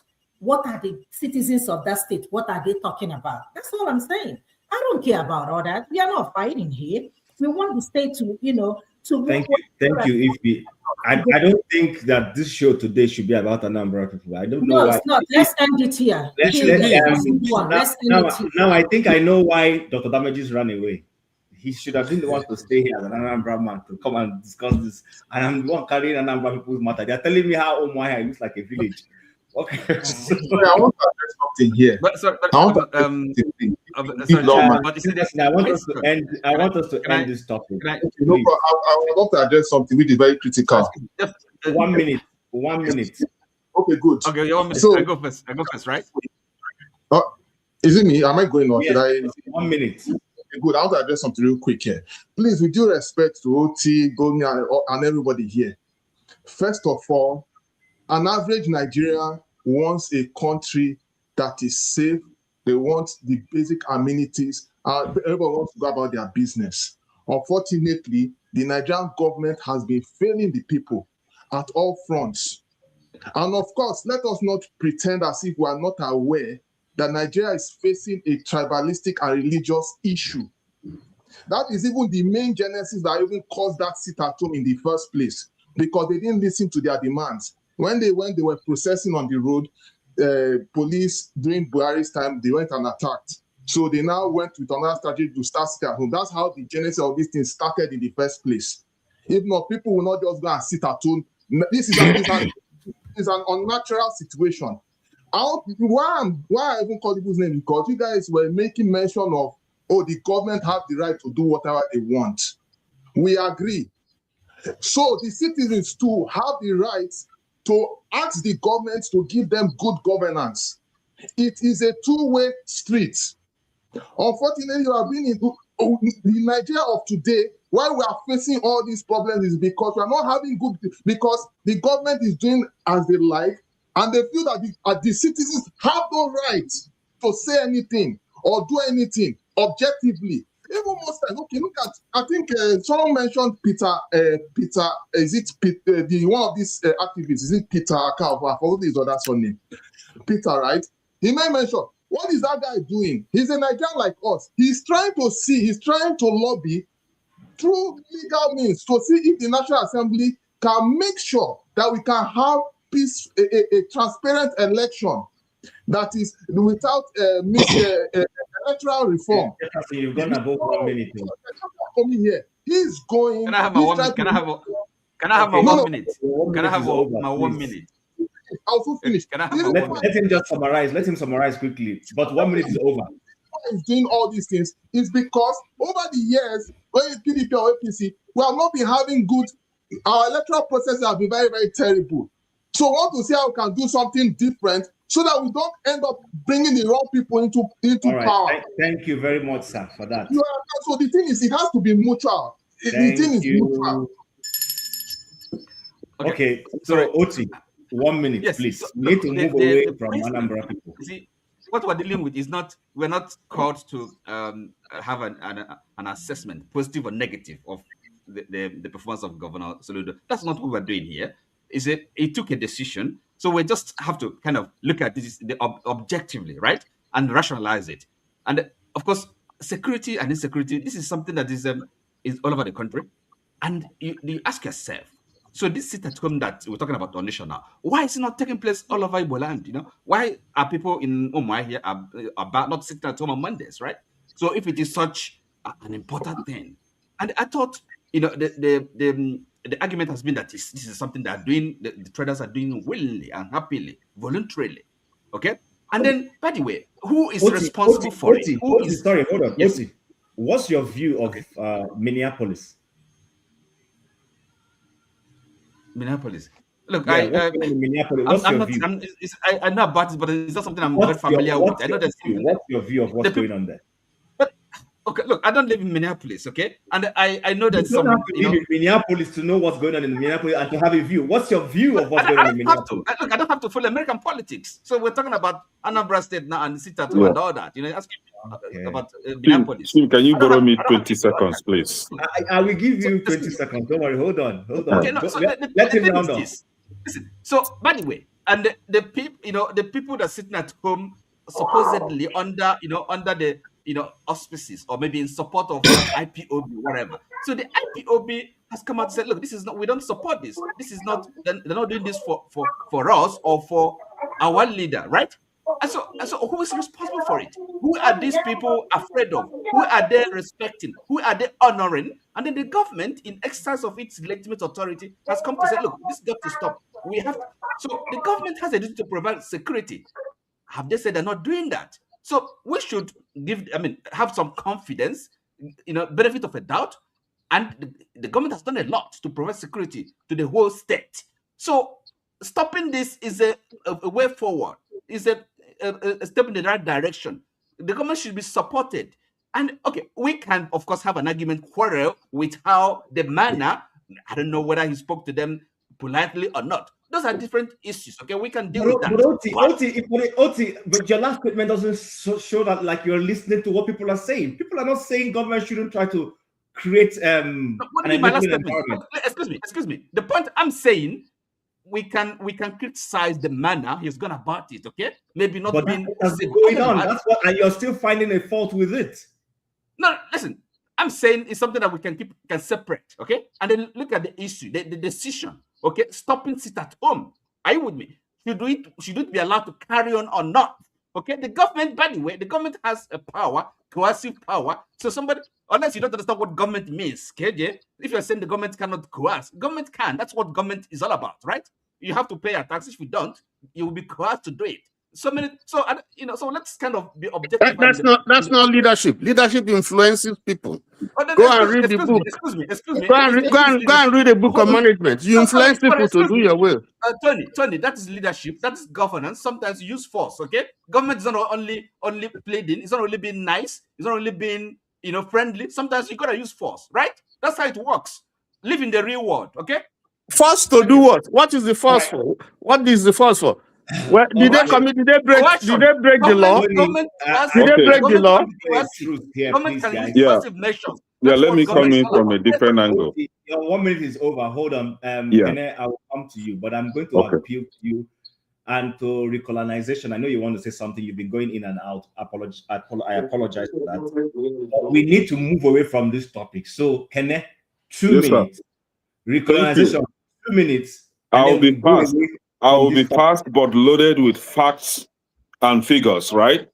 So Onitsha main market, I don't know how well, I think Okija will have an in-depth knowledge of how Onitsha market came to be. This is a private business, privately owned, built market with zero input from neither the local government nor the state government. These shops were owned by private individuals, built by private individuals. The poles, the electric poles and the wires you see in that market were installed by private individuals. No single government amenity in that market, not even water. Government never provided anything for these people.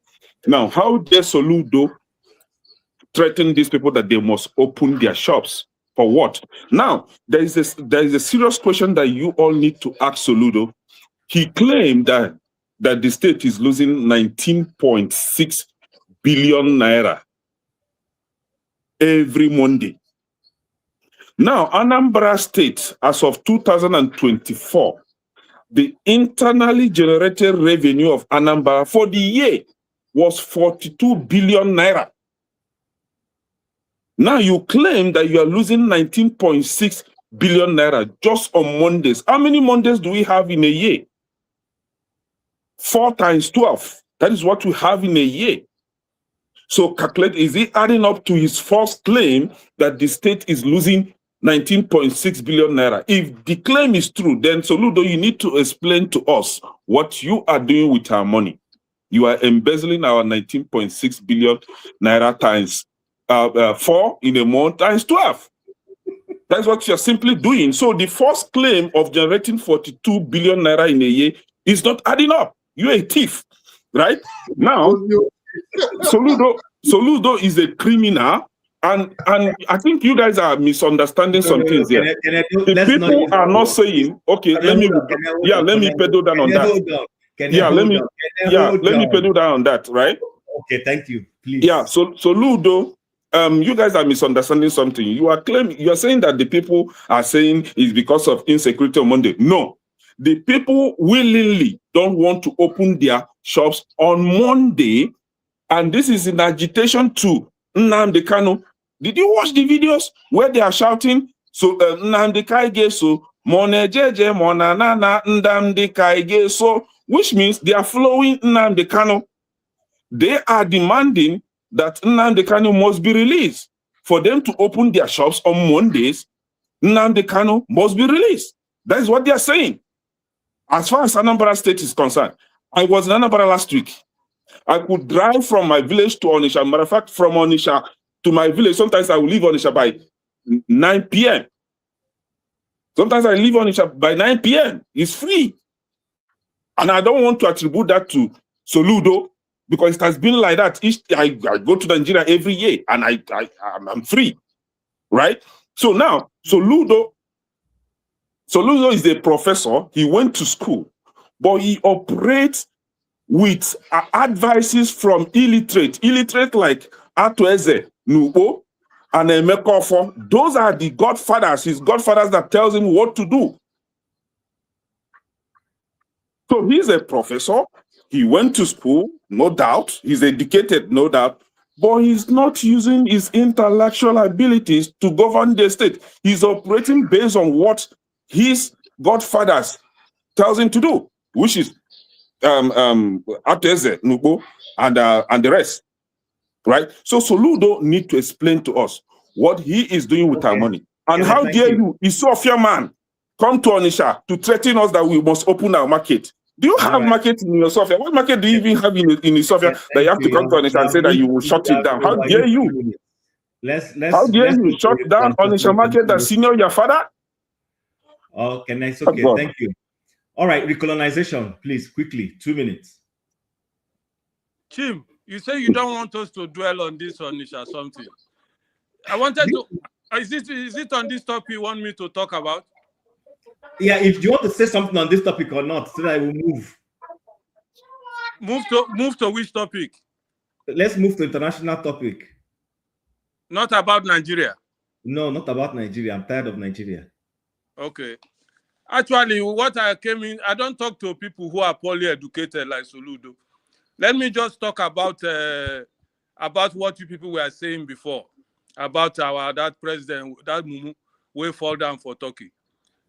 I'm more concerned about those type of people. You understand me? Gumi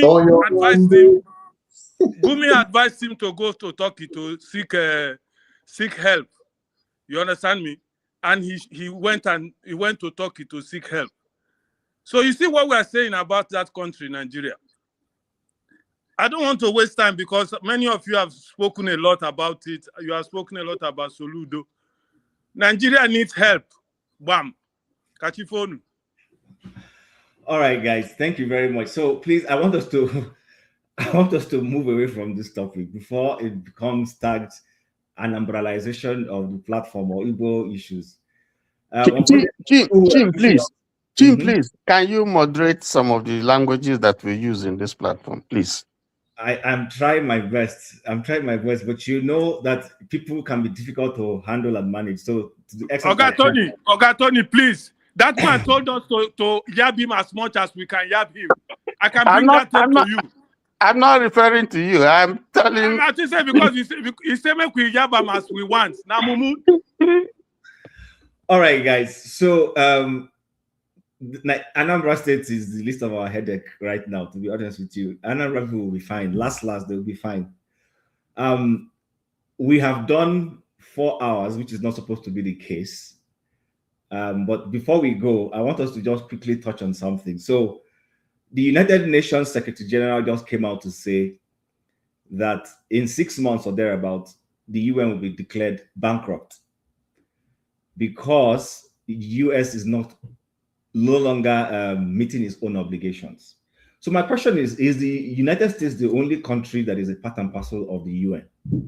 How is it that one member state's contribution is what is going to cripple the finances of a global organization like United Nations? I'm struggling to understand it. So I don't know who wants to go first. This will be the last topic we'll talk before I say good night to all of us.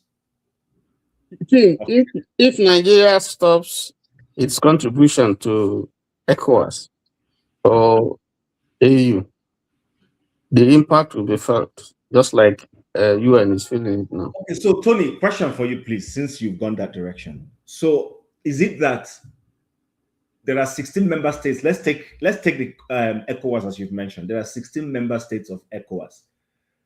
We know that 3 or 4 of them have temporarily pulled out. That is Niger, Burkina Faso, and I think Mali.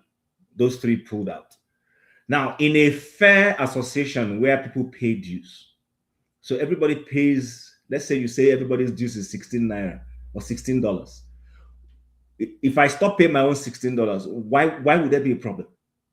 It looks like you're not listening to Trump. This is one of the issues that that made Trump to pull away. A lot of them are not paying. And US is shouldering most of the responsibility. Okay, so if others are not paying, then do you blame the US is the question. Well, that's their business. I can decide not to be a member. If others are violating, if I have, no, what I'm saying is for those who would say, why would US stop paying its dues? So if a nation feels I'm overburdened, a lot of us here as private individuals will not want to contribute to an organization where you are the only one lifting that organization. Nobody wants to be a Father Christmas. So why are we okay with one nation being the Father Christmas? And the Father Christmas says, I no longer want to play that role. Then you demonize that person. Help me understand it. The Secretary General is not doing his job. He's not doing his job. I mean, it's like you, Kim. Maybe you are carrying the problem of the family. I'm just using as an example. And you're carrying it and you're carrying it. You have your own personal responsibilities and so on. And you come to a point where you think, look, it looks like these people are taking me for a fool. Okay, I'm not going to do it again. You know, they're not going to die after all. So, and then they begin to blame you. It's not rational now.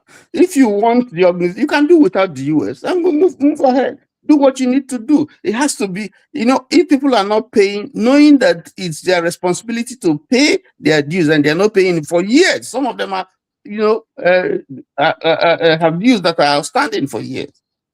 And because the because the US is acting as a cushion for them. So everybody just feel like they're relaxed. So if it's a business organization, the business organization will die. Okay. All right. Okija, do you want to chime in on this? And I'm going to throw in another aspect to it. So when under the same president in the US says that NATO is not, NATO nations are not making their full contributions. And if they're not doing that, then he will stop his own because he can't continue to bear them. Do you have a sense that this person, he's just not a rabble rouser? Or do you think he's just a rabble rouser causing confusion all over the place? No, actually, I think I support Trump on that. If you belong to an organization before you join, there are some you read whatever the guidelines or whatever memorandum. And then you join. You're supposed to pay your due. You shouldn't let US be paying all the dues. But I think UN is kind of bloated. I think they spend a whole lot of money without accountability. The agencies, they have, they pay. I don't want to. People that work for UN, they're doing a good job, but I think some of them they overpaid. If they work in the US or in other countries, they should be getting less than what what they're getting. So I think there should be the US should go through the process of where corporate restructure, find out where the money is leaking, and then try to shut those things off, lay off people, close some programs. That's what I think, because you can't just run a lot of countries. Some of these countries they are going through economic hardship, like for instance Nigeria. Or do you expect Nigeria to instead of spending money to run education, whatever, they use it to they go and submit it to the United Nations, and then when United Nations will use that money, probably go to Namibia or whatever, to Uganda, and do some projects there. I understand that Nigeria we're getting a lot of projects, UN projects, but again, you get the money, can you pay? So it's I don't blame Trump. You have to pay up. Okay. Yeah. Jefferson. Wow. Okay. In regards to that, of course, because US is the main heavy lifter, so I just feel that every other country should put in their own quota, the way the US have been putting it. Because if you look at it, for instance, like China, India, and those other countries, they are fast-growing economies. And don't also forget too that the way the G9 or the G8 is forming their own alliance, in the same way the BRICS is also forming their own alliance to have a strong, force, right? So you're looking at all these factors. Of course, it's just more of a strategy. So, but if you ask me, I will say it in this way that yeah, will not really, it's not going to close. Don't worry, forget it's just a distraction because they have a major role to play in the future, which will not be nice for every one of us. What role is that? Don't worry. Anything have to do with global, there's also, I don't know, 2030 global agenda and all those things. It might sound crazy. People might not believe in it. That's But what I'm asking you. Is that a fact or is that a conspiracy? No, it's not a conspiracy. It's not. It's not a conspiracy. Okay. It's you see, whether we like it or not, there are things that are about to unfold that we'll not really agree on, but it's just something we should have in the back of our mind. Okay. So they're not going to go. The UN is not just going to fizzle out like that. Okay. All right. Ify.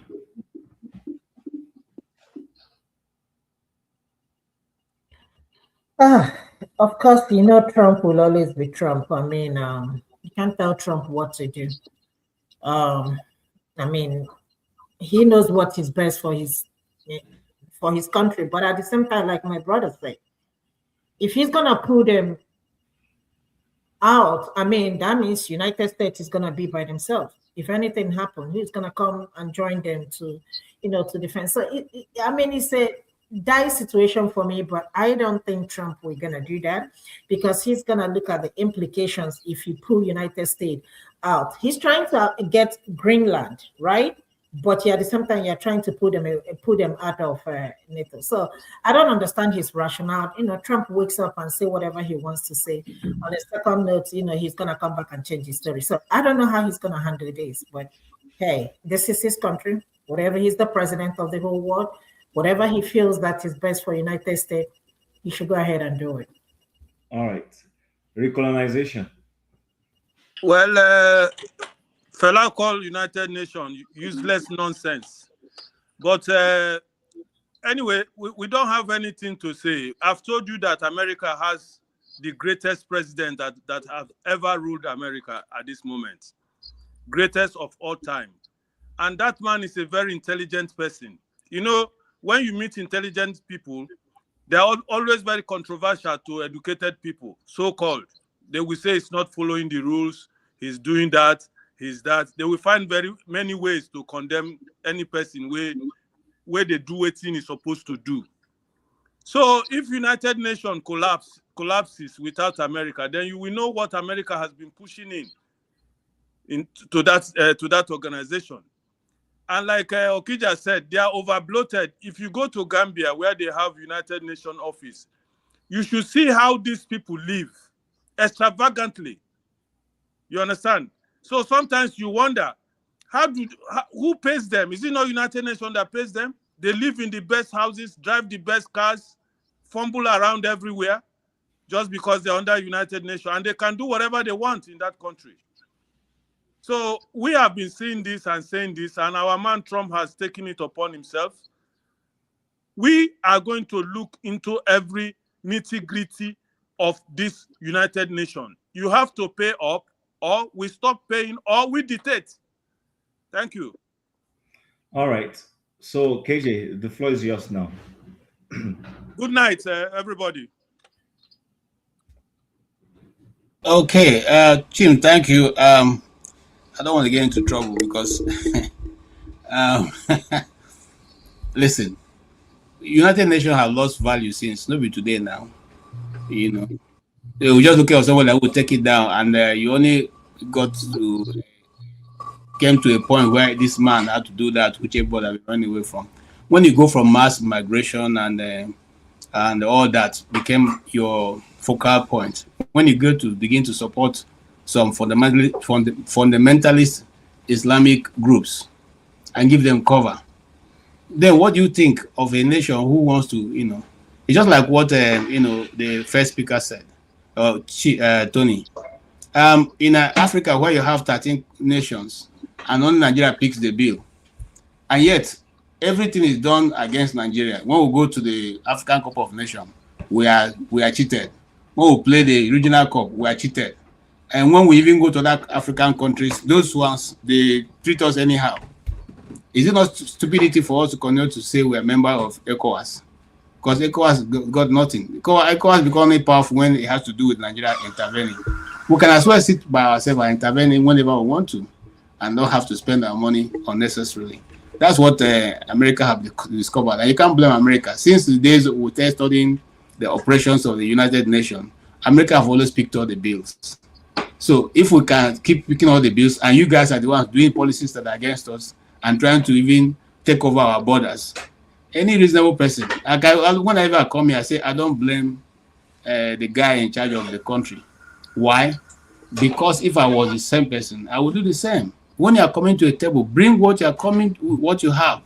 Don't say this person saying America first. What about you? He said do the same thing, and I'm glad that they went to Davos and said the same thing. We have been saying here. Come with your plan.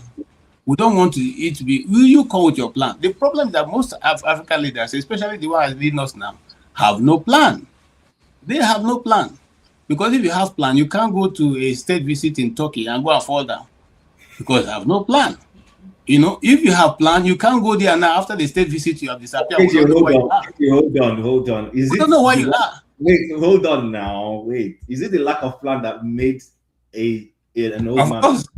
Let me tell you something. You see, I thought we discussed that issue. If you watch that video properly, you find out that the guy was disorientated.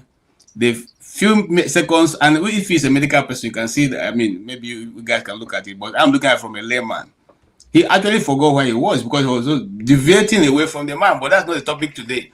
The topic is that the United Nations themselves made themselves, not relevant to certain countries, and there's nothing anybody can do about that. That's the truth. I rest my case. All right, Oti. You're muted, Oti. You're muted. Okay. Yeah, sorry. Sorry, what is your question again? Is it can you just the UN Secretary General says that there will be positive funds to execute anything, and they might go into like what in local balance bankruptcy. Let's call it what it is. Kaput, kaput, because the US is pulling funds away. And my question is this. If you have this 90-something countries or whatever number of countries that are part and parcel of the UN, don't they all have equal contributions to the United Nations? Why should one person say, I don't want to be part of you anymore, constitute a financial threat? I see. Okay. Well, before I answer the question, the way I see fit, let me ask a question directed to Kenneth. Kenneth, maybe you can explain to us whether you're still a full supporter of Donald Trump. Are you still enamored with? Can you answer? You answer at your turn. No, don't answer. Yes, now. he's gonna answer. You asked if I'm a supporter, if I'm still a supporter of if you're still now. No, yes, I'm just you answer that question when it gets your turn. Of course, I would like to my love for you Trump. answer when it's your turn. You answer when it's your turn, please. Okay. Well, of course, so if the members of the United Nations, they have obligation to pay up. It's a pity. That's the only way I can put it. Because the whole world, including America, everybody benefits from this, because we have to have a kind of imperfect though it is, we have to have a kind of an order, an international order. It can't just be a rule of or rather a lawless place. This is what, because look, this current American administration, the character for the people that are leading the government, they don't. I mean, I don't know how to describe it, but hopefully it can only be something temporal, so it's not going to be there forever.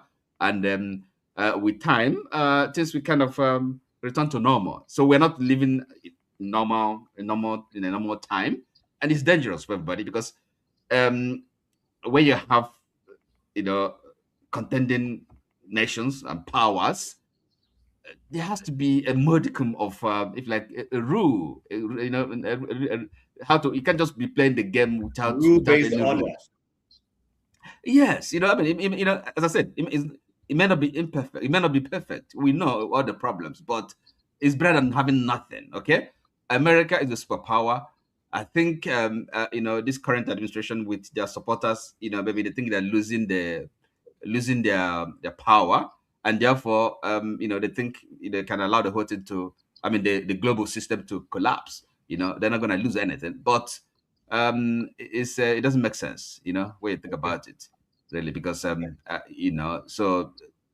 no nation can be completely self independent, self-sufficient. They still need the world, right? So therefore we have to have a kind of a system that, under which we conduct our businesses, right? The nations, Okay. I mean. Okay. All right. Okay. All right, Kenneth. Floor is yours. Then you can answer Otis' question and the question of the day. Yes. Thank you. I don't know, whoever that has that hammer should first and foremost put this guy or Shashana, I don't know what his name is, on timer at first before I will be put on on timer, because I was just responding to his series of insults. I don't know why you turn a blind eye to his insults since. So I was just only responding to him. Can I hold on, please? Yes. Let me address that issue. So Okay. I have a principle. I get abused every time I sit on this seat, either as a moderator or just as a panelist. There are people who, they don't like my face, they don't like my guts, they don't like whatever I stand for. But I have chosen not to dignify anybody's comments. The whole world is watching. If I'm making a fool of myself, let people, say Chimezie came here and he spoke rubbish. But for the person who feels their finger is good enough just abusing people, I let them do that. I don't let them do that because it is right. I let them do that because people are watching them. Yes, you can hide behind a pseudo name to do what you're doing. That's fine. I understand it. But I also think that there's someone who's supposed to moderate that section. So hopefully they'll be doing the job they're supposed to do there. But to worry myself about somebody who doesn't have the balls to come in here and speak their view, I mean, really, I don't have time for you. So I would appeal, like I always tell KJ, ignore I have learned to do that. I haven't gone to the comment section in a long time because I think it's a molue, to be honest with you. And right now I don't enter molue. Okay, thank you. I'll let it slide. So the thing is, Mr. Oti asks if I still love Trump. See, my love for Trump is very deep. Do you understand? I don't think anything will change that. My love for him is forever. The reason, very numerous, right? But very simple. The one that everybody understand here is that he's against evil. He's against, he might not be 100% the kind of person you would have loved to see. He may not may not suit to, your definition of ideal president, but I see a sincere man, a man that is maybe not doing everything right, but he's trying to do it right. A man that doesn't claim to know all, but is trying to, to respect God as much as he can. Maybe some of you don't believe in God. I do, and I sincerely do. He tried to do things right. He isn't one that will insult God or try to deny that there is no God. He's not a confused president that thinks that we have more than two genders. And he's a president that knows that the people are hungry. There's poverty in the land caused by the previous administrators. And he is trying his best to fix the economy. And he knew that, or he knows that war isn't a good thing. He always said that, could you be killing yourselves because of what?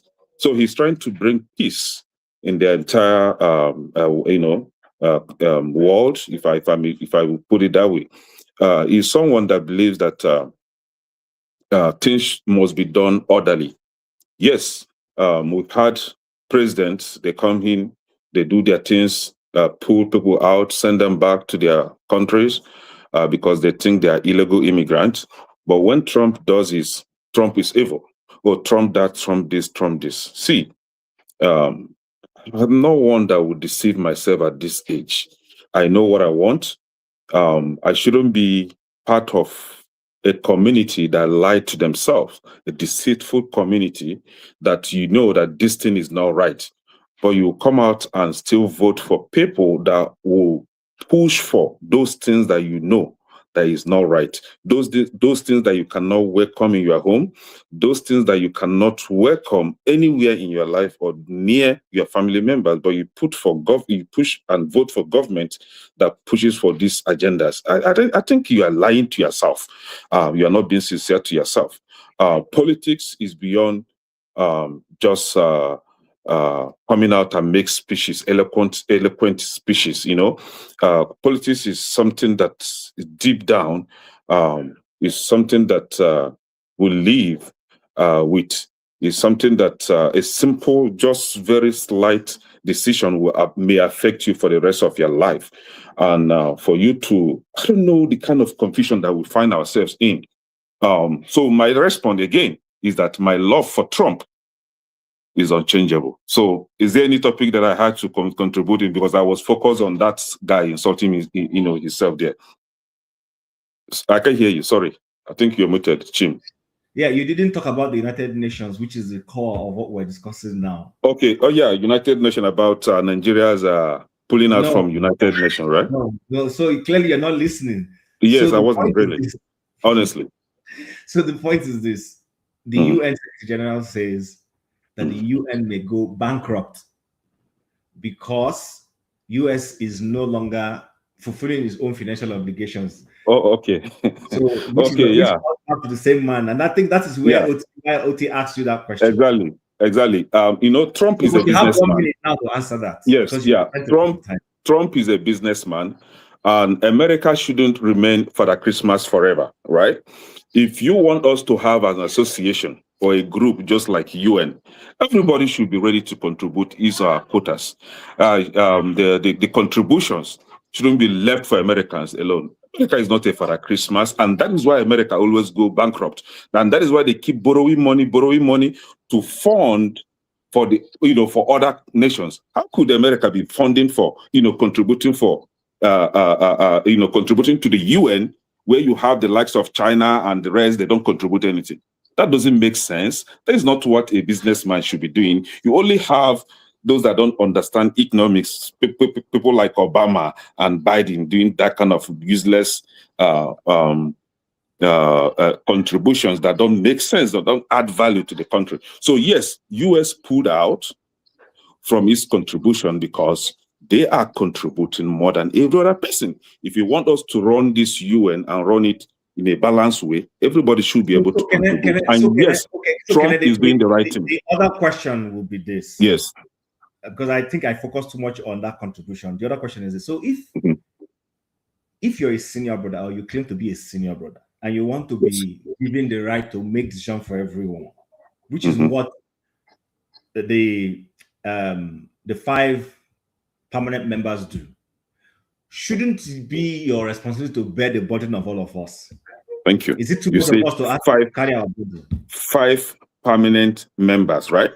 Yes. So 5 permanent members, 5 permanent big brothers should be able to contribute, maybe not equally, but fairly, But when you have one country contributing the majority of the fundings or whatever, it doesn't make sense. But this one country wants to be given a pass to decide for all of us. Trump made it very clear. Maybe we are not paying attention that he is not the president of the world. He's simply the president of America.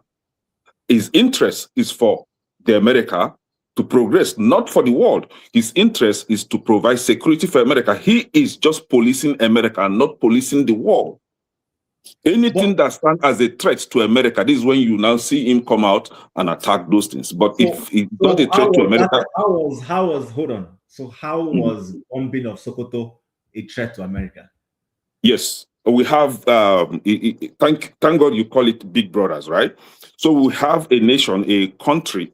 Sorry, I call it a nation. I'm sorry, Nigeria is not a nation. We have a country where the minority, he is doing everything possible to dominate the majority, which is Islam.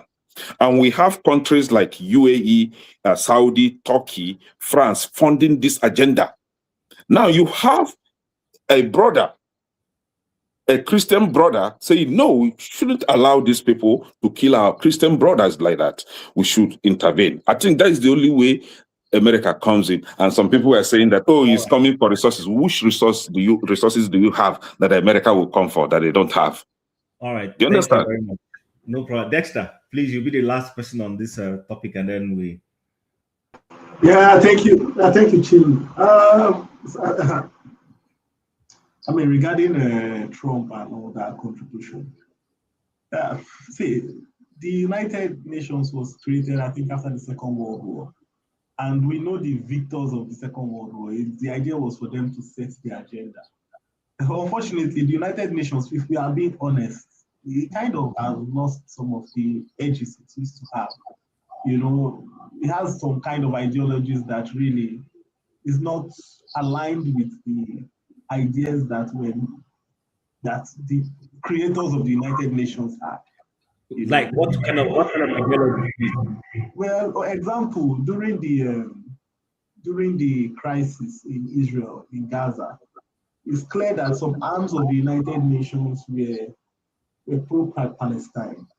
There have been, even in Africa, I think there were records in Nigeria that United Nations were involved in abortion cases where soldiers were carrying out, in the northern region mainly, where you have all these girls that have been raped or, you know, pregnanted by, you would say, terrorists, but they were carrying out abortions. There was an expert on that, you know, that happened in Nigeria, and these things are being funded. We know that some of these. Dexter, sorry, I'm sorry, I'm cutting in. I'm sorry, I'm cutting in, but just please help me.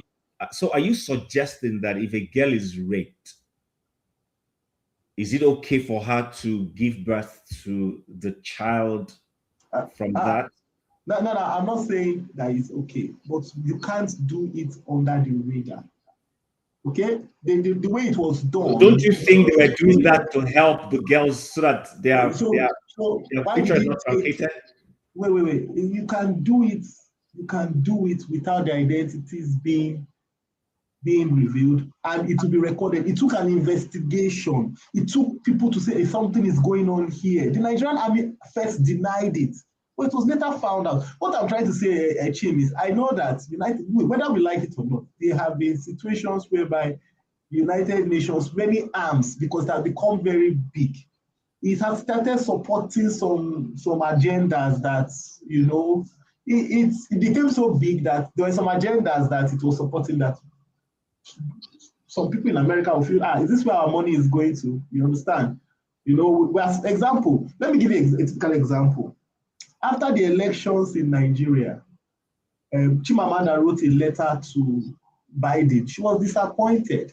Why was she disappointed? She said, we are trying to level up, but you can see that the elections were mad, they was rigged, but you cannot issue a strong statement concerning it. So the question is, do you really want us to level up? Do you really want us to practice this democracy that you are saying we should follow? Or are you just paying lip service to it? That is the kind of thing that the United Nations had become. Whether we like it or not, that's the truth. Okay, that's the truth about it. So if tomorrow, and another thing is that I think it's also kind of, it's a political move, because what he's trying to say is, okay, look, you have this big organization that many people come and say all kinds of things, say things that are not that castigates America, puts them in a bad light. Okay, no problem. You guys can have the organization. You know, it's not hard. You guys can have the organization since it's now, after all, it's equal rights. Of course, if it's equal rights for every nation, then let every nation contribute equally. It's simple, you know. Let everybody grow themselves. And but Dexter, if every nation contributes equally, which I'm actually for, where does that leave you having a veto power? Because don't forget, when matters are being voted for, some nations have +1+3 votes. Yes, you know what I mean by they have this veto to veto something. So If you're asking for equity, if you're asking for equity in contribution, should you not also be affording equity in votes? Yes, Chin, that's right. That is they say the what they say, is it the what is the pudding is in the eating. Chin, every nation can contribute equally. It's just a show of strength. It's just like you come to West Africa and you are saying ECOWAS. Oh, everybody should send 10,000 troops to ECOMOG. Of course, Ghana cannot send 10,000 troops. Togo can send 10,000 troops. Benin can send 10,000 troops. The only country that can send 10,000 troops in West Africa is Nigeria. It's just a game. Everybody knows that everybody cannot contribute equal. Even if look, why did Britain have Brexit? They were contributing so much to the defense. They say, we're contributing so much to defense that it's not even for us, it's for other people. You know, so these are I believe it's a political game. Yeah, sorry, but the defense, the freedom of the whole world helps U.S. economy more. US, they have so much power in the world. They have the economic power. The dollar is the currency of the whole world. So you should be expected to provide much. If you don't provide for security, for instance, the Gulf of whatever, what's that? Mediterranean Sea. If you don't provide security, the U.S. economy will be affected because business is not. Okija, let's not draw. These are things that is make believe. Go and read the history of the world. Before the Second World War, all those places you are talking were controlled by Britain. All those places you are talking about was controlled by Britain. So, do you have any plans for another show? Because let me land on this point. Sorry, Jim. You understand? Let me land. Let's see. The US was an isolational. The US actually focused on the Pacific region. All those places you are talking about, the Gulf of the Middle East, the Strait of Hormuz, it was controlled by the UK.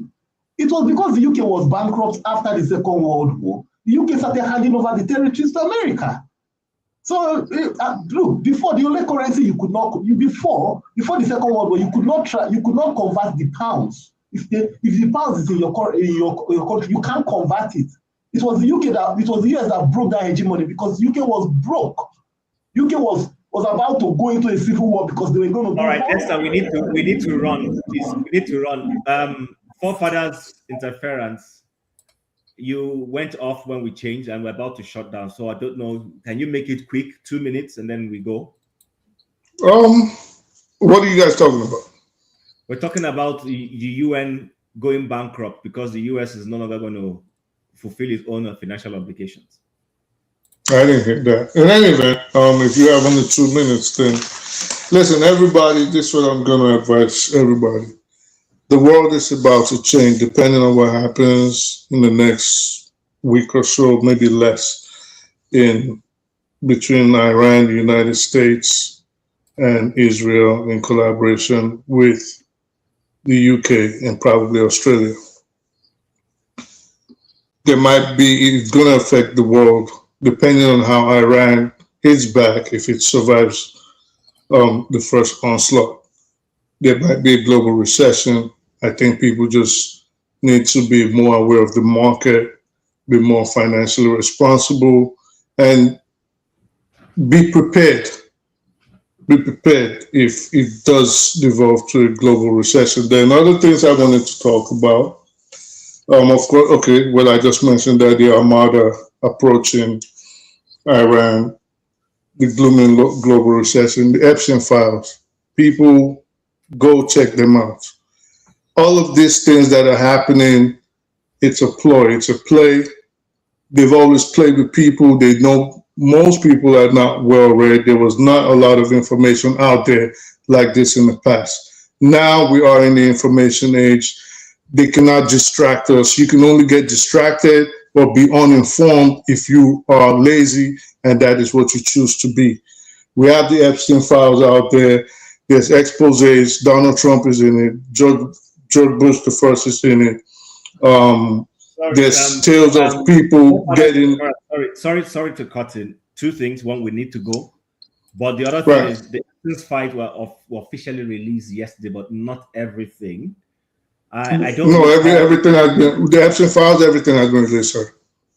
They released 6,000 worth The final files have been released, sir.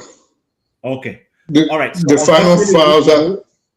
We need to go because we've gone beyond the planned 3 hours. This is just give me a minute. I give hours. Like each time you pass me. This that we're doing, I could just wrap it up and we'll be done. I don't know why you're stopping me while I started talking about Donald Trump. You decided to stop stopping me. Hold on. Listen, hold on. There is a science to what you see as my madness right now. It's not just arbitrary. There is an agreement not to run any show on this platform beyond 3 hours. I hear you, and I've been gracious. I've been gracious enough. Hold on.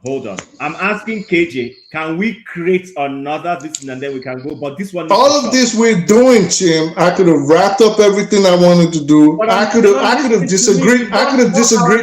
9 minutes. I could have disagreed with you when you told me to give people a chance. You gave 2 people a chance over me, and I let it happen. Like, come on, let me. Once I started talking about Donald Trump, you shut me down. Like, I could have wrapped up by now. No, hold on. I want you to talk. I'm asking KJ, can we create another one and come back? But this needs to be shut down. You don't have to create another one. I'll be done in a minute. I'm reading over things. You can't be done in a minute. We're already 4 hours. Why wouldn't I be done in a minute? I'm already on number 6 or 4 hours. I don't just come here blabbing, bro. You don't want me to talk about Donald Trump. The moment I started talking, you argue with me. I could have been done.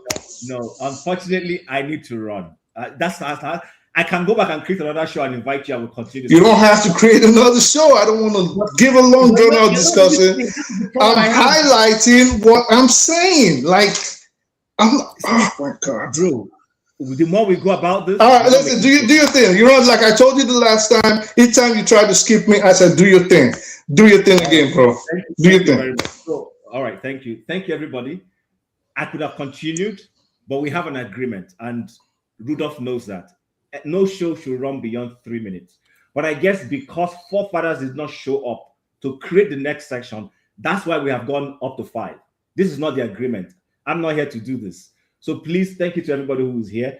KJ, can you create another one? We can come back and continue this conversation, but we need to shut this one down. Are you promising to do that? If you have the time, I can create the link, but I'm not going to be here to moderate it. Okay, I don't mind coming to moderate. Just if nothing to give Forefathers alter ego or whatever tag name he goes with the chance to come and unveil for us the absence file. I'm interested in it, but we need to shut this one down. Yeah, the Esteem files. I don't even agree with what he's saying, but because the Esteem file has a lot of factors in it. So but let's not go in there. Can you create another one and then we can continue? So if you want, Kim, if you're going to be available, I will create it as soon as you log off. I will be available. I will. I promise to do that. Okay, so I'll go there right now. I want to listen to it. Good night, everyone. All right. Take care, guys.